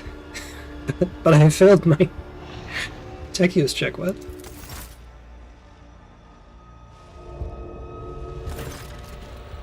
Sensation slowly returns to you. Your body is still in pain, but you are no longer on the brink of death. Your wounds have been crudely closed with metal clamps, and your throat is pocked with injector marks, as though you've been wearing a neck pillow of needles. The one who rendered this first aid to you was certainly not a qualified chirurgeon, someone who would typically be permitted to minister to the person of the illustrious rogue trader. Looks like you're back with us. I don't know whether to offer my congratulations or commiserations. The scaled Xenos looks at you without the slightest deference. I owe you. What's your price? Straight to business. I like it. You truly do owe me, but we will discuss that when you are no longer lying on the floor like a scrap of dead meat. As soon as you stand up, you're seized by a strange sense of unreality. It is as if you were still there in the wicked darkness, and everything around you is merely a twisted mirage. And doubt seeps into your mind like a poison, sundering its contact with your body. You have to make a deliberate effort to hold on to the thought that you...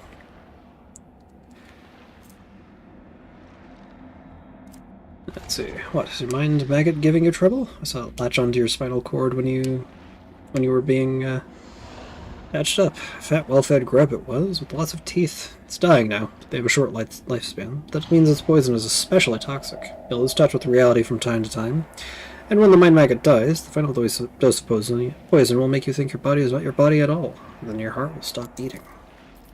I could have pulled that thing out of you, of course, but I thought, why should I? Consider it a guarantee of your gratitude towards me. When you've earned your healing, I'll release you from it. The hopeless mouth stretches into a bloodthirsty grin. Alright, what do you want from me? Kill for me. Go into the mangled sector and find a freak called the Commissar, one of your kind, and spill his guts for me. Do that, and you'll earn my favor. And in the chasm, that counts for a lot. I'm going to need a more serious weapon. Prove that you're useful first. Do this, and Alice will see that you have decent toys to play with. But not before. In the meantime, you can pick something out of the junk pile. Mouth gestures at a container half full of shoddy equipment. What do you want me to do with it? I don't want to drag my whole gang into the mangled sector. The place will kill off 3 times more fighters than the Commissar's crew will. That means I need to send in an assassin. The Commissar's fighters know my shriekers, but nobody knows you. Besides, you don't have a choice, which means you'll see to it through the end. The mangled sector? What an off-putting name. It's an off-putting place. It's the base of the spire in which we live. Gamora is stitched together from scraps of various dimensions, and in the mangled sector, the seams are starting to rip. Space is collapsing in on itself, and entropic radiation is off the scale, spawning all kinds of abominations, and the sector itself is slowly but surely turning into nothing. Some unhinged humanling went there recently. What do they call him? Worsorian? He was old but strong, and too loud. His visit probably stirred up all the freaks. You should be more careful and quieter than he was. You'd have to be insane to set foot in a place like that. Insane or an outcast like the Commissar, hiding from the hunt. Or you. Very well, I will kill him. Bring me his head, and in exchange, I'll share my toys with you. I'll make surviving a Commora possible.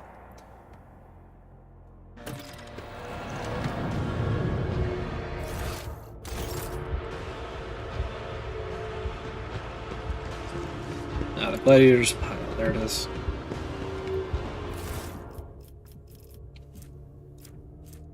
X, Great Sword, Lasguns, Righteous Anger. Oh!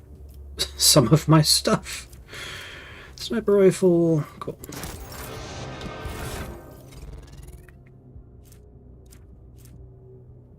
But nothing Psyker related.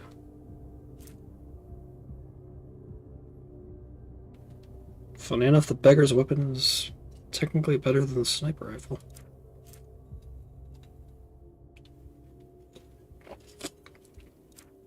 At the expense of range.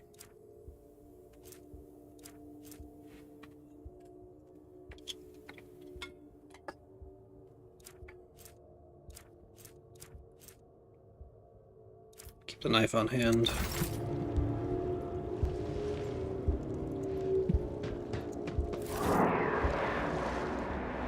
Familiar sense of unreality rolls in, breaking the connection between body and mind. Streets of the chasm.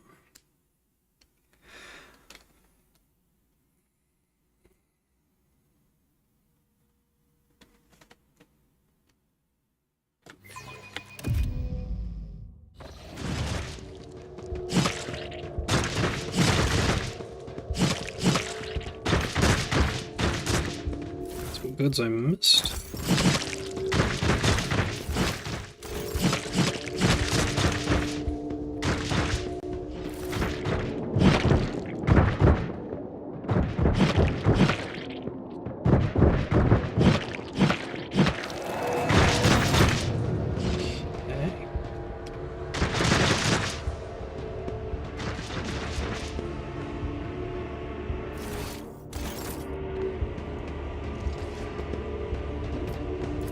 Activate the switch.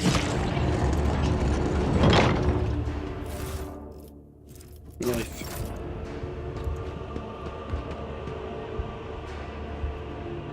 Some cutthroat Drakari.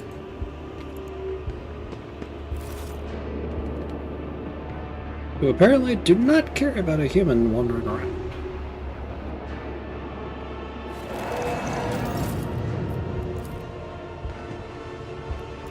Okay, let's use that mouth charge.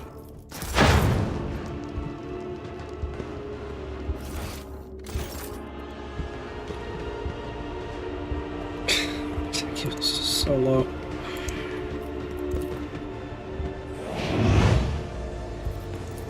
It's just making me more perplexed. Not weakening my willpower.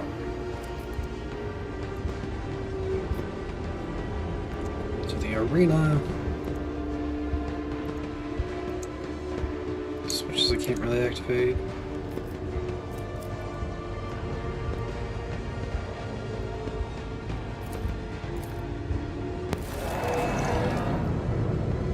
Flash of searing pain causes the contents of your skull to burst into flames.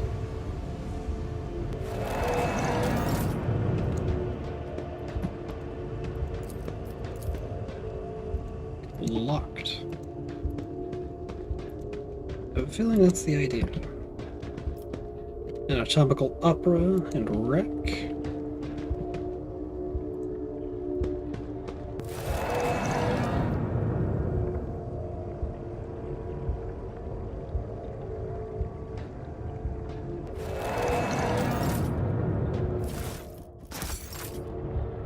Resistance fighters. More locks. Where does that lead?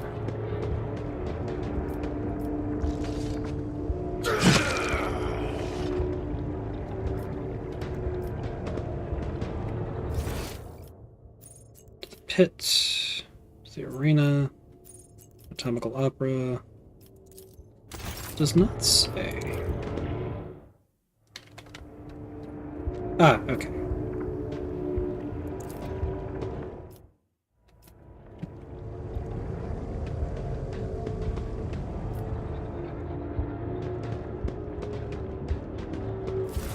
And some more stuff. Some flak armor and auto guns.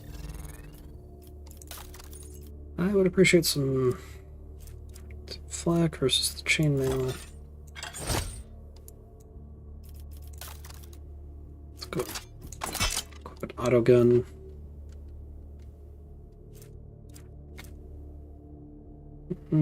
High rate of fire. 35.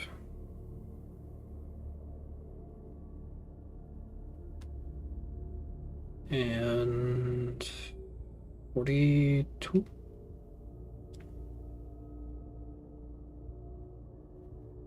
No. 56 or so.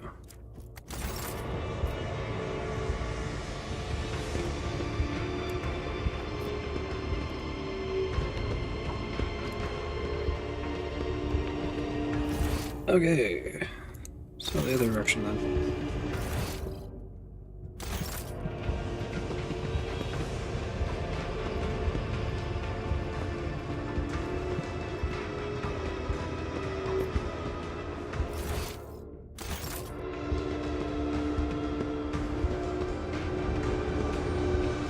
Arena.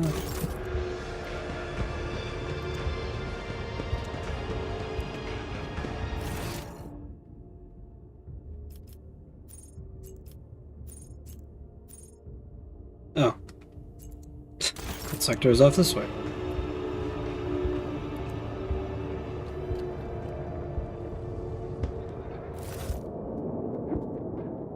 Yep.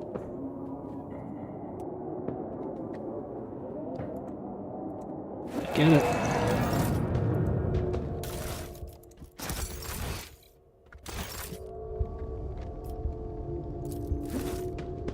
Shooting this corpse.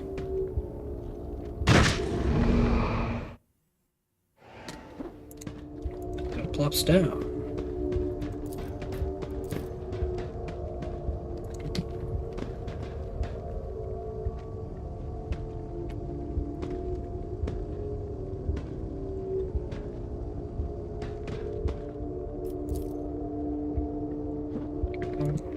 Push his body down here.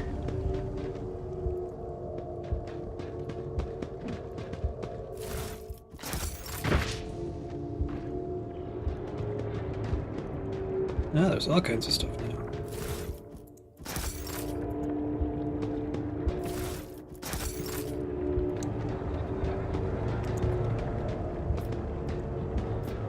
And here's the lift to the mangled sector.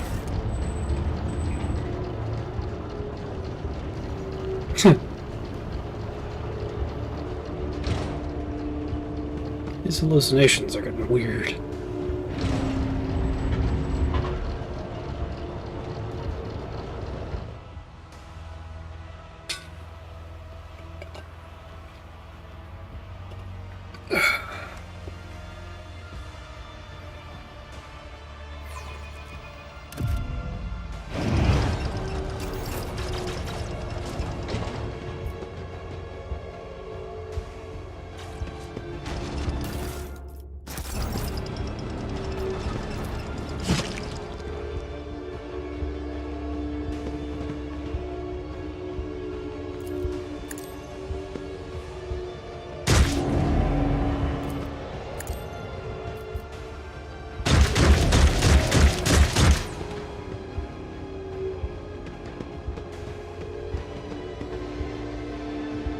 What? Hey, Abelard! My man!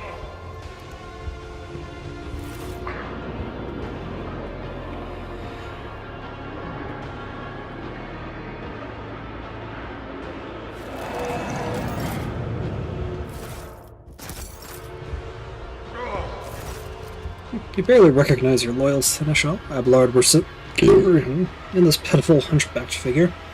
His officer's bearing, his broad shoulders, his direct and piercing gaze, all gone without a trace. What you see before you is a decrepit, quivering old man rummaging through malodorous refuse and mumbling under his breath. It takes you a second to make sense of his hoarse lisp. Athena love white hemisecond fruits? Of course, love. Children are making mischief again. Quartharina, where are you? The old man's frail voice is laden with tenderness and longing. Seneschal, this is your Lord Captain speaking. Oh, Quartharina, Abelard laughs faintly and immediately launches into a bout of coughing. Deep lines run across his face and a blurry film of cataracts cloud his eyes. Dry stems are at it again. Another council session, another appeal to the Logitiums. They will never be satisfied, love, until they make us and our children disappear.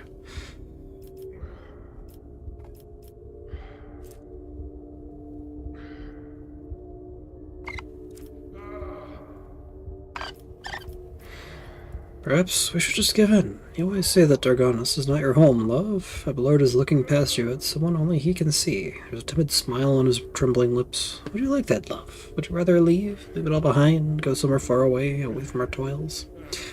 Seneschal, the Addendum Praefectura Militarum to the Tactica Imperium states that an army officer of the Imperium who submits to third degree Xeno influence or higher is to be considered a traitor and a heretic. I will have no heretics under my command, Seneschal. I order you to conquer this illusion at once. Get to it, officer. Abelard flinches, his brown furrows, and a glow lights up in his wandering eyes.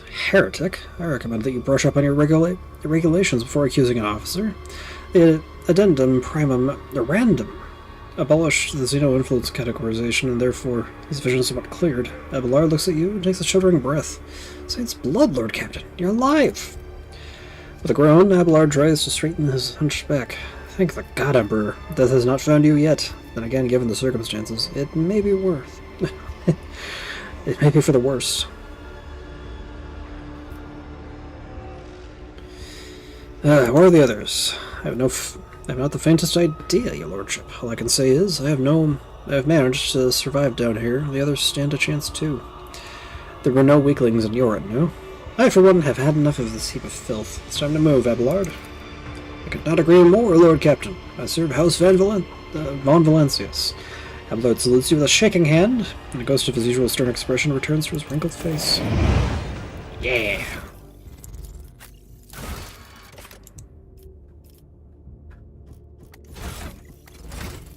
Let's get you leveled up.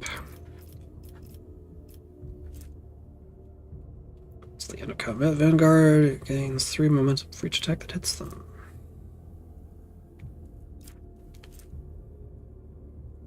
So at the start of the vanguard's next turn, each attack made by the vanguard makes them a priority target. Be hit by the enemy hit by that attack.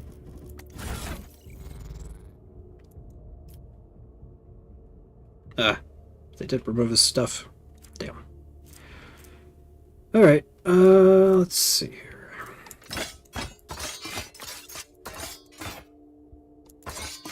Not that. Continue with the sword and knife, since that is a strong combination.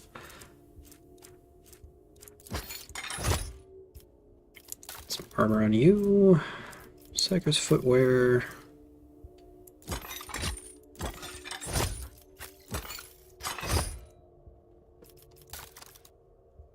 And get you some grenades. Why not?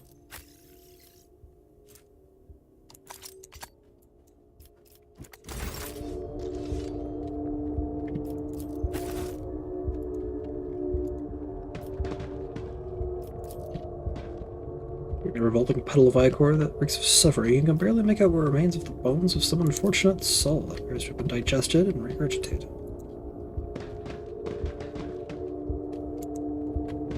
It really is falling apart here. But I used my one melta charge. If such is the Emperor's will.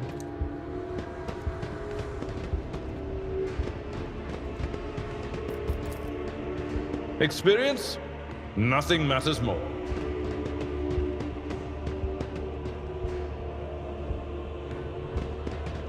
Something is hunting down here. The otherworldly shimmer of nothingness promises peace and quiet.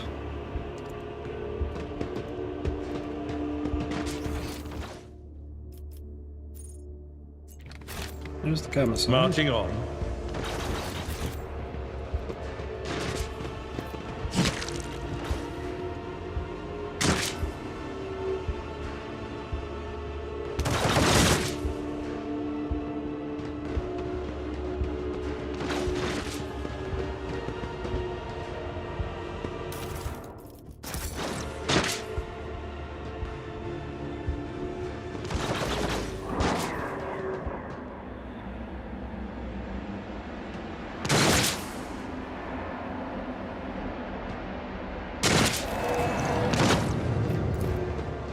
A soldier would have been disciplined for such a performance. Ah, well.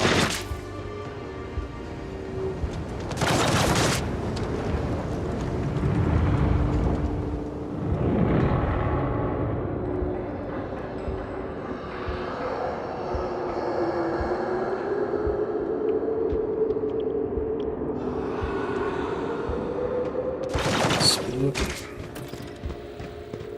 A reunion. Oh, traitor! Sister Argenta greets you with a glowing gaze and a confident smile. The God Emperor did not forsake his chosen one. I prayed our paths would cross once more. Sister Argenta, thanks be to the God Emperor you're here. You look as prepared for new trials as ever.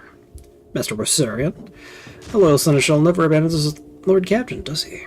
Just glad to see you alive. She gives Abelard an encouraging smile. Let's see, Argenta gestures at everyone here. Your arrival is timely indeed. The Emperor's chosen on our side. We can come out of hiding and exact vengeance upon the enemies of humanity. But it shouldn't take up your time. Speak instead to the Commissar, the one who leads these valiant souls. He'll tell you everything you need to know. What happened to you after you ran into that trap? My memory betrays me. I lost consciousness soon after they dragged us into the shadows. I came in, too, in a filthy arena. They had set some clawed beast upon me. When I slew it, they sent another. I killed them all, one after another, and the unseen spectators demanded more and more. At last I had an opportunity. One of the beasts I fought damaged the enclosure, and I managed to escape the arena. I should have seen how quickly the scum who whooped and hollered from the stands set off after me. I forged a path with sword and bolter and wandered for a long time in darkness. And then I wound up here, where a loyal servant of the Emperor found me and gave me a chance to serve him again. Who is this Commissar you speak of? A loyal servant of the Emperor who has not lost the will to fight, even in this impenetrable gloom. He has mustered resistance, everyone who can hold a weapon, and refuses to accept the fate of a toy in the clutches of vile Xenos. The dwellers of these dungeons are myriad, and most are lacking in soul, courage, or willpower. The Commissar and his associates seek out the true champions of the Imperium among them, and prepare this battle for the fight against the Xenos. Providence itself has brought me here. I assisted the Commissar in his search in hopes of finding you among the captives. I devoted myself to helping the faithful, yet frail, pick up their strength. And guiding the able yet desperate towards hope, and my efforts have borne fruit. 2 squads have gone on a scouting mission to discover safe passage out of Camara. Gesture at Argenta's audience. Who are these people? I found them, subjects of the Imperium who had been taken to this den of misery and despair, scattered across this vast chasm. They were condemned to suffer for the amusement of the enemies of humanity, but the beasts were wrong in thinking we would simply resign ourselves to our fate. I share my faith in the future with them, a future where we will claim his name upon our lips. You will join me, will you not? Argenta looks at the people around her and nods. I have served the Resistance for as long as I could. My duty to these people is done. It's high time I rejoined you and pursued my original mission. But first, allow me to offer a few final words of guidance to my flock. Argenta turns to her audience, and her voice is filled with zealous fire. Servants of the Emperor, children of humanity! Be strong in your resolve and pure in your faith, for our deliverance is at hand. Steel your hearts, for a great trial lies ahead of us all. But the reward for passing it is freedom. Howdy, Argenta. Get you ranked up. Until the end of combat, the Archmilitant's attacks do not spend LMP. Additionally, each attack grants stacking +5 bonus to dodge for 1 round.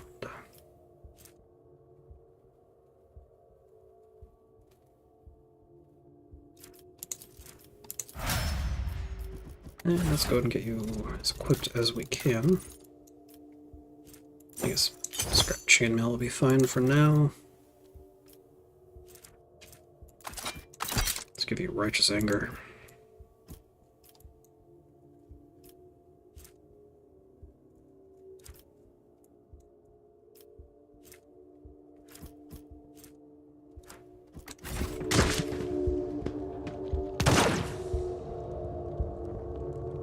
There's the commissar.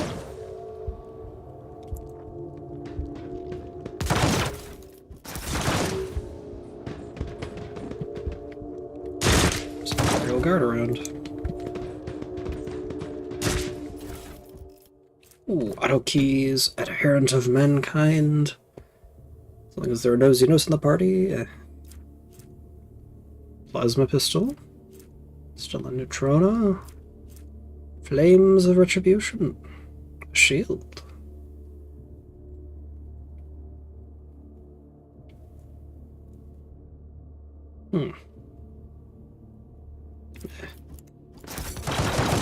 Better to get a bunch of multi-charges. Crate is filled with makeshift lasgun batteries and crudely made auto gun ammo.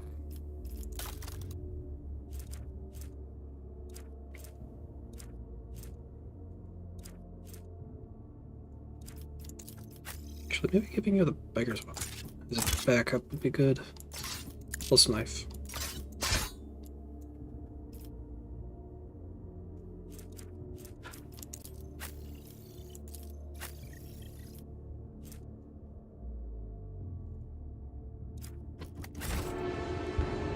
Anyway, let's go talk to the commissar.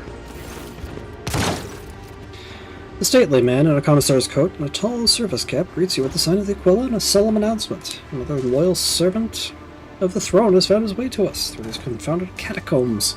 Fear not, approach. If you have faith in the Emperor, then you will find only allies here. Meet the Aquila. The Emperor protects. Indeed, the Emperor protects. The commissar's imperious booming voice repeats your call, and the rest follow suit. Look at the commissar. One might think that the archetypal commissars from Imperial Guard propaganda posters are all life drawings of this man. His large and powerful jaw, his eyes are hard and fearless, and the small scar over his brow adds certain rugged charm to his features. His coat, though worn, has been diligently cleaned and mended, and the skull of his tall cap is polished to a shine. Let's see, who are you? The man replies with clipped precision. Commissar Iako Satni, but my brothers and sisters in arms prefer to call me simply the Commissar. I was assigned to a regiment in the Vicentian Zouaves, and I fought in the Battle of Camalt Secundus, where I was wounded and taken prisoner while unconscious. Having recovered from my wounds, I carry on fighting the wicked Xenos as the head of the local resistance cell, which I founded. The Commissar's speech is vehement and decisive. My valorous comrades and I sabotage the enemy's activities while we devise our plans to escape.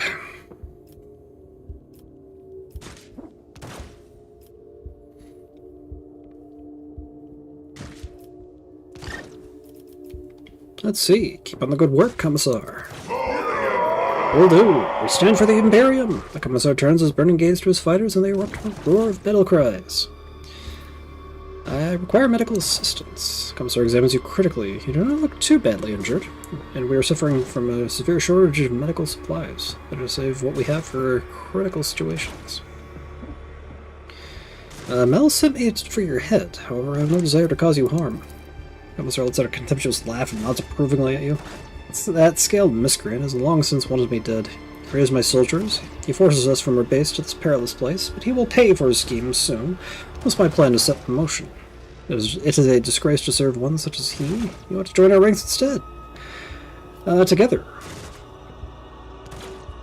We will break out of this accursed city. What is your escape plan? Commissar's speech is brisk and energetic. Some of our own have captured a small Xenos ship that was moored for repairs at a remote unused dock.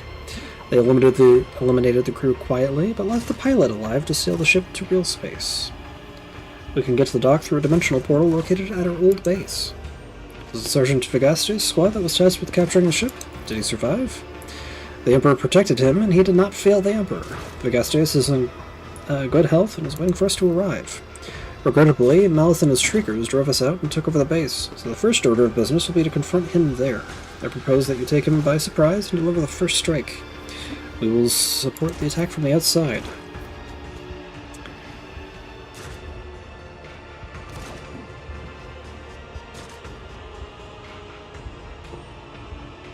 So the Commissar's plan is bold, and the odds of it succeeding are bleak. However, it seems improbable that anyone in Komara is prepared for such decisive covert action from the city's prisoners, so the Commissar and his people have the element of surprise on their side.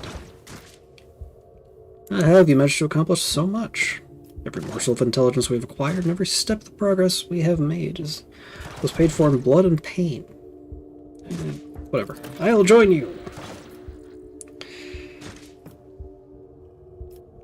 My brothers and sisters in arms, new fighters join our ranks. The Emperor graces us with this, with business to attend to. The chasm. So we need to go kill Malice. Yeah. The makeshift Aquila looks somewhat pitiful. The evident diligence and passion that went into its creation speaks of the piety of its makers. Blessed be the road that we take.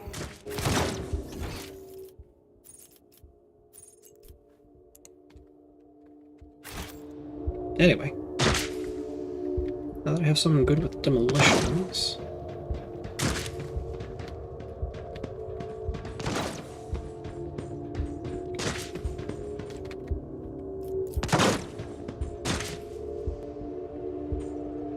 Never doubt me.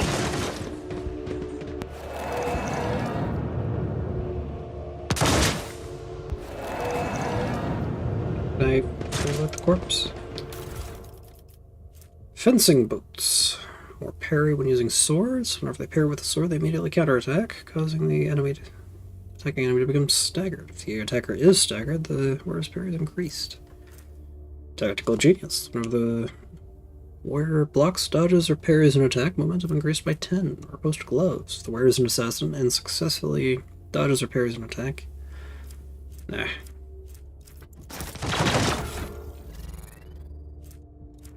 That's for later. Tactical genius.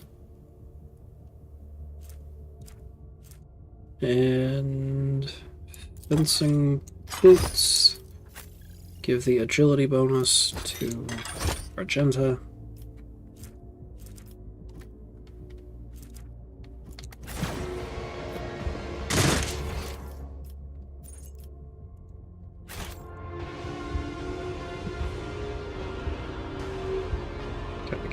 Here.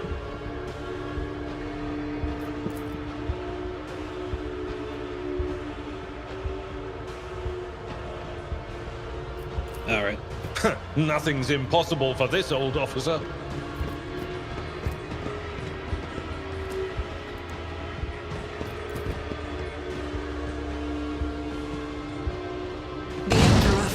me today.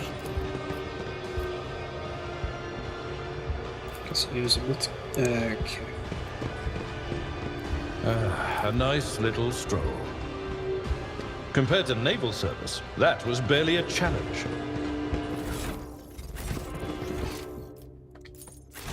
To the Straits of Chasm.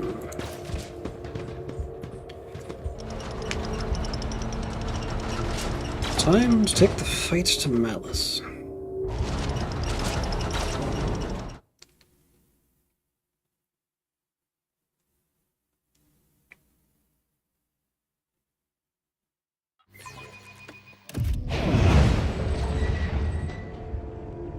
Is that something with wings? The sooner we start, There's a fresh corpse, but I don't know anything. over there.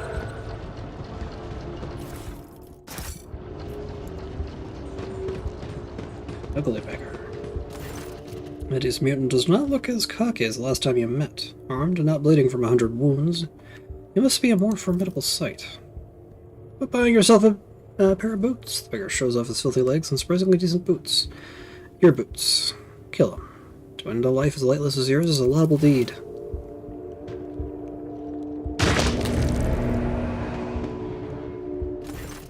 The beggar refuses to die easily. He's barely clinging to his life and choking on his blood. Evidently, his protracted agony reaches its end. Or eventually. What? What deeds await us? I got to loot him twice.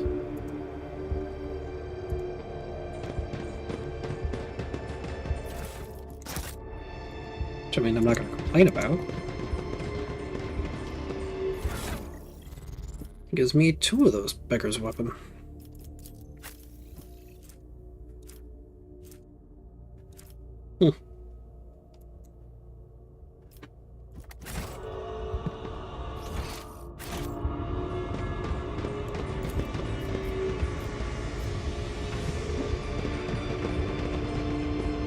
The light of terror shines for us.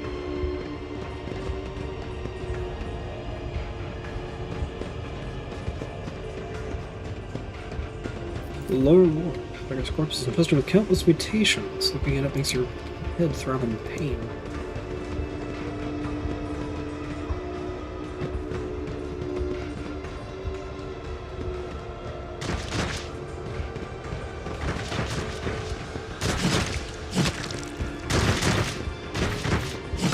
Whatever you wish. The pit.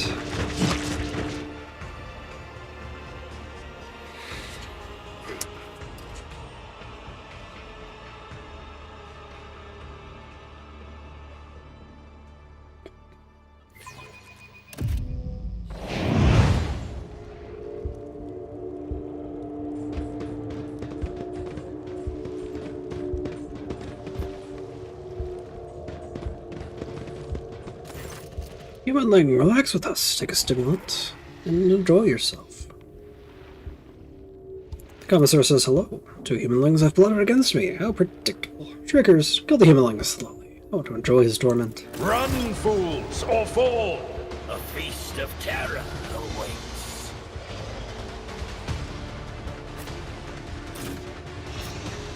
Lord up there, Agenta there, I guess.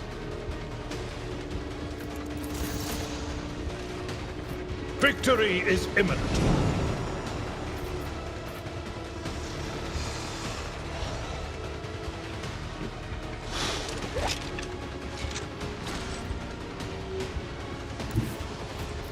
Let's go and get defensive Tried and stance. tested tactics are the best ones. Reckless It will be strike. done.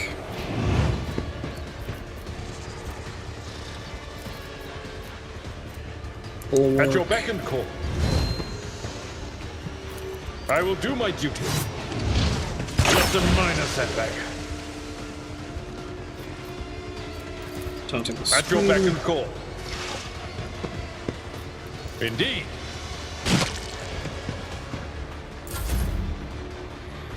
Argenta. Thou bout is for the weak. Let's go and get concentrated fire. As the Devastating Emperor attack. commands, I act.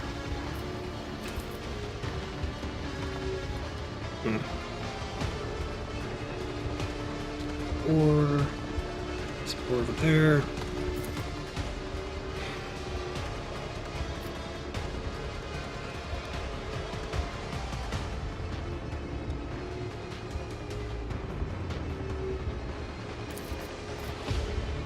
I'll do it.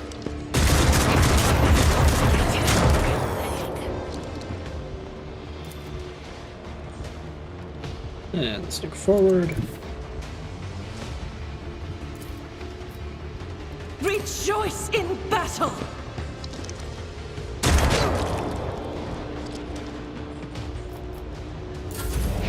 Let them tremble. Pain cleanses the body. Out my way!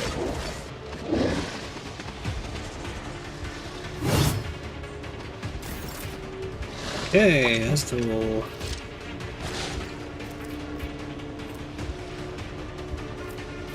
Start by marking some targets.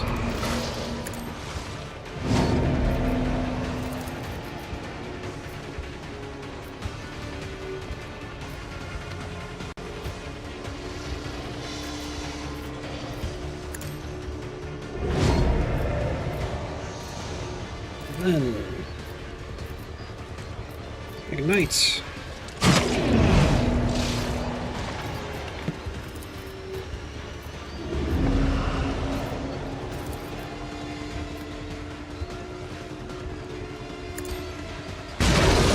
Beam down there.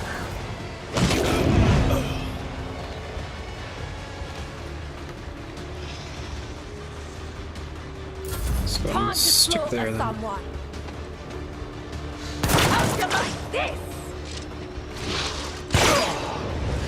I've suffered worse. Hold on!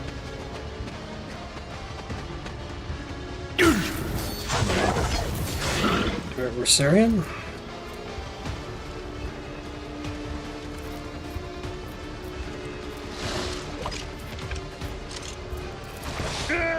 Go. Well, Victory is imminent. Defensive stance.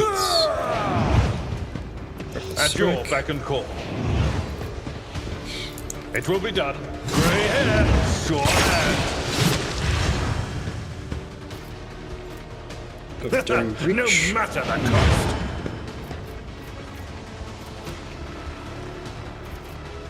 And I go ahead and pop bulwark as well. Indeed.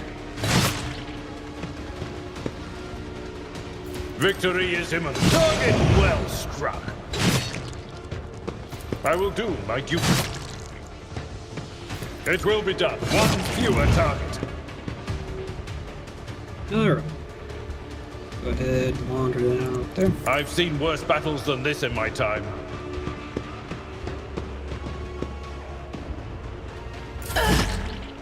You can go ahead, Faith slaughter. without deeds is worthless. As the Take Emperor that guy to the commands, curb. I act. None can escape the Emperor's judgment. Actually, first, let's get Devastating I'll do it. Strike. And Doubt is for the Concentrated weak. Fire. Knock out those two. Each stroke is a prayer. Here we go! There's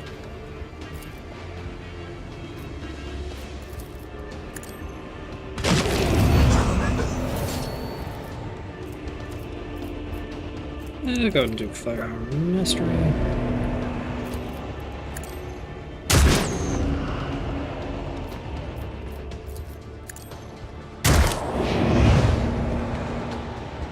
Yay, on fire. Let's finish it up then. Forward, comrades! Hey, the Prince Road Trader managed on us. Going just fine.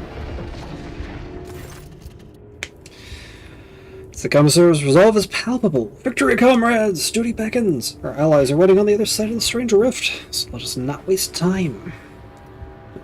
He's holding a strange Xeno device. The Commissar points it at the rift, presses a few buttons, and the roiling entropic energies die down, forming a stable portal. Are you coming with us? I'll bring up the rear and make sure no one falls behind. He will lead the charge, acting as a shining example of duty and valor. Onward! Commissar raises his voice and shouts triumphantly. The Emperor is waiting. He is watching. Let us not falter under his gaze. But first, loot. See if we can't find some better...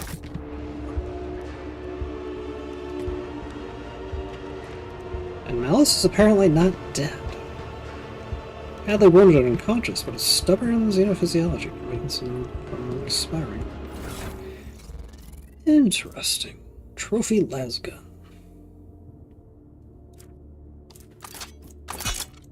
Gotta start using that then. Slightly worse range and rate of fire. It's fine. Better damage per shot. Xenomesh. Provides better armor against Xenos enemies. Also have heavy leather.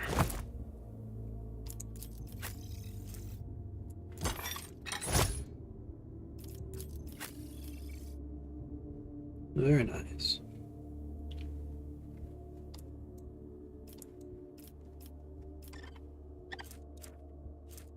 Oh, we got some frags.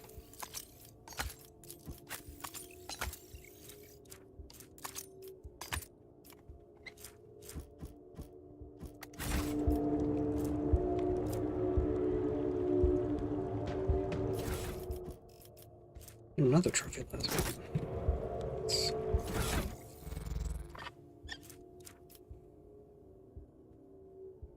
There it is. And some more Xenomesh. Put that on me then.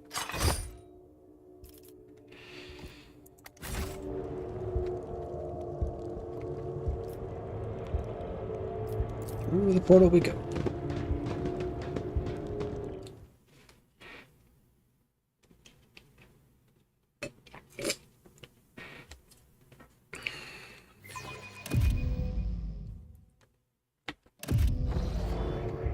The banality of violence is dull.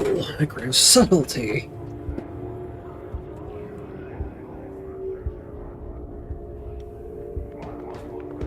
Die gracefully, die passionately. Such tantalizing hints of despair.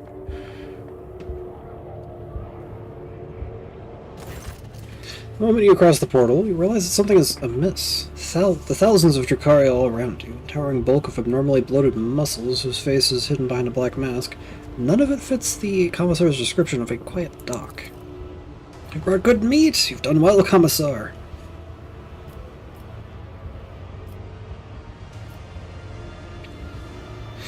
Creature's, let's see, Rage of the Arena. The creature's guttural voice emanates menace. Examine the monster.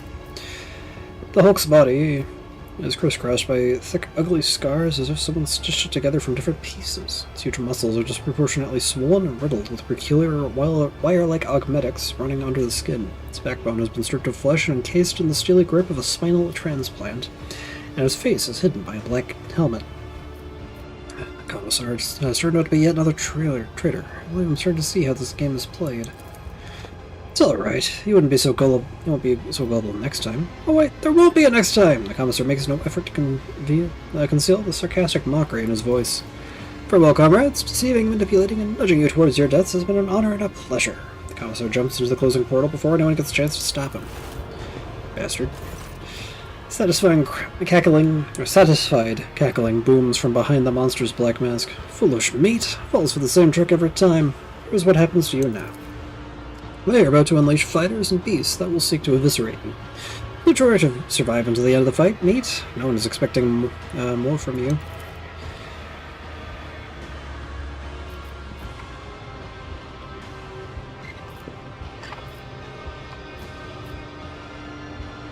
Let's see, should you kill something after all, do it painfully. Unless the Master's craving for death agony is sated, they will release me into the arena, and you will regret that. Got it? Address the fighters. This abomination says that our death is certain, but even in death there is a choice, to be butchered like cattle or to die for the Imperium. Do not let the Xenos decide your fate. May you leave this life with the Emperor's name on your lips.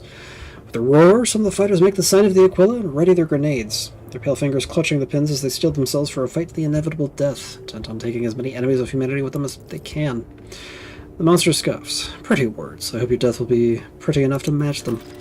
Off with you, meat.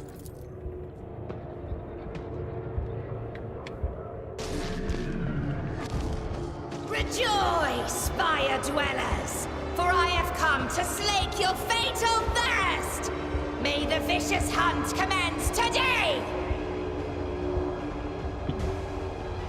My wild hounds will enter the arena to taste the blood of its wretched challengers. Bathe your souls in their suffering! Make your guesses at whether the prey can overpower the predators! If you're looking for more refined entertainment, watch the ousted Draken of the Reaving Tempest fight for his life against the glorious champions of the arena, the blood-stained proselytes!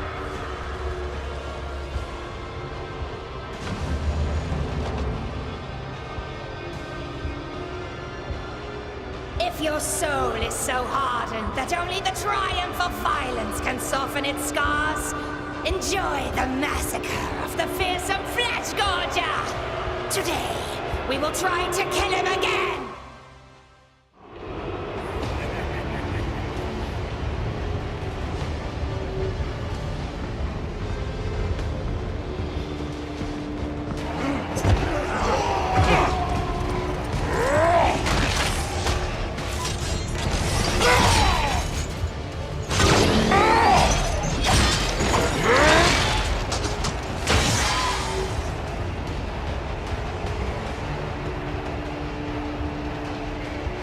We have met our Space Marine.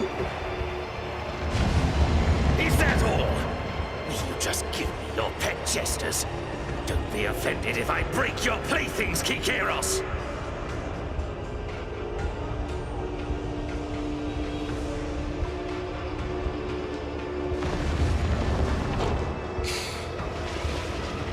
Let the fatal thirst be quenched!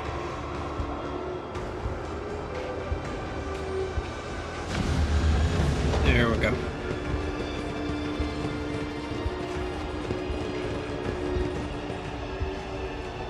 For the Emperor! Bring him around! Dash them! Die! Yay! That's nice. I will deliver furious retribution! The world suddenly loses strength and certainty. Everything around you looks like a decoration and a sham. Horror constricts your chest.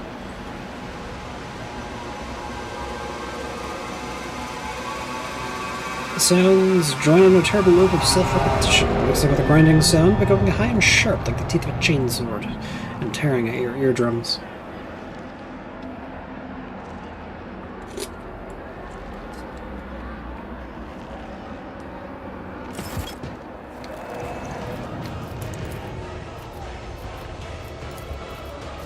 So, old injury, perplexed.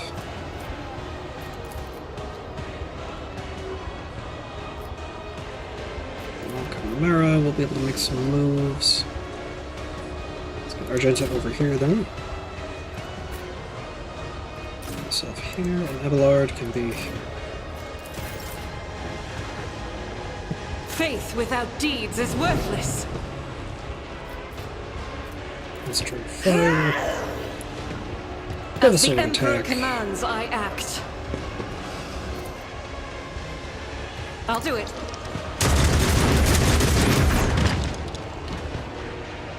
As the Emperor commands, I act. Have you move. Actually, you could just take I'll do a it. single shot from there. Let's make it quick! Is that the move? Let's incinerate.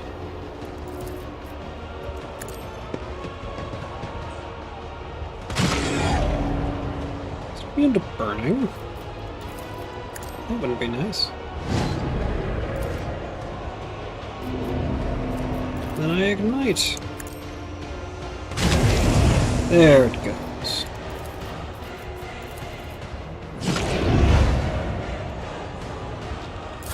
Let's get to it. Let's get to it. Apple.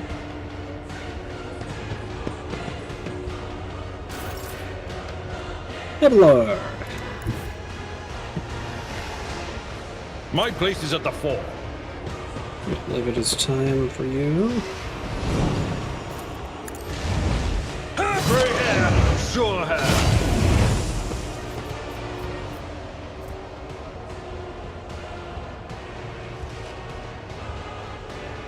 Anyway.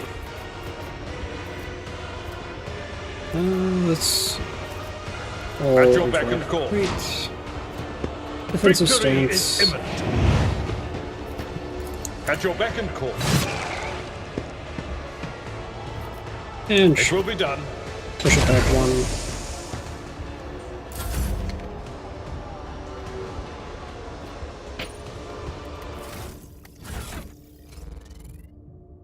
Argenta. Oh, I give. Actually, no, you already have something for this.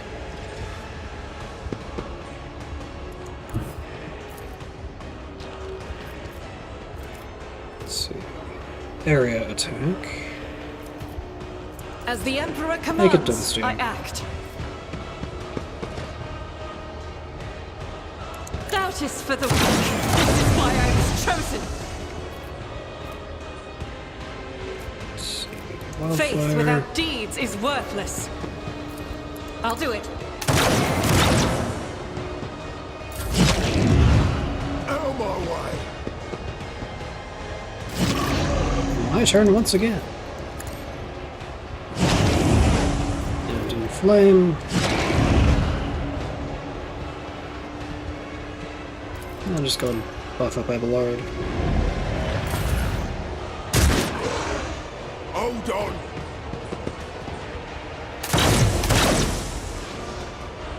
Show me what you've got.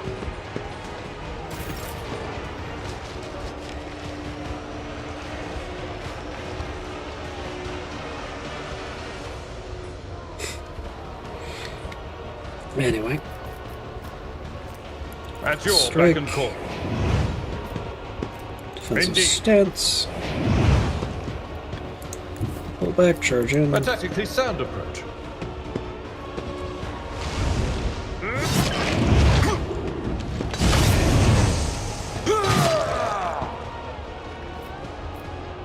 Wall of rock. At your beck and call.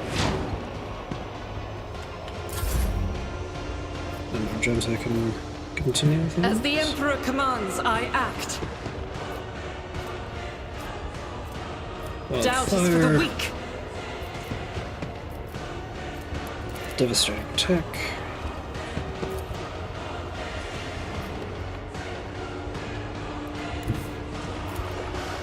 Guided by faith.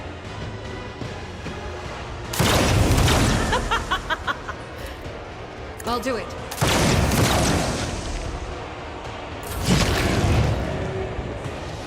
Beasts down. Hello? Hello?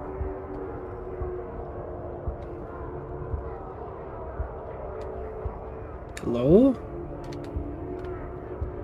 With fire and vigor, our Emperor, imbue us! Okay.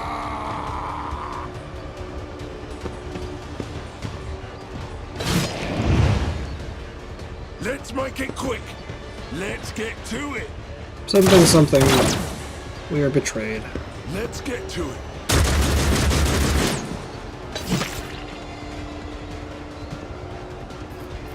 Well. Gonna be like that.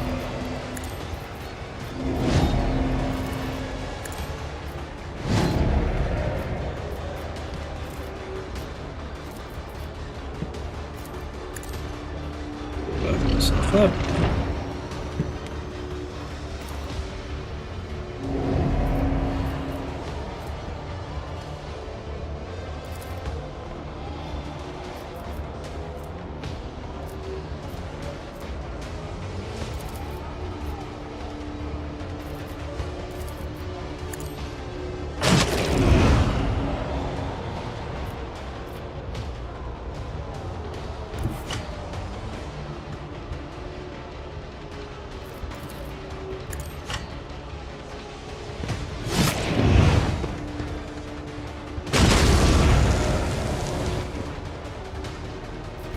Everyone slaughter.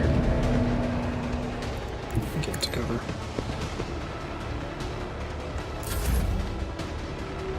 And then Abelard can Follow my lead. deal with the last guy.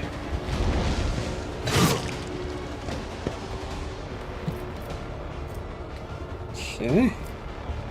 Victory is imminent. Stance. It will be done. Reduce to dust. If you enjoyed it, are you surprised? The fallen Drakon has defeated the best warriors of the arena. Cult appreciates it. Marzai, whatever, has been granted the right to join the Bloodstained Proselytes, Circle of Champions.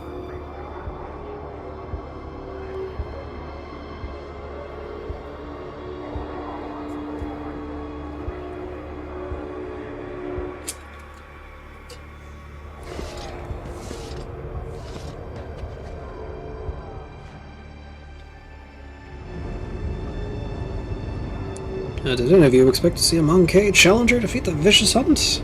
Do you savor the sight of the Flesh Gorger devouring his mangled enemies? Is your fatal thirst quenched?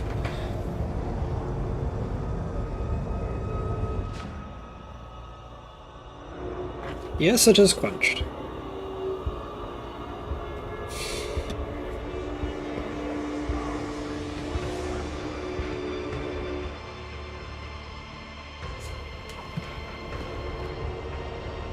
Anyway. Much looting to be done. Some more Xenomesh. The Ripper. Heavy Greatsword.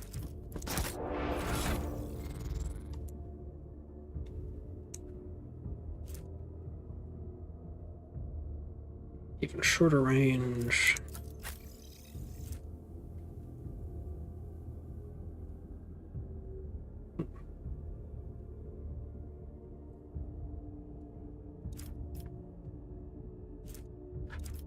Guess I can put some Xenomesh on you? Yeah, because it's just... aside for the deflection... Yeah, I'll not. Put the trophy plasgun on you, though.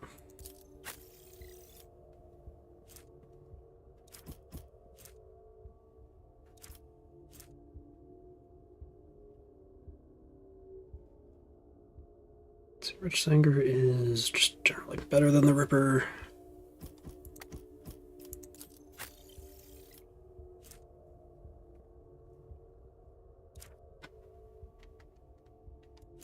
Yeah, I'll put it on.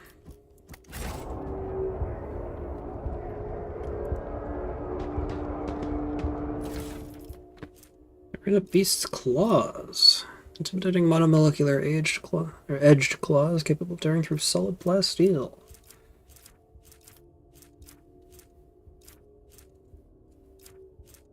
The Ripper, heavy great sword.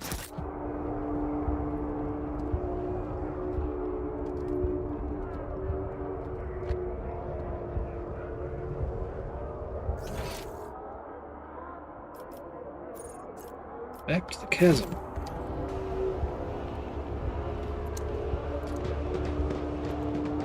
This is where we're supposed to go.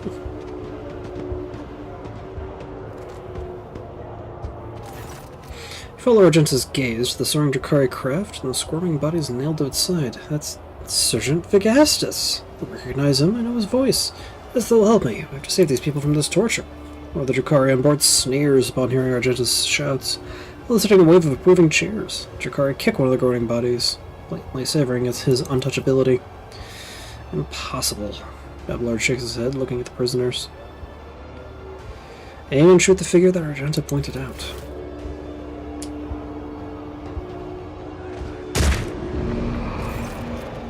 Shot rings out, and the figure pinned to the side of the ship flinches and stills. Argenta freezes, and then turns to face you, her eyes are brimming with rage, astonishment, and unending sorrow. Her face momentarily twists into a grimace, and she drops her head and begins whispering words of prayer. Let's proceed. Commissar traitor. Straits of the chasm.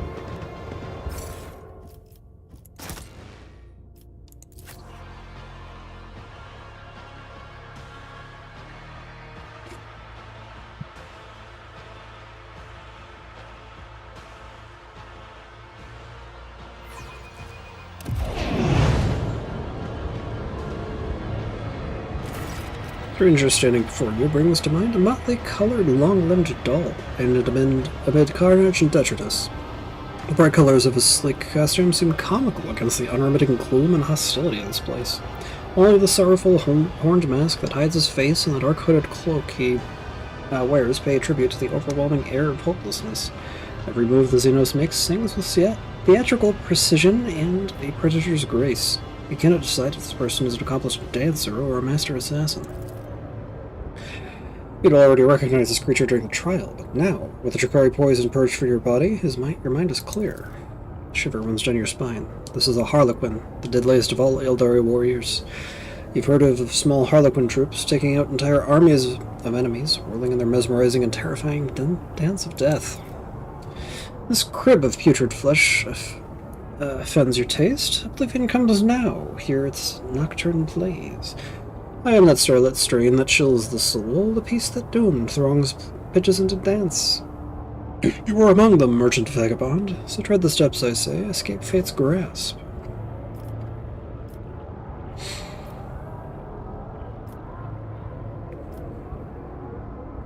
Let's see, forget your riddles for a moment. I'm looking for my missing companions. Do you know anything about their whereabouts? Whose life so dearly does the merchant prize, to boldly now disrupt a night's melody? My navigator Cassia is missing. I doubt she will last very long here on her own. The one who mastered Flesh's mysteries, the soul's enigma, and is what plagues his mind, although is glint unnoticed by the rest. He now holds prisoner within his hall. Okay, so she's in the flesh whatever. Iliot, one of your kind, lured me here. I wish to find her. To lose the path, and then, by touch again, discover it, such as the outcast's lot. On parlous streets, she treads a bloody trail that leads her on through pain and wickedness. I wish to find Pascal, my tech priest. Amidst the shadows dance around us here, a crimson streak I spied, by flesh consumed. Malevolent, but not his own, I fear. A vagrant languishing, alone and doomed. I see.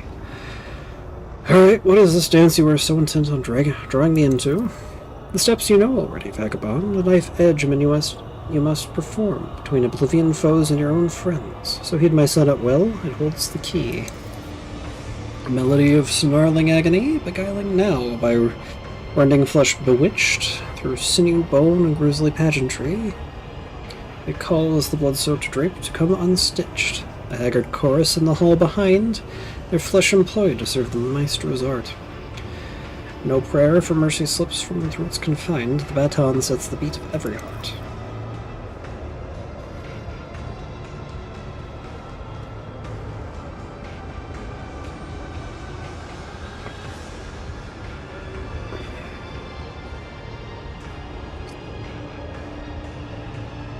Alright, and entrails for him an instrument, and veins a living stave sands parallel.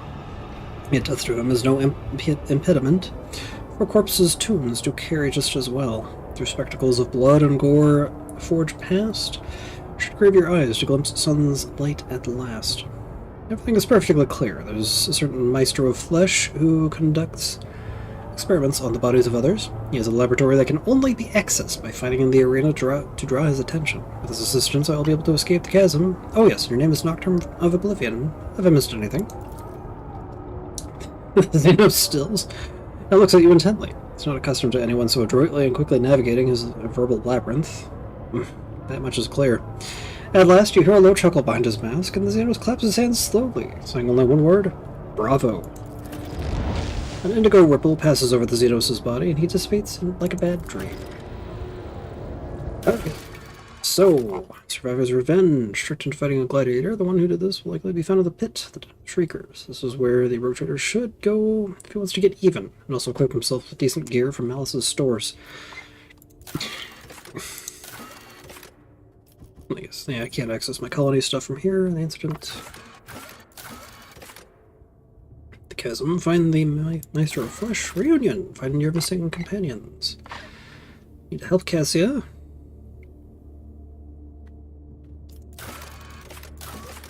And all that. Developments, find a way to escape.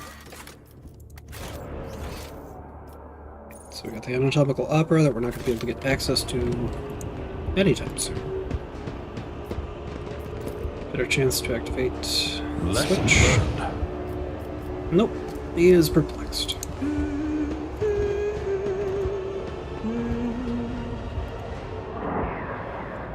Flash of searing pain causes the contents of her skull to burst into flames.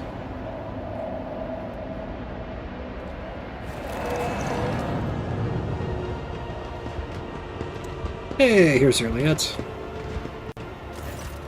The elderly runs a hand over her face before turning to you. The skin is tightly stretched over the bones of her skull, her eyes have lost their glimmer, and her neck is stooped under an unseen burden. And yet you still recognize her. Iliad Lanaveus? Or Lanavis, your former companion, and the reason for your imprisonment within these dark walls.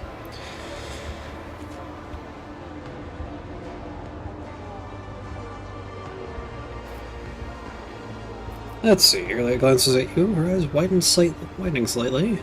That's the only change you detect in her tense expression. Whatever emotion she may be feeling, she's expressing them well. Iliad, you're alive!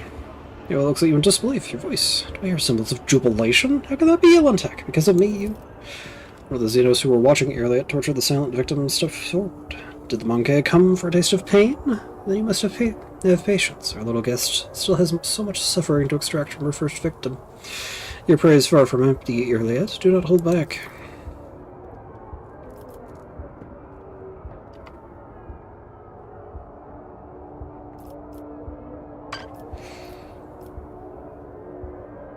Let's see, Iliad grips the blade in her hand and immediately winces. Her spirit stone is emanating a red glow. She touches it with an expression of anguish. Suffering overwhelms me. No more. I can't bear it any longer.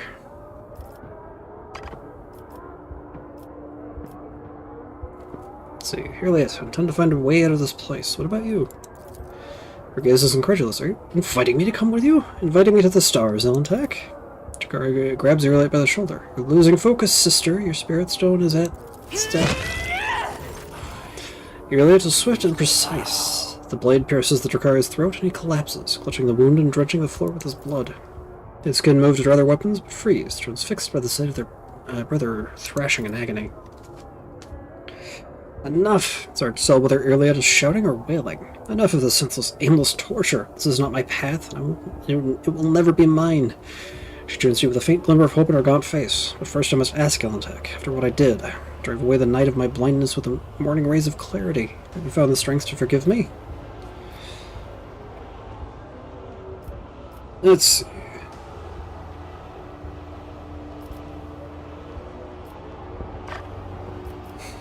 Your reasons make no difference to me. I forgive you.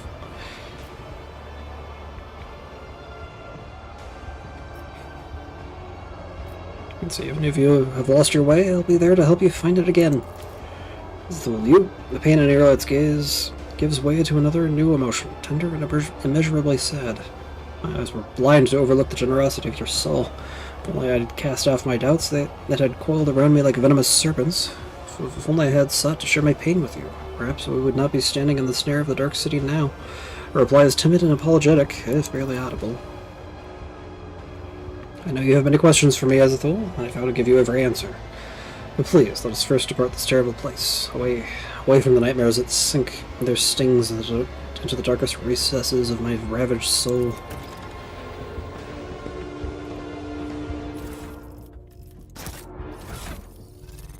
Alright, here, let's get you equipped if I can.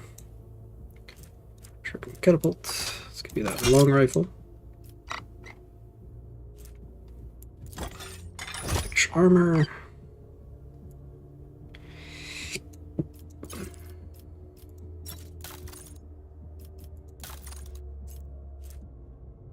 Actually, I can give you something better. Couple of blade armor.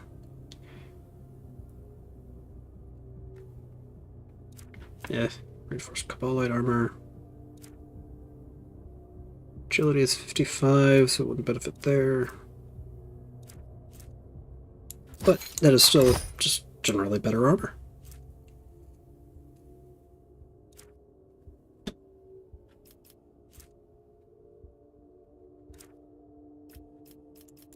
Anyway, let's go get you rank, final rank.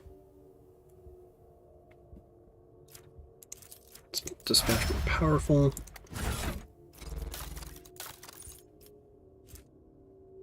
Dodge parries and that creates an additional.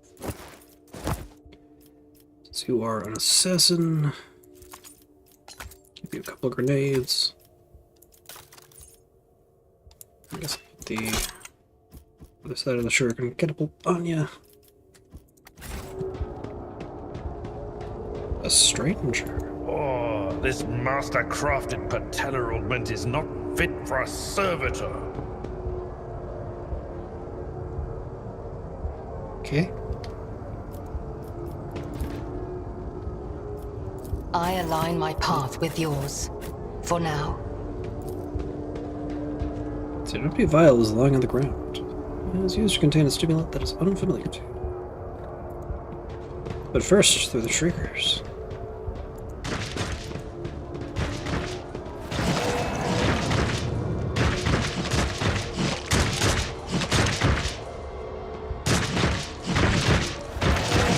Blessed be the road that we take. Act with malice, this time with reinforcements.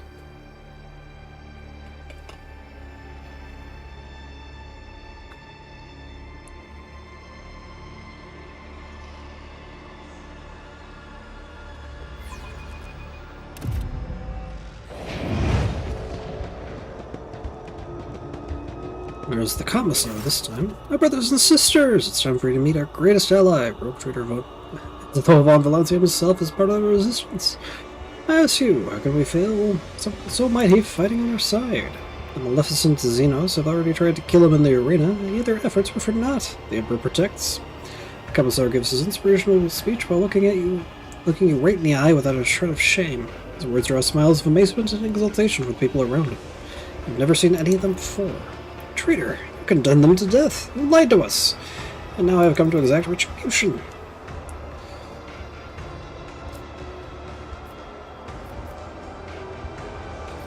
So the commissar's smile becomes unpleasant. Sister Argenta, what are these accusations I'm hearing? Could it be that the horrors of combat have rattled you so?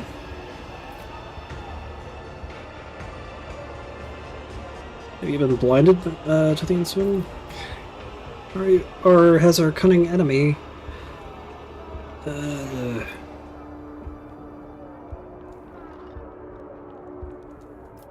execute this duplicitous scum?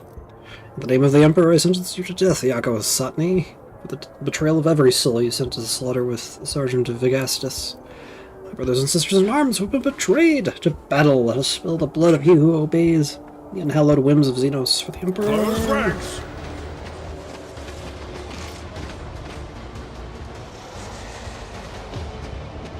Yeah, the Lord can be there.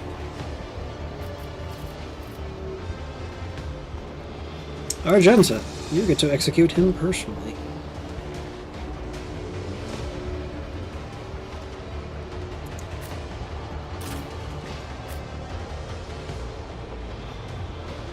And I'll stand over.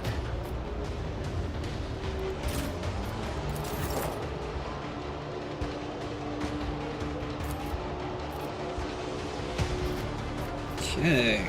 Make yourself elusive. This tedium is beneath me.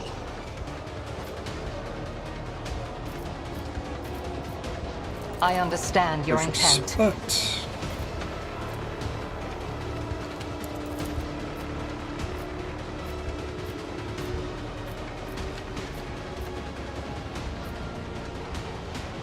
I even have some back here.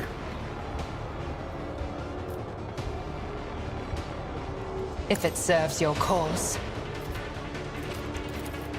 I am not your sea. Fortune favors the swift.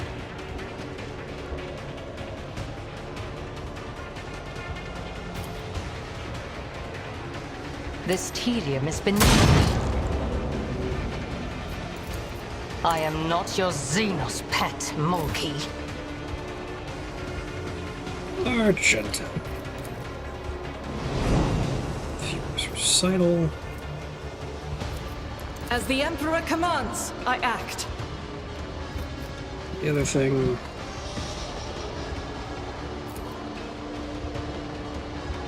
Faith without deeds. My Emperor.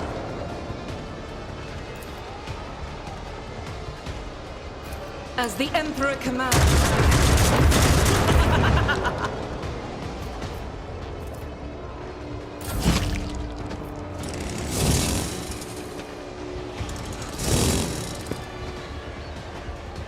Protect me.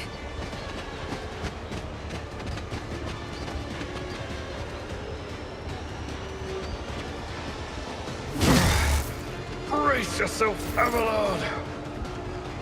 Alright. Well, that. Over there. Do a little molten beam.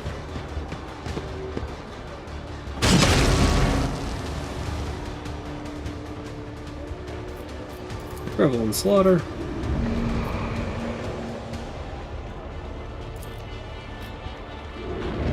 Do a little run and gun.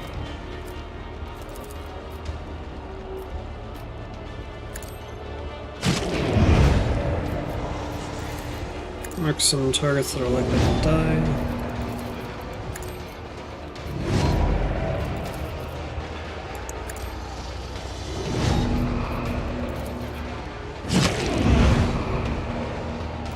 Buff a Babylard. Onward! To the heretics! Weapon at the ready.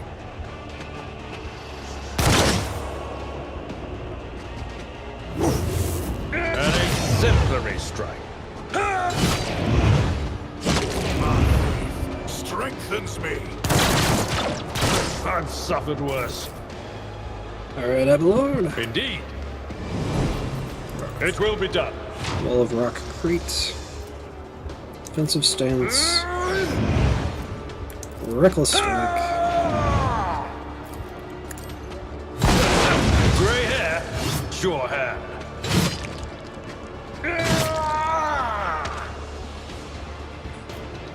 Push him Victory away. is imminent.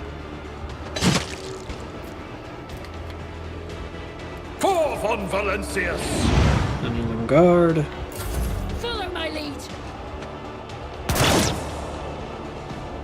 Break their morale. Injured. I'm enraged.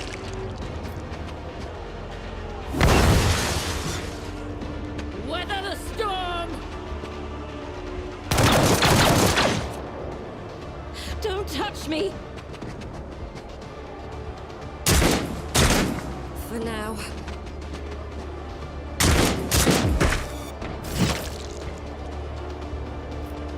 There, you're lit.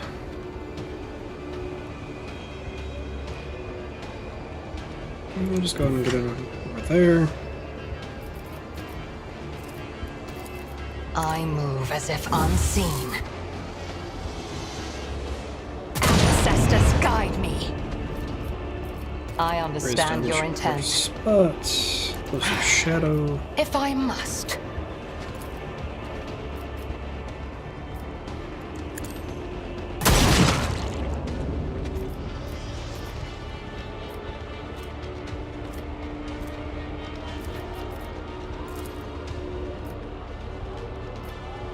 I am not your Xenos pet, monkey. Argenta. God Emperor, move through me. That guy Be the over there. fire in my heart. And then run on over here.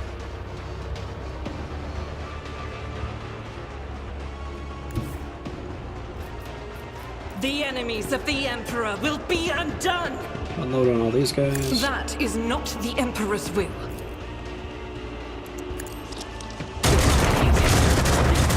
I was chosen! Doubt is for the weak. And then wildfire. To continue unloading. Escape the Emperor's judgment. And then it's my turn.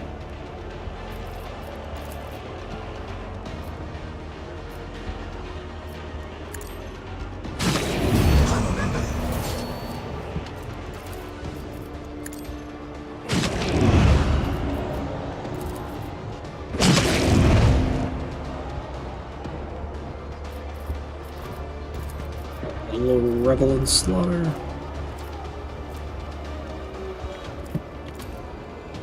Burning gun.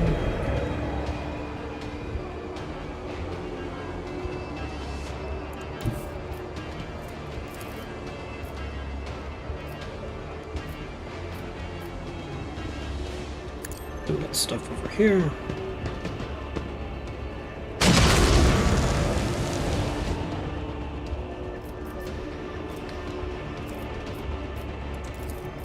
And a couple more there.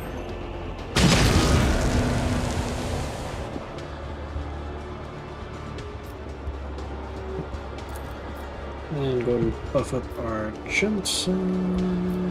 Here they are.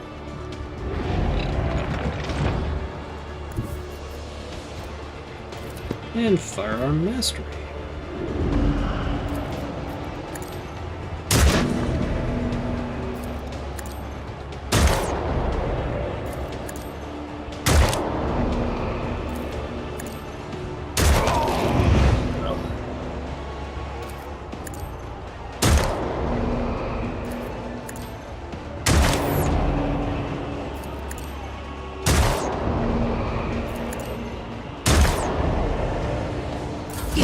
Strike is a prayer. A pity, but... Wait, so the Commissar was a traitor? Seeing as the rogue traitor just deposed him? Yeah. So who's in charge now? The rogue traitor is, you idiot. Neil, oh, hail his lordship von Valencius.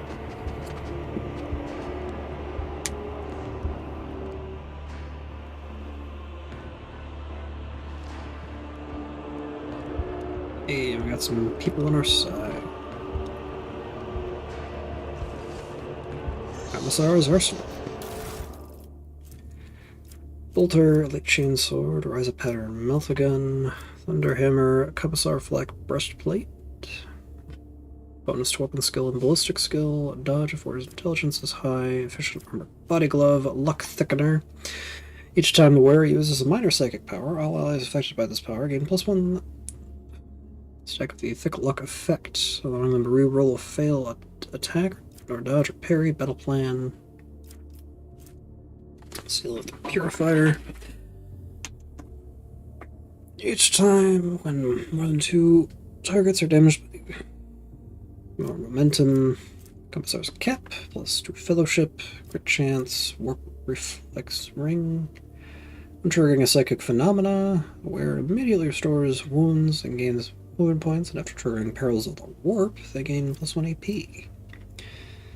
Corruption Eradicator Helmet. Critical damage bonus is doubled against Xenos, Demons, and Psychers. Honor Insignia. Use combat tactics. Shrieker's Arsenal. Ooh, I got a Flamer. Combat Shotgun, Mars Banner Shotgun, Iron Shield, Headhunter Light Carapace, Sharpshooter Boots. Whenever the wearer performs a single shot range attack from any cover, that attack gains armor penetration, Ranger Armor for Eldari, Sword Dancer Cloak, where dodges melee attack, they gain +10 critical hit chance until the end of the next turn. Then we got some skin patches and gladiator healing kits. Survey the Den.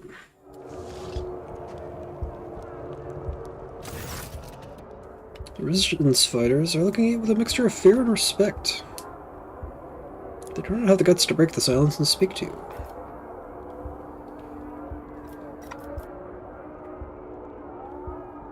Let's see.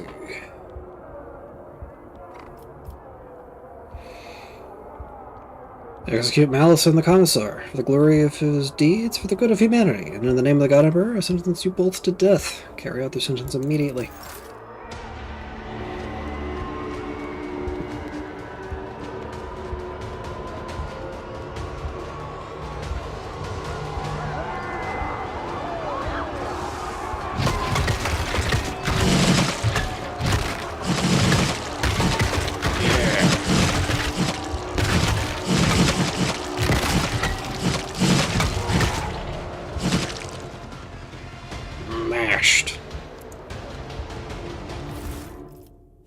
Malice's hide, Commissar's head, gas cloud grenade, radiant chest plate, and hot shot las gun.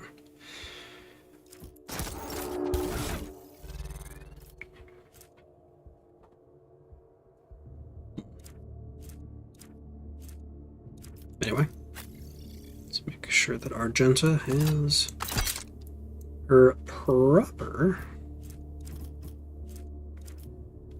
equipment.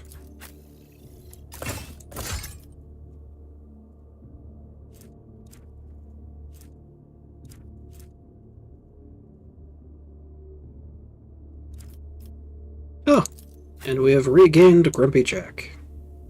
He's still here.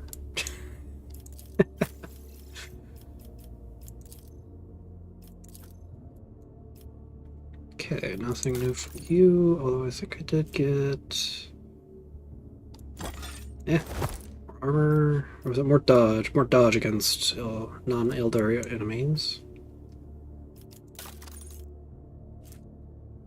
So if the warrior dodges a melee attack, they gain improved critical chance to the end of their next turn. It's probably better for you. Single shot range attack. Yeah. Let's get the Sororitas armor helmet there, luck thickener. Reflex ring, just in case. More momentum from area attacks. Plus fellowship, so grants +3 critical hit chance to the warrior other allies. Yeah, I might as well put it on.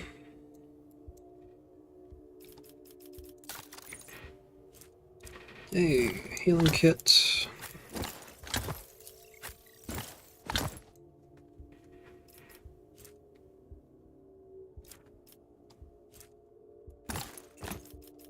Let's see, fatigued. You do need...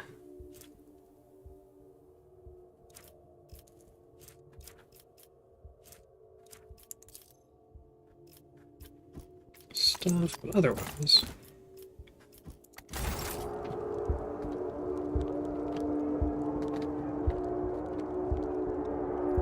Triggers are now ours.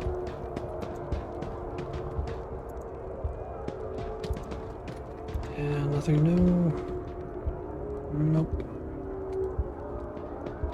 Although we can access this back area now.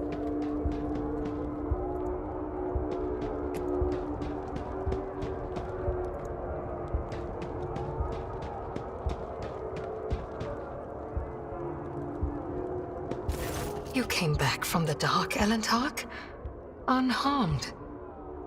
See, although Irliet's sharp features remain the same, the deep shadows around her eyes or her listless gaze give her the appearance of a living corpse. Eldari looks withered, haunted, despondent, but when you approach, the restlessness in her eyes is replaced with a faint glimmer of hope. How are you? My body has already healed. The wounds of the soul will heal one day too. For suffering is a part of our life, not unlike love and fear and the desire to learn. The paths help the children of Asurion to endure any spiritual upheaval.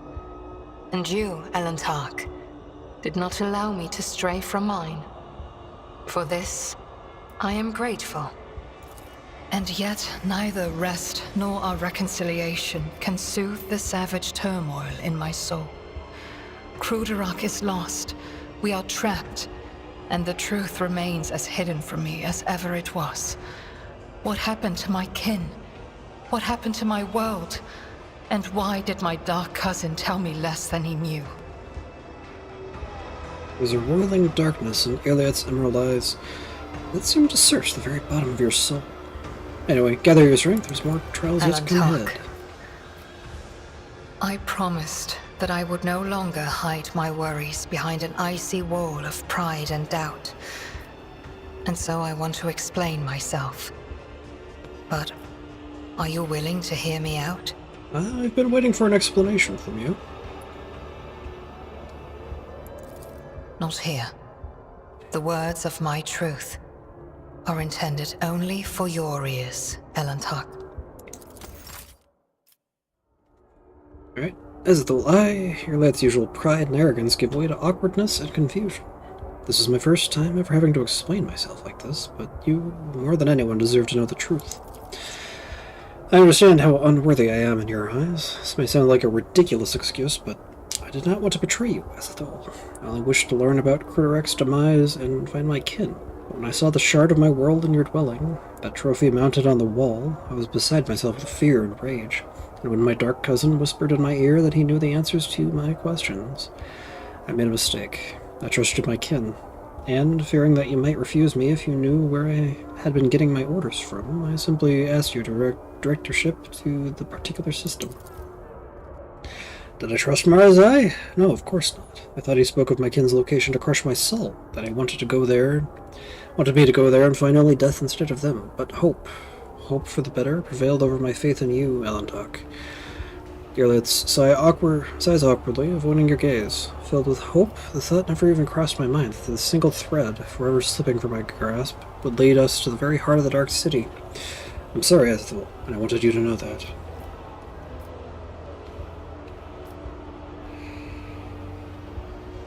Let's see. I already told you that I know nothing about the shard. That trophy belonged to Theodora, my predecessor. So you are not the one to blame for the destruction of Cruderak, but your blood is. Iliad persists her thin lips. No, I will not condemn you in your blood. No more. My accusations have already cost us too much. I understand why you did that, and I forgive you.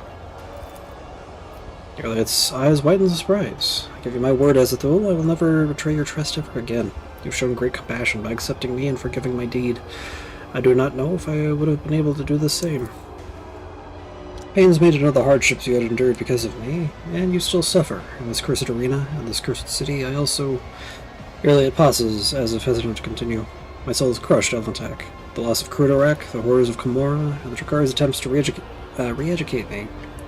I have fully paid the price. I have lost my path and can no longer meditate. My body and my soul will know no peace now. And that means that she who thirsts will soon turn her predatory gaze to me.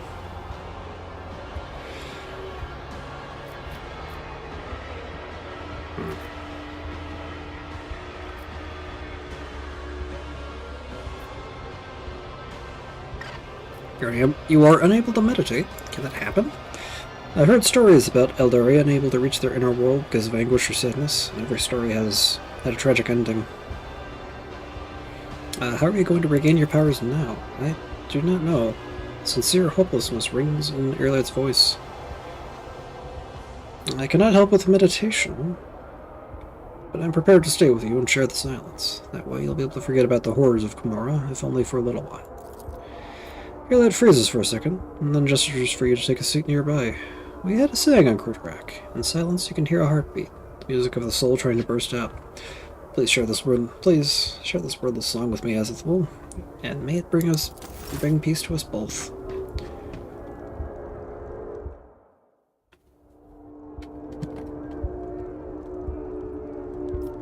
Survey the den.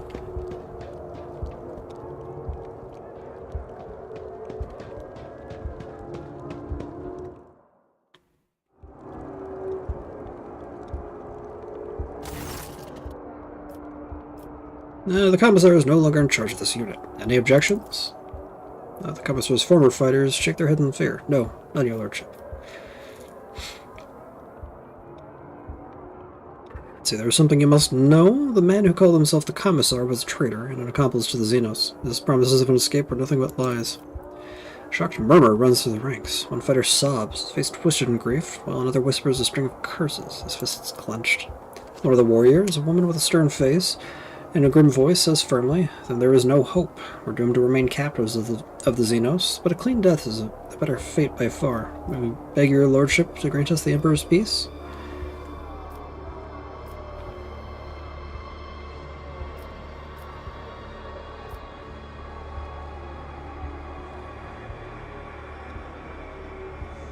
Let's see, in the name of the Emperor, I, as the von Valancius, give you my word that I will lead you out of this place. In a united impulse, the crowd falls to its knees before you. You see their eyes, awestruck and warmed by sunlight, and warm like sunlight. As they offer their many-voiced prayer to the Emperor, you hear your name uttered over and over again. Where did Malice keep his trophies? They're mine now. One of the resistance fighters points to a container filled with room with loot. This is everything we found in this vile den. We searched all that to slice Xenos' secret caches and stashes. Let's see, in the next fight you're coming with me. We shall make the arena drink of Xenos blood. Better die for the Emperor than for yourself.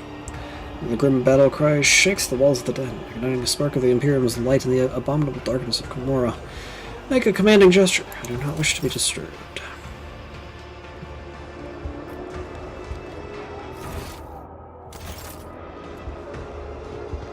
Before I do any more speaking, I am going to see you guys next week. Thank you for watching so far. And yeah, all that.